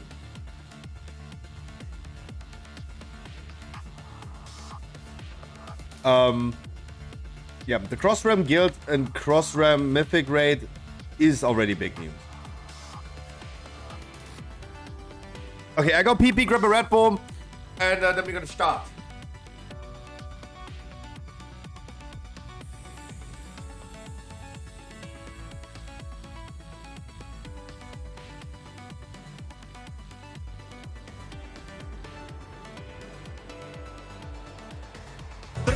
Stibbidi dop dop dop dop dop. Yes yes yes yes. Dip stibbidi dip stibbidi double double double double. Yes yes.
McFlurry?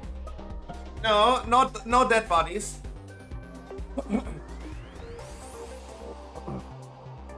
Ooh, Robin is back. Robin, how are you doing?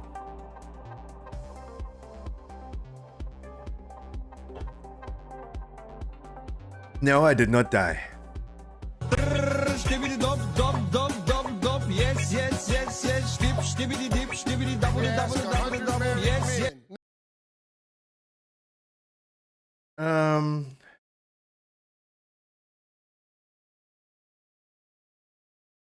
Ladies, top 6 answers on the board. Name a reason a woman might marry a man half her age. Long cock. For the money. For the money. Top answer. For the sex, Steve. For the sex. Grown woman Top answer. answer.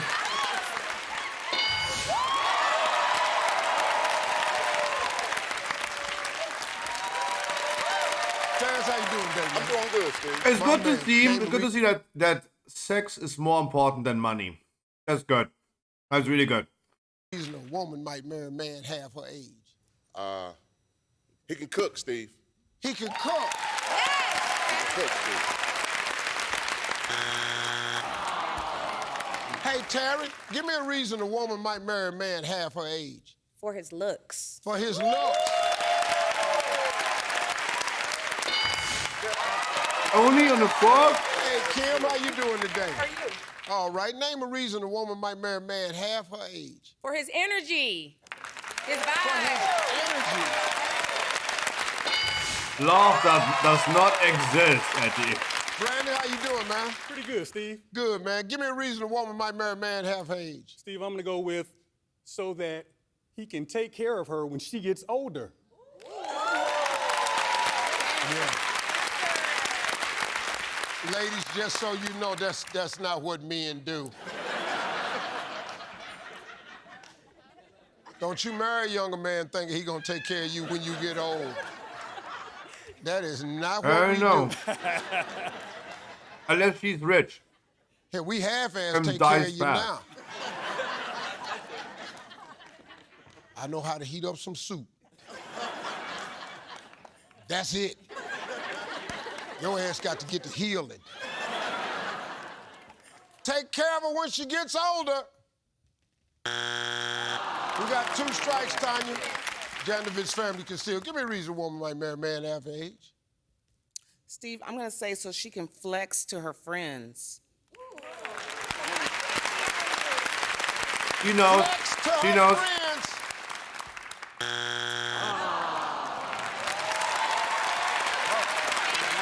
Name a reason a woman might marry a man half her age. Because they're in love, Steve. Cause they're in love. Finally. 12. 12%. Number 12 out of 100.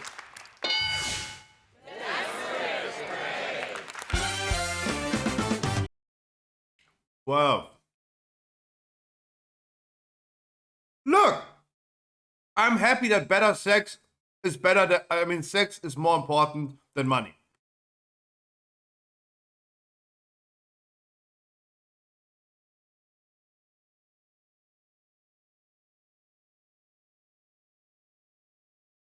Top 7 answers on the board. We're roasting women We right asked now, huh? 100 married women.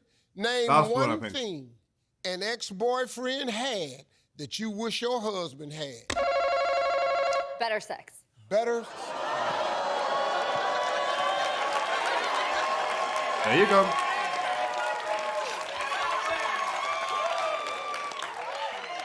Better sex.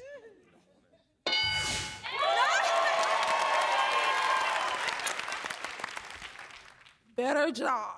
A better job.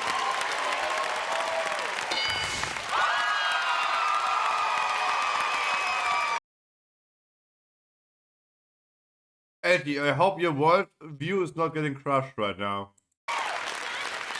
Yeah, we'll play. That's okay, that's okay. I figured when you ran money, off, I sex, just and then love. followed you. Maria talked to 100. I'm gonna say this one time. We talked to 100 married women. Okay, ladies. Name one thing your ex-boyfriend had you wish your husband had. A better car. A better car.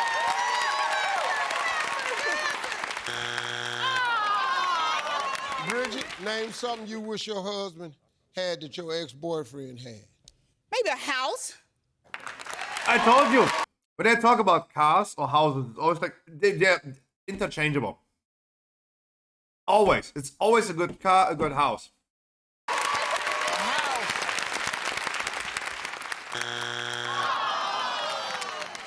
Steve, I'm gonna say chivalry. Chivalry. I don't know what it is. You talked to 100 married women. Name one thing an ex-boyfriend had you wish your husband had. Better personality, humor. A better personality. There you go. They got 3 out of 7 answers, that's why. Number 6.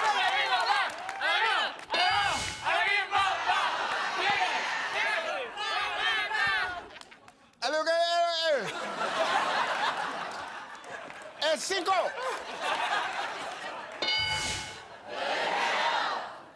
Cuatro. Is it cuatro? What?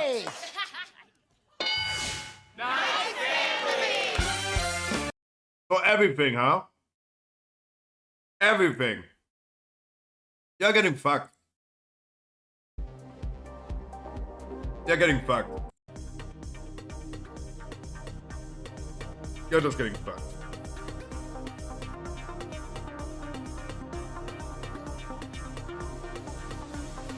Please no faded, right? Hi, Maratze. If I disconnect again today, go somewhere else. I will not even try.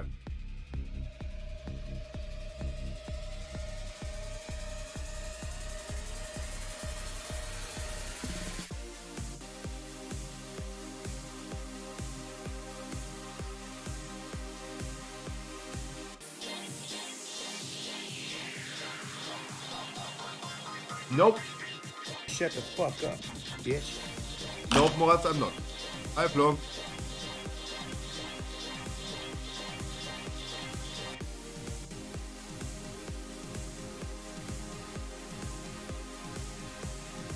Is there gonna be a deep dive for Classic as well?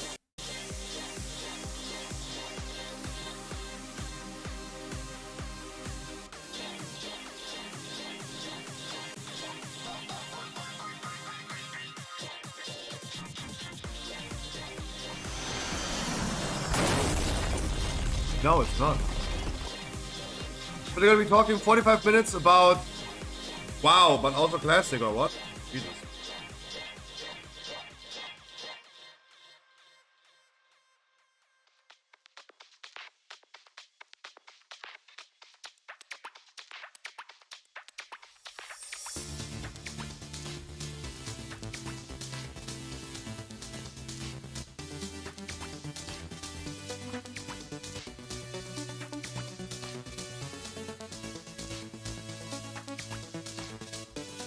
I mean, I really hope that Annie is right, and the Classic hype only lasts a week.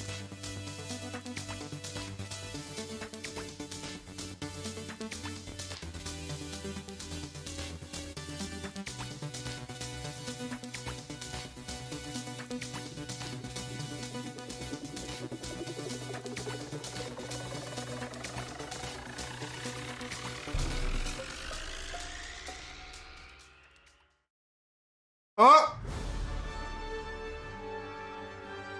Haunted?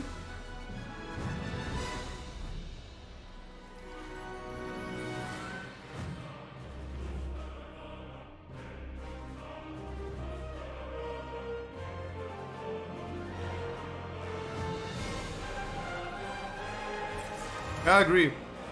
100% agreed on this. We talked very long today already about it, but I agree.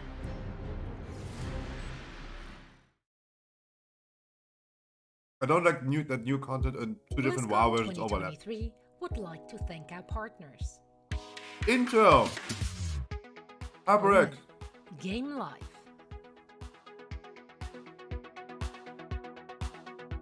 Xbox. Power your dreams.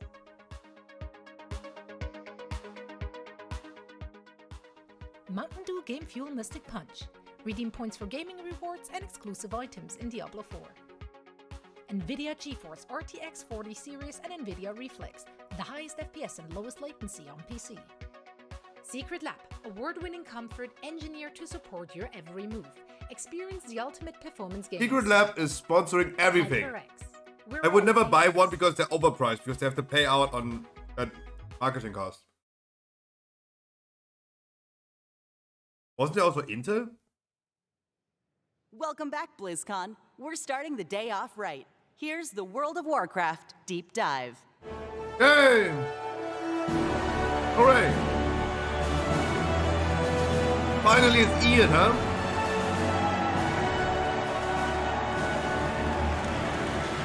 Good afternoon, BlizzCon.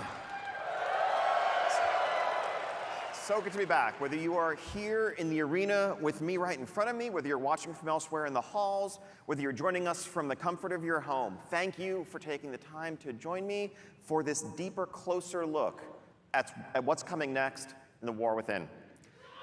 Why, man? I love you too. I love you, BlizzCon. Why? So Morgan and What did we Maria do to gave you? you kind of a sneak peek at some of what's coming. Today I want to spend a bit more time giving you more information on the core features of War Within, as well as a few things that didn't get mentioned at all yesterday. So, beginning, just a little teaser there. So to begin, let's talk delves.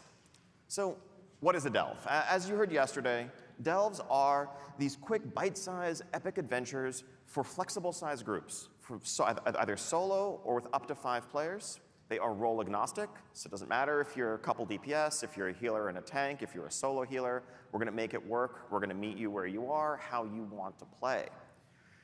Delves are a new endgame pillar. This is a permanent addition to World of Warcraft going forward and represents kind of a capstone to the outdoor world experience. We've had dungeons, we've had raids, we've had organized PvP, and I think we've had some stuff for outdoor world players to dabble in. But if you wanted progression, if you wanted goals, if you wanted a deeper, more structured experience, frankly, we were letting you down. We want to change that. That's what delves represent in World of Warcraft.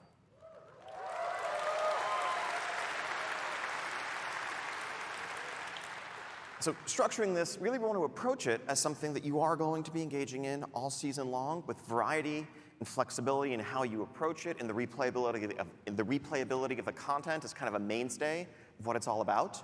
But also want to build in progression. And I think if you're an outdoor world focused player, a lot of the time it's just about kind of spending your time doing a thing, going to a place, completing an event, but there aren't necessarily goals to work towards. There aren't necessarily reasons to be excited about getting an item upgrade because it's going to let you do something you haven't been able to do before. A difficulty progression built into delves is going to enable us to offer that. Now, there's a lot of lessons we've learned over the years from building this type of content, whether it was Torghast in Shadowlands, Island Expeditions, scenarios, you can throw in Horrific Visions in that list. We've learned a lot about how to tune these sorts of experiences, how to design them for flexible scaling groups of different sizes, of different role compositions, about what's fun and what isn't. But we've also learned, based on your feedback, about what not to do in some cases, in terms of how we structure it, how we present it. I think a key aspect of saying this is an endgame pillar is that it's an offering in parallel to the others, to dungeons, to raids. If you want to do this, if this is your jam, if this is your type of gameplay, we're there for you, and we want this to be as deep as you want it to be. If you're happy running Mythic Plus and you just want to focus on that, we're not looking to add another item to the checklist of things you feel you have to do to compete. It's an alternative. Unlike Torghast, which is something that we did kind of say, everyone has to do this, whether you like it or not, whether you'd rather do something else or not. That gets back to some of the philosophies that Morgan touched on yesterday and how we're approaching designing and evolving World of Warcraft. We want to meet you where you are. We want to respect your time. We want to offer you the ability to choose how you want to spend that time each day, each night in Azeroth. Yeah. Okay. I mean, let him cook. Let him cook. So in terms of the character of delves and what a specific one will be like, The vibe here is about unraveling mysteries, it's about exploring, it's about feeling like an extension, a seamless extension of the outdoor world experience. These are not dungeons. Every dungeon is ultimately about killing a series of bosses or boss-like encounters, and the dungeon is over when you kill the final baddest boss at the end of the dungeon. And that's kind of the structure that they all have to conform to. As much as we try to vary the formula a bit, that's pretty much what they're going to be. In the outdoor world, things are a bit different. We can, break some more of the rules. And really, at the end of the day, the one consistent thing about delves is that they're all going to end with a room full of treasure. Some of those will have a final boss guardian in front of them. Others, you may be, just exploring, traversing the delve, flipping switches, solving a puzzle, defeating lieutenants, gathering things that you need to open the vault door. We can vary the gameplay. We can vary trading the posts feel will. of the experience. Yep. I do think, yep. Are going to be instanced experiences, but they are seamless. When you walk up to, this, as I'll show in a second, a fog door at the entrance to a cave, at the entrance to a structure, you're just going to walk in, no loading screen, and now you're in a delve. You want to make sure this really feels like part of and an extension of the outdoor world.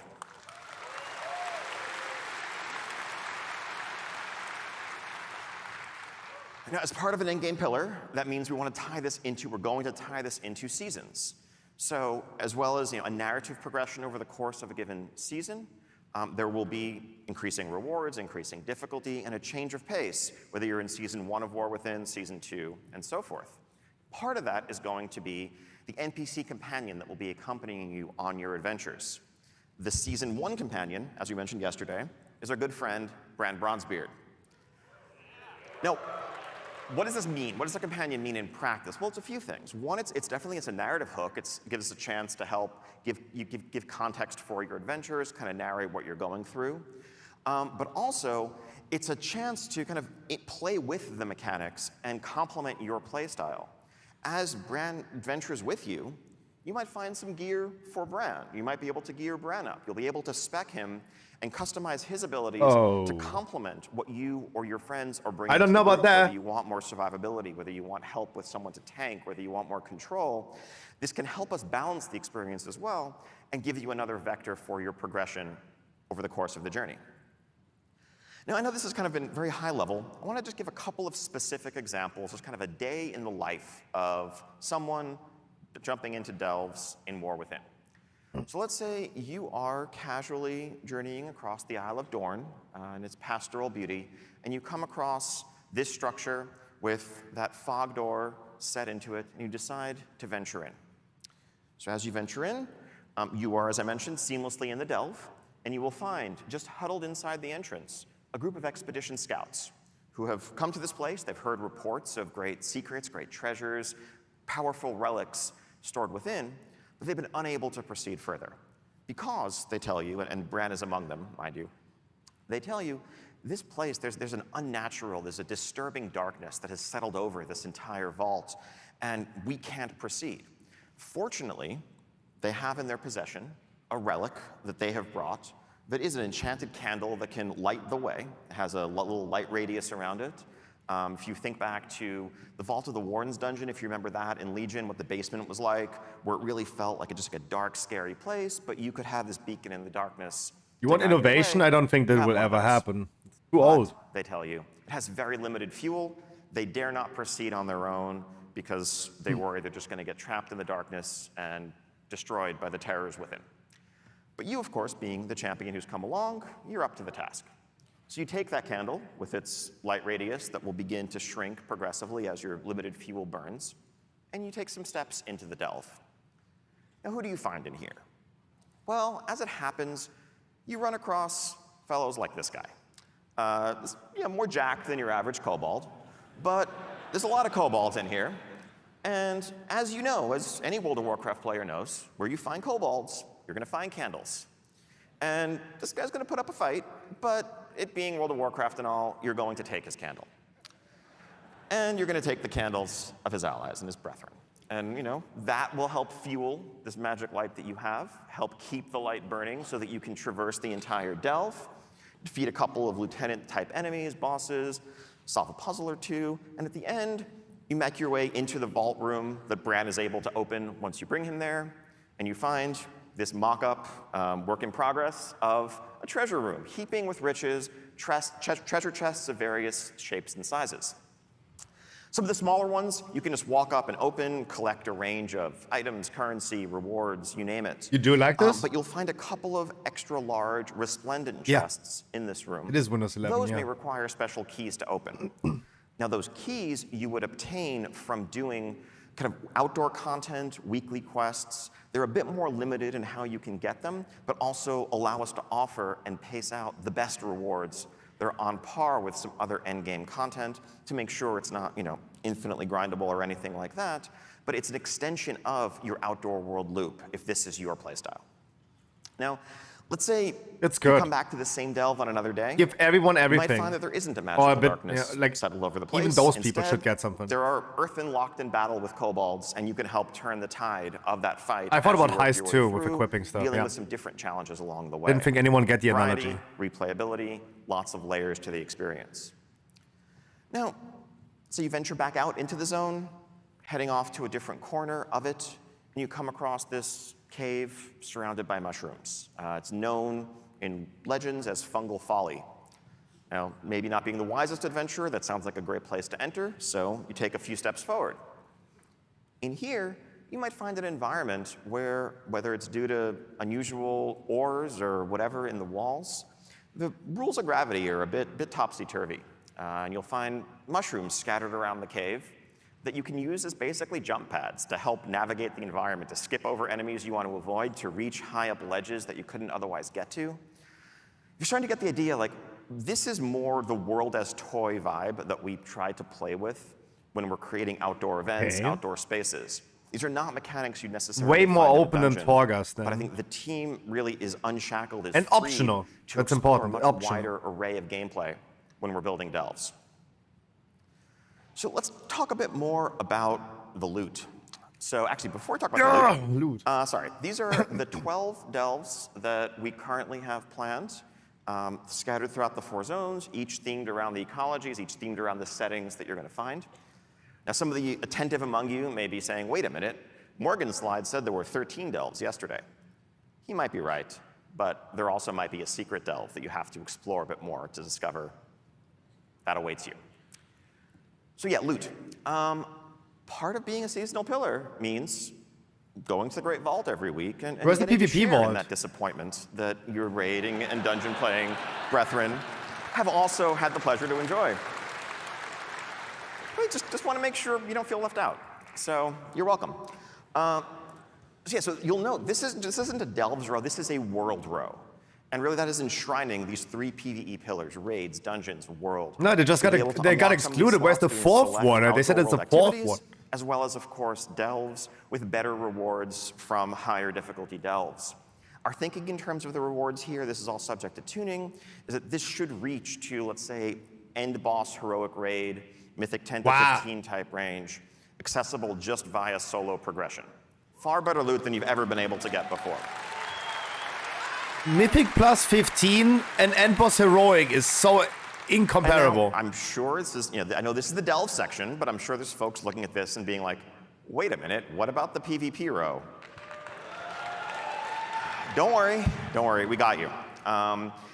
We are removing the PvP row from the vault. We're doing that based largely on feedback that we've heard that randomness and PvP gearing maybe are not the best combination. Oh? I know it took a few years to get that message through to us. So 20? the way this is going to work is instead, you're going to get a whole lot more conquest. You're going to gear up at the same rate overall, but you will have complete control over your gearing path, just spending your conquest on the items that you want. With easier catch-up, if you come in late in the season, you don't have to worry about having missed certain vault weeks. Also, if you're someone who PvPs a lot and you raid, you don't have the awkward choice of that raid trinket versus the PvP item that's going to help your arena partners. So, let him cook.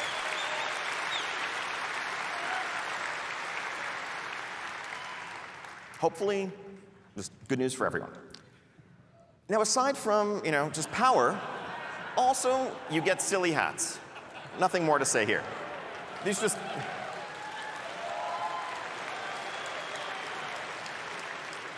These are just a few examples of the array of cosmetic rewards that will be exclusive to delves, reflecting the varied ecologies and environments you're going to be facing. So, silly hats, World of Warcraft. Less silly, just as, let's say, Mythic Plus players have a mount that they can earn over the course of a given season, this customizable flying mount will be exclusively available through thorough completion of the delve experience. You'll note the customizability of it. This will be customizable the same way you can customize your current dragon riding drakes at the rostrum. Just modularly.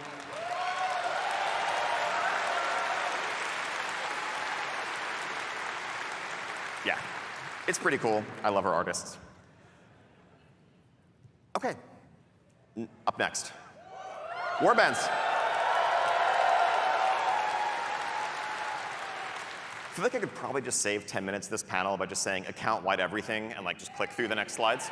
But it's kind of that. So I don't know if you guys know this, but turns out y'all play a lot of alts. I'm sure that actually the number of characters per person in this room in particular is like some insane average. But the average WoW player today plays multiple characters. The two-thirds of players who have a level 70 have multiple level 70s. Half of players have 3 or more.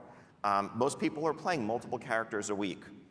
And that's not something the game, it's no secret, has always done the best job of supporting. Now, part of that is because World of Warcraft 20 years ago was built with very different assumptions. And I both mean design-wise, but actually engineering-wise as well. The infrastructure and the architecture that was built. Back then, it took hundreds of hours to level a single character, of course, and playing alt seriously was far, far from the norm. But we've kind of inherited, we have been working with those foundations to this day. And so when we get requests for them, when we talk about alt friendliness, we try to do it, but we're often we're swimming upstream, given the underpinnings of a system that were never designed for this. And that's why you get some, frankly, pretty clunky solutions. Like, well, if you want to transfer this currency to your alt, go to a vendor and spend some to buy a different box that contains account-bound currency that you can then mail to yourself, log out, log back in, take the box out of your mailbox, and open it on your alt. Congratulations, you have moved 300 supplies. True. Elegant design, ladies and gentlemen.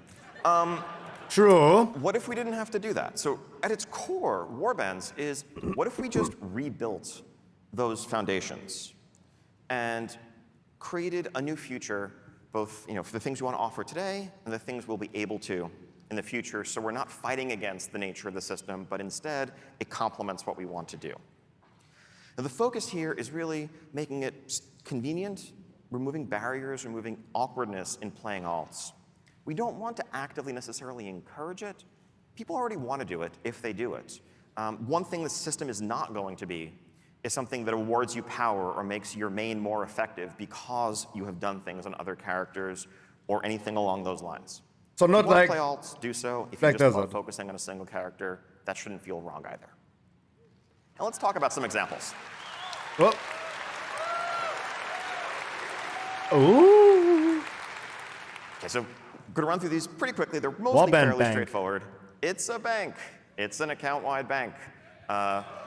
Thankfully, hopefully, you should never again have to mail something to yourself.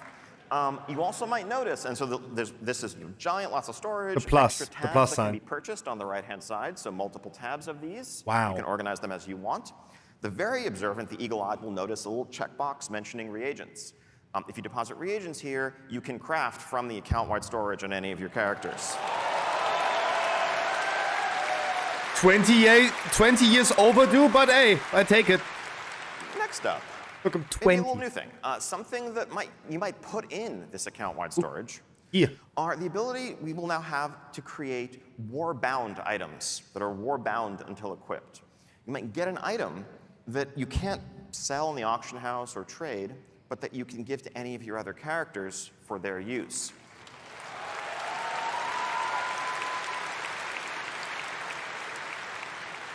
Now, these items would drop as bonus personal loot from doing a variety of content. They would drop at a slightly lower item level than what that content would normally give you. Again, we want to make sure the right way to play is not playing on multiple characters to funnel loot to your main to gear up your main faster, but just easy potential hand-me-downs, ways of getting an alt caught up, maybe even an excuse to level an alt if you get a really cool item for a class that you haven't had a chance to get up yet. So just an extra layer here, hopefully making it easier than ever to progress, to accomplish your goals on multiple characters. All right, now quick rundown of some of the other integrations we have planned. Transmog. Transmog has always been, it's been for a long time an account-wide collection. Key thing here now that really it is being acquired by your warband, that means that now if you were running, let's say, Ulduar on your mage and a pair of plate shoulders drop, you can still add those plate shoulders to your warband collection. What the one guy in the back like, no! Like, finally! Yeah, self-explanatory. And then, if you log Finally, on your cloth warrior characters later, can your warrior farm can equip them, Seat you're of good to Orgrimmar. go. Hopefully, you don't need to feel like you need to refarm the same stuff on as many different armor types anymore. Reputations, again, fairly straightforward. In War Within, reputations and renowns will work account-wide. We want to make this as retroactive as possible. That will take some work over time. We're probably going to start with Dragonflight renowns as a focus and a priority and work our way backwards. But going forward, we want progress earned on reputations to not really matter which character you're doing it on. At the end of the day, it's the same content, it's the same experience. If you've gained access to some perk or some recipe, having to re-earn it, not terribly compelling.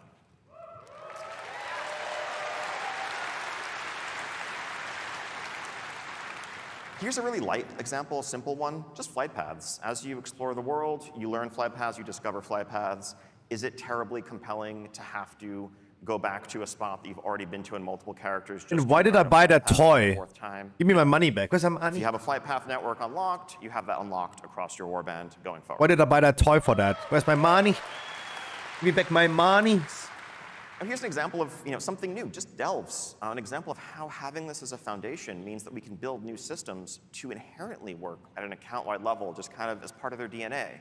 As you are advancing Bran as a companion, as you are empowering him, as you're customizing him, again, logging on to a different character and going back to having a weaker Bran that doesn't offer the tools that you've grown accustomed to, that's more frustrating than fun to re-earn those things. Years. Let's make that progression inherently warband level, inherently account-wide. 20 years it took for them to realize. And achievements. We've had account-wide achievements for a long time. No secret, they have the little blue bar over them, indicating that they function at an account-wide level. What Warbands allows us to do is kind of invert that paradigm and change the vast majority of our achievements to be account-wide, to have that actually be the new default. So if you do part of this PvP or crafting or other achievement on one character, part of it on another, your Warband can earn the achievement. Once your Warband earns it, you've earned it. Again, you, the player, are doing the thing.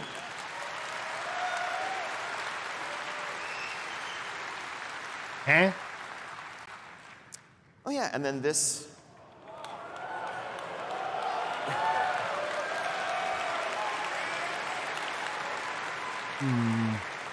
Just to kind of signal this shift up front, there's no mechanical functionality here, but just in terms of presentation, what you'll see when you log into World of Warcraft with multiple characters is a selection of your favorite characters huddled around a campfire or another setting. You'll still have your full list accessible, but we want to make it clear that you, the player, have this cast of characters, that if you want to dress them all up in consistent transmogs, go wild.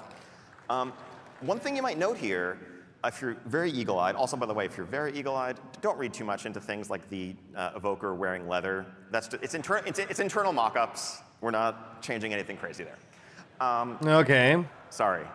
But you will note that the evoker is level 13. That's going to be a thing that's possible because they'll start at level 10. But because level evoker now. Leveling expansion, by the way, going forward. One thing you might notice is there isn't really much here about realm selection.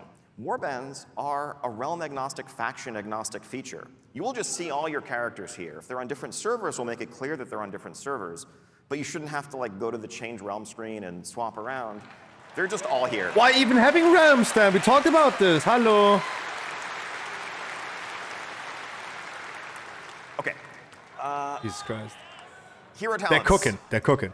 Let them cook. So, at their core, this is a chance for us as we continue to evolve and advance our class system, to explore some deeper class fantasies, to look at iconic archetypes like the Farseer or the Dark Ranger or the Mountain King, or others often inspired by major heroes in the Warcraft universe, other times by fantasies that we've heard are really resonant with players, and focus the continued expansion of our classes in that space. Now, Morgan said this yesterday, just to restate, this is a completely flexible system. It's as flexible as your current talents and specs. Nothing like covenants or anything like that. Anytime you could change your talents today, you can change your hero spec, you can swap around your hero talents. They're just talents. Now, some of our goals here, of course, we want to offer progression, but we want to do so, frankly, while managing complexity to a certain extent. When we started planning for War Within, we knew, all right, we're going to raise the level cap by 10. 10 new levels means 10 new talent points. The kind of default option for us would have been to take the existing class and spec trees and just add a couple more rows to each of them, add new points to spend.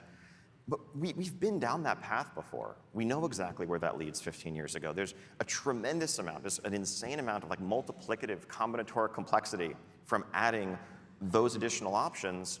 And it also destroys some carefully constructed choices that are really successful that we've just built up in Dragonflight today, where you can't quite have all of these things and need to pick one or the other. Suddenly, when you can get all of them, it can lead towards homogeneity as well. So this approach allows us to both explore deeper class fantasy while focusing the decision space in a way that offers power without that excessive complexity. So the way it's generally going to look is a third talent tree. Again, as mentioned yesterday, at the center of your screen, you have class, you have talent, and in the middle, you have hero talents. You'll note, so there are 10 nodes. There's an initial node that you get as a starter node at the top that you'll get initially when you unlock the system at 71, and then 10 more nodes to unlock. You will get all of them on the way to 80. At level 80, you will have this fully unlocked, similar to Legion artifacts, let's That's say. a lot of telepoints. So you don't have to agonize over where you're placing any choice along the way. Now, the choices that you will make are which hero spec do you want active, and also there will be choice nodes within the trees, just as the class trees and the talent and the spec trees currently have, which you can toggle, adding quite a few permutations to the system as a whole. If you want, as a kind of simpler collapsed view, once you've hit max level, you can just condense it down to only show the choice nodes for easy swapping back and forth to customize your spec for whatever activity quality of you're setting life. out to do. Now, I want to take a But little will bit it of time to allow quickly for walk non-meta, through a like couple for a of non-meta? trees to give a sense of the sorts of Meaning things that you might find in here. will it not be just All of this determined is by subject to Simcraft change, anyway? all subject to iteration and the extensive feedback we know we're going to get. I'm going to use druids a lot as an example here. Going to focus on the case of a balanced druid. That's why I don't play druid anymore. Part of why the team starts with druids is because y'all are complicated. We figure there's 4 specs, 3 roles. We figure let's try some of the hardest cases first when proving out a design. It's nothing against the mages, warlocks, paladins, etc. But there's a reason why you probably tend to see more druid examples than other classes, because we figure if we can make it work for druids, the rest will be okay. The 2 options available to a balanced druid are this Keeper of the Grove tree and Elune's Chosen. Keeper of the Grove is available to balance and restoration. Elune's Chosen is available to balance and guardian.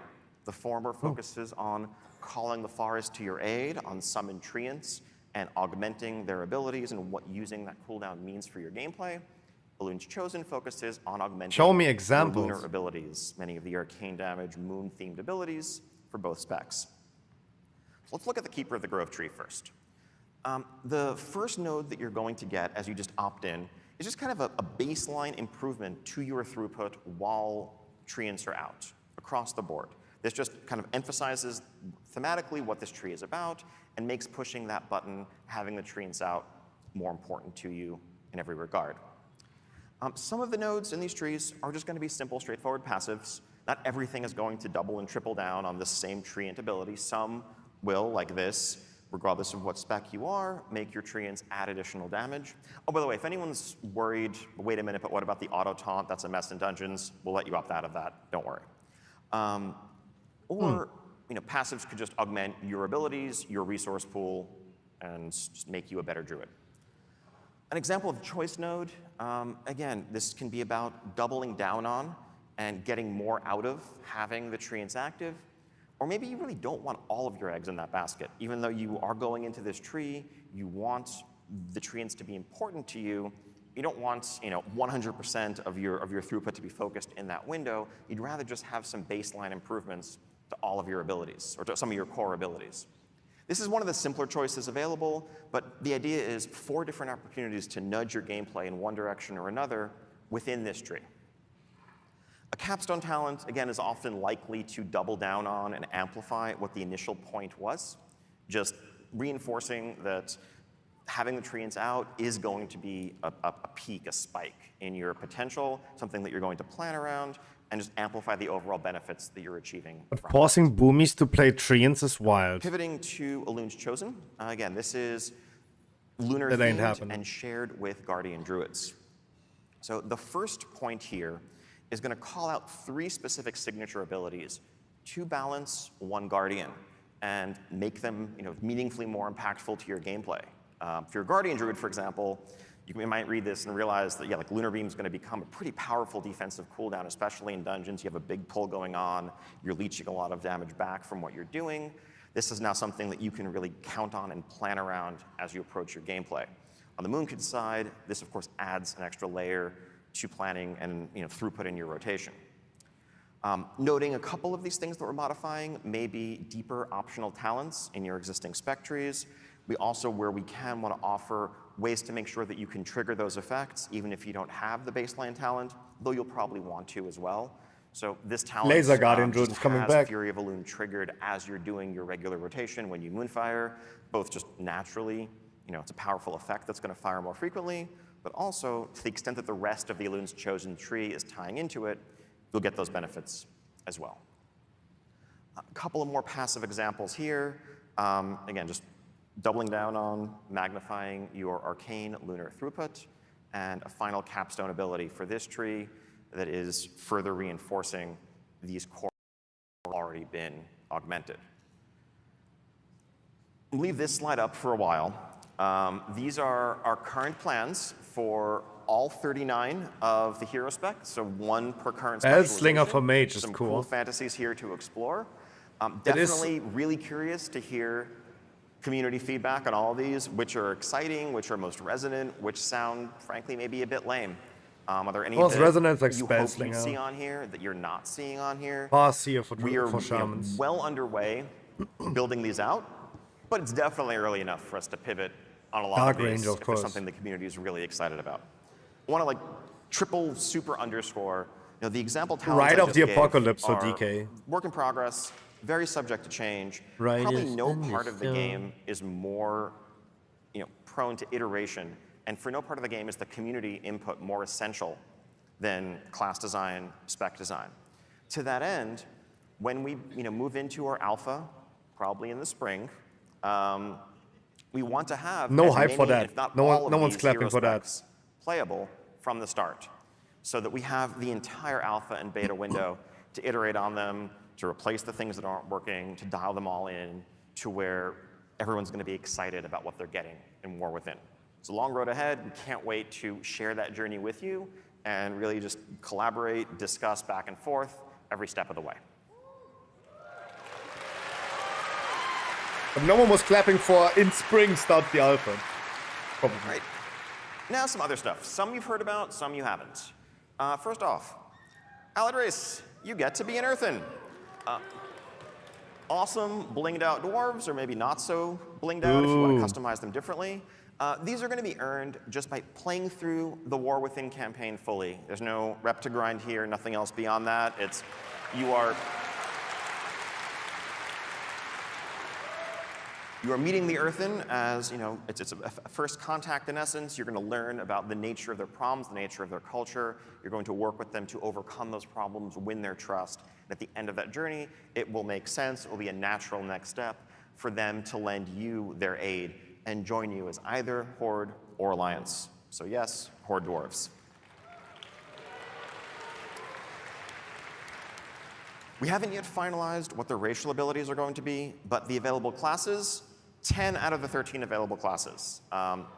Everything but Druid, Demon Hunter, and Evoker.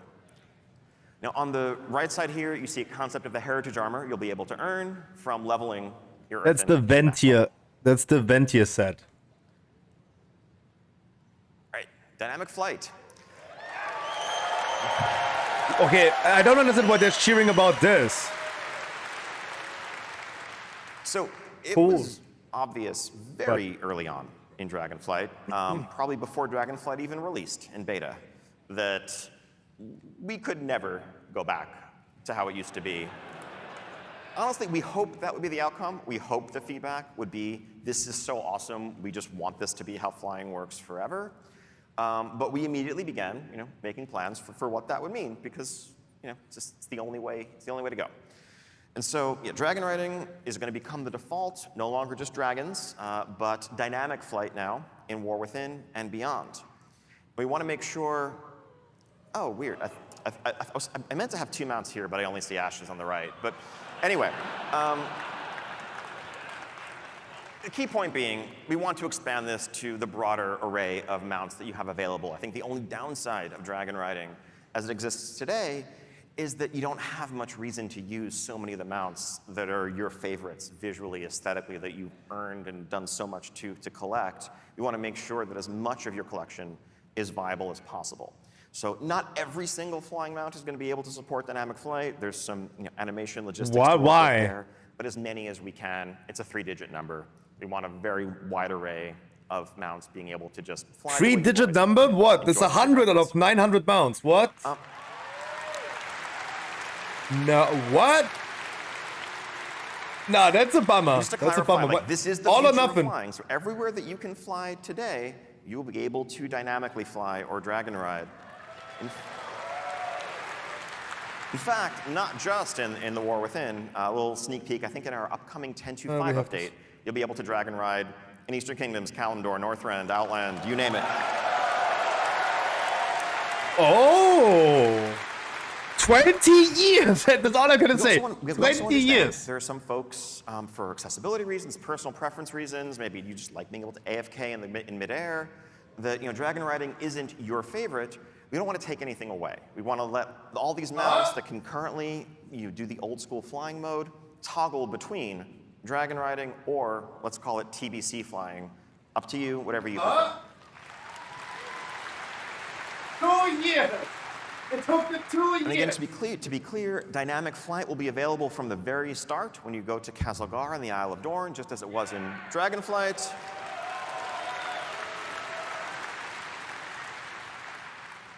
Old school TBC flying, Pathfinder style, will not be available right away, but it will be unlocked shortly after reaching max level with no reputation grind requirements. Just play through the campaign, explore the continents, then you can fly that way as well.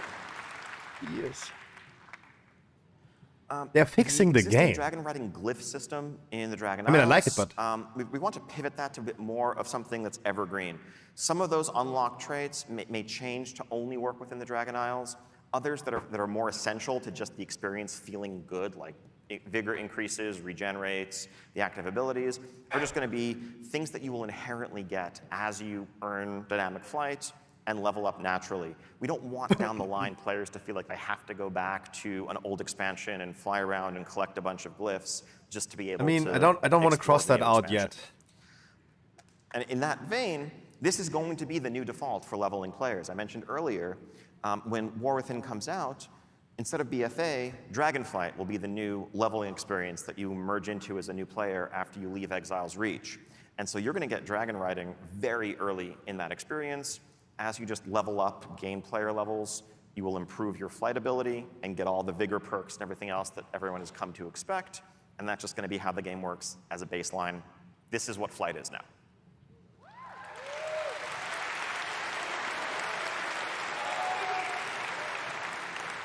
Don't worry, PvPers, we haven't forgot you. This is long overdue. We should have been doing this earlier. So there's a new battleground coming in War Within. It is a 10v10 map set in the Ringing Deeps. This is inspired by Silvershard Mines with a few twists. The Ringing Deeps are a place that's full of natural resources, that's very sort of thing that the Horn Alliance will be likely to skirmish over.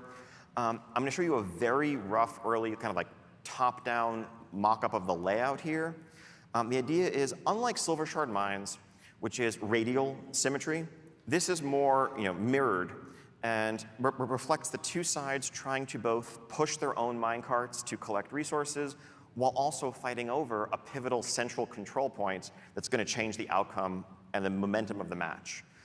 This is something that the team has actually been playtesting internally a bunch over the last couple of weeks, having a blast with. When we make battleground maps, we don't really artify them. We keep them really rough, which is why I don't have any good images to show just yet, because it really is all about the layout. There's no point making it look pretty if the spacing isn't correct, if the exact paths aren't correct. That's going to be the next step. Can't wait to get this in front of everybody to start testing in alpha and beyond. And this isn't just a one-off. And beyond We when wanna it's keep adding live? New battleground maps going forward. This is an essential part of the game. And I mentioned 10v10, but we are just about to undertake a little 8v8 solo queue RBG experiment in 10.2 in a week or two. So depending on how that goes, you may be experiencing this one 8v8 as well. So stay tuned. I think the Blitz Brawl is fine. Otherwise, we have a few ongoing interface updates that we're continuing to work on. In Dragonflight, Yeah. overhauled the HUD, the action bars, the unit frames, the baseline UI experience. We made it clear at the time that that was just the beginning. This is something we want to continue chipping away at, updating different pieces of the UI to be more streamlined, better reflective of the modern gameplay experience. So just a couple of examples here. So the spellbook, we are looking to modernize, update, actually make use of more than like a 1024 by 768 monitor resolution. Ideally, you're not going to have to flip through multiple pages to find some ability that's not on your action bars. Also, we're combining this with our talent screen. If you look at the tabs at the bottom, you have spec, talents, and spells all in one place. So it's kind of a one-stop shop for all the things that your character has available, rather than having two separate windows that you need to move between. That's going to be a large-ass spell book.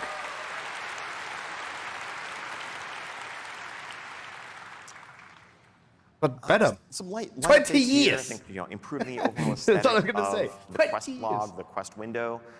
If this is harder to show off just in a single screenshot, but we are adding a bunch of filters to allow you to hide and show different objectives, to see more quests available at once, to filter your log for the things you care about most. We also have a full pass in progress on our quest iconography to make it easier to differentiate between daily and weekly quests and remove our reliance on just shades of color as much as we do, which really it is a color blindness issue for the range of quest bangs where the only difference is what color it is.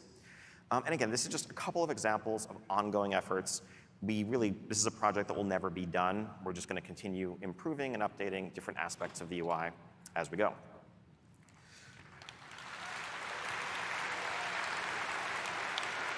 Yes. So this one basically speaks for itself. I've mentioned earlier, your warband is a cross-realm construct. Increasingly, so many of the activities that players engage in socially span multiple realms. You have a raid group, you have a Mythic Plus group that you run with, group that you PvP with, but you can't be in the same guild together, not any longer. That's a thing that will change when War Within comes out. Apply, recruit, server shouldn't matter when it comes to joining a guild, when it comes to being in a guild, when it comes to accessing the perks of being in a guild.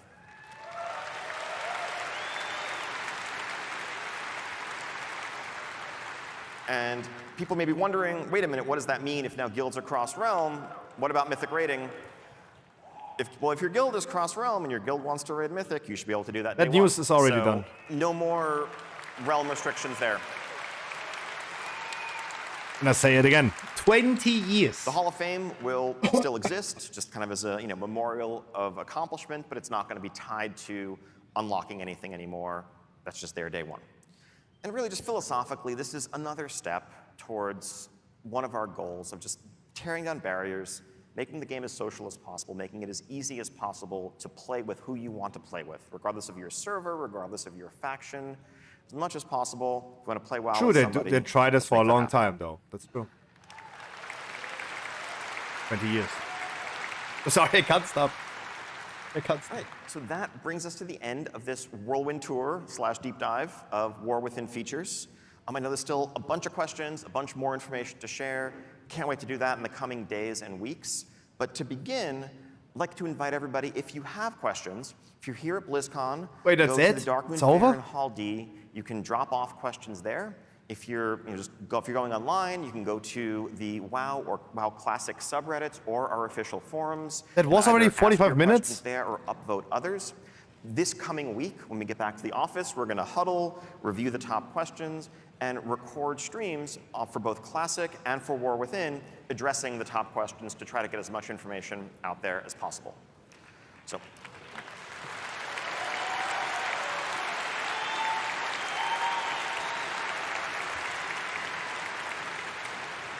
Once again, thank you so much for joining us. We are so excited to begin this journey together with you. No words about 10.2 or Dragonflight? Enjoy the rest of BlizzCon, enjoy the rest of the weekend. I love you all. I'm not a fan of, like, there's no information. Why did I even put anything about...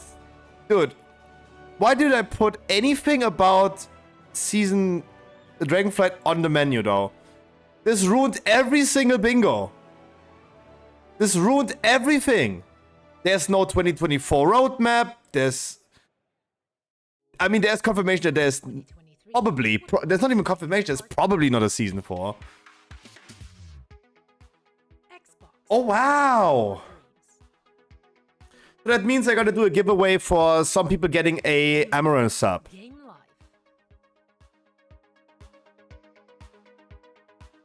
Oh my god. Damn. Damn. That's it? I feel like unfinished right now. Someone jerked me off but didn't let me finish. What the fuck? I don't know about you guys. I feel unfinished. I don't know. I liked what they were cooking. You tell me. You tell me. I really liked what they were cooking up, right? I really do.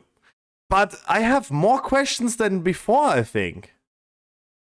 Cross-realm guilds. What about crafting orders? What about professions? So many open questions. I have more questions than before. I like what I saw, but I'm just feeling unfinished. I don't know. I feel just absolutely unfinished.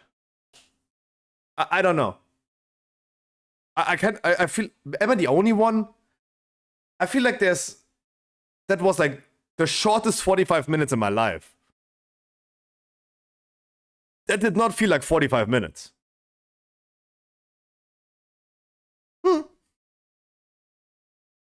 Hmm. Hmm. Hmm. Hmm. Then I gotta finish myself off then. Then I gotta finish myself off. I wish you guys a wonderful good night. I go to the toilet, I need to poop. McDonald's came in, McDonald's comes out. What goes around comes around. Guys, I see them all at 3 PM. We're gonna be talking about a lot of World of Warcraft tomorrow. Maybe they're gonna do some interviews as they did last night as well. I'm gonna be doing all the news on stormfate.com. If there's anything happening with news, guys, check out stormfate.com, please. I've been, during this 45 minutes, I've been posting news the whole time. I've been posting. Why are you gay? Why are you gay? I have been posting news the whole time. Guys, check out stormfate.com. Also for your Season 3 guides, raid guides as well and everything. Please check that out. I see you guys tomorrow at 3 PM. We're gonna continue with some videos and gonna be some gameplay tomorrow as well. I actually gotta poop, so I am out! Be right back with changing bikini. For that I stayed. Wow, Harkley, wow. Wow. Wow, wow, wow. Wow. Now I'm gonna post the sad emote. Wow. Wow. We hope you enjoyed your stay. It's good to have. Wait, you were sad after those 45 minutes? What? I mean, I was missing 10.2. We're gonna talk about tomorrow. But I agree, there's nothing for now. That's true. Seems like heaven ain't far Yeah, me too. 100%. That's why it's on the bingo, right? This completely cockblocked bingo, right? Yeah, I agree. I did not expect that. That's true. Bye, everyone.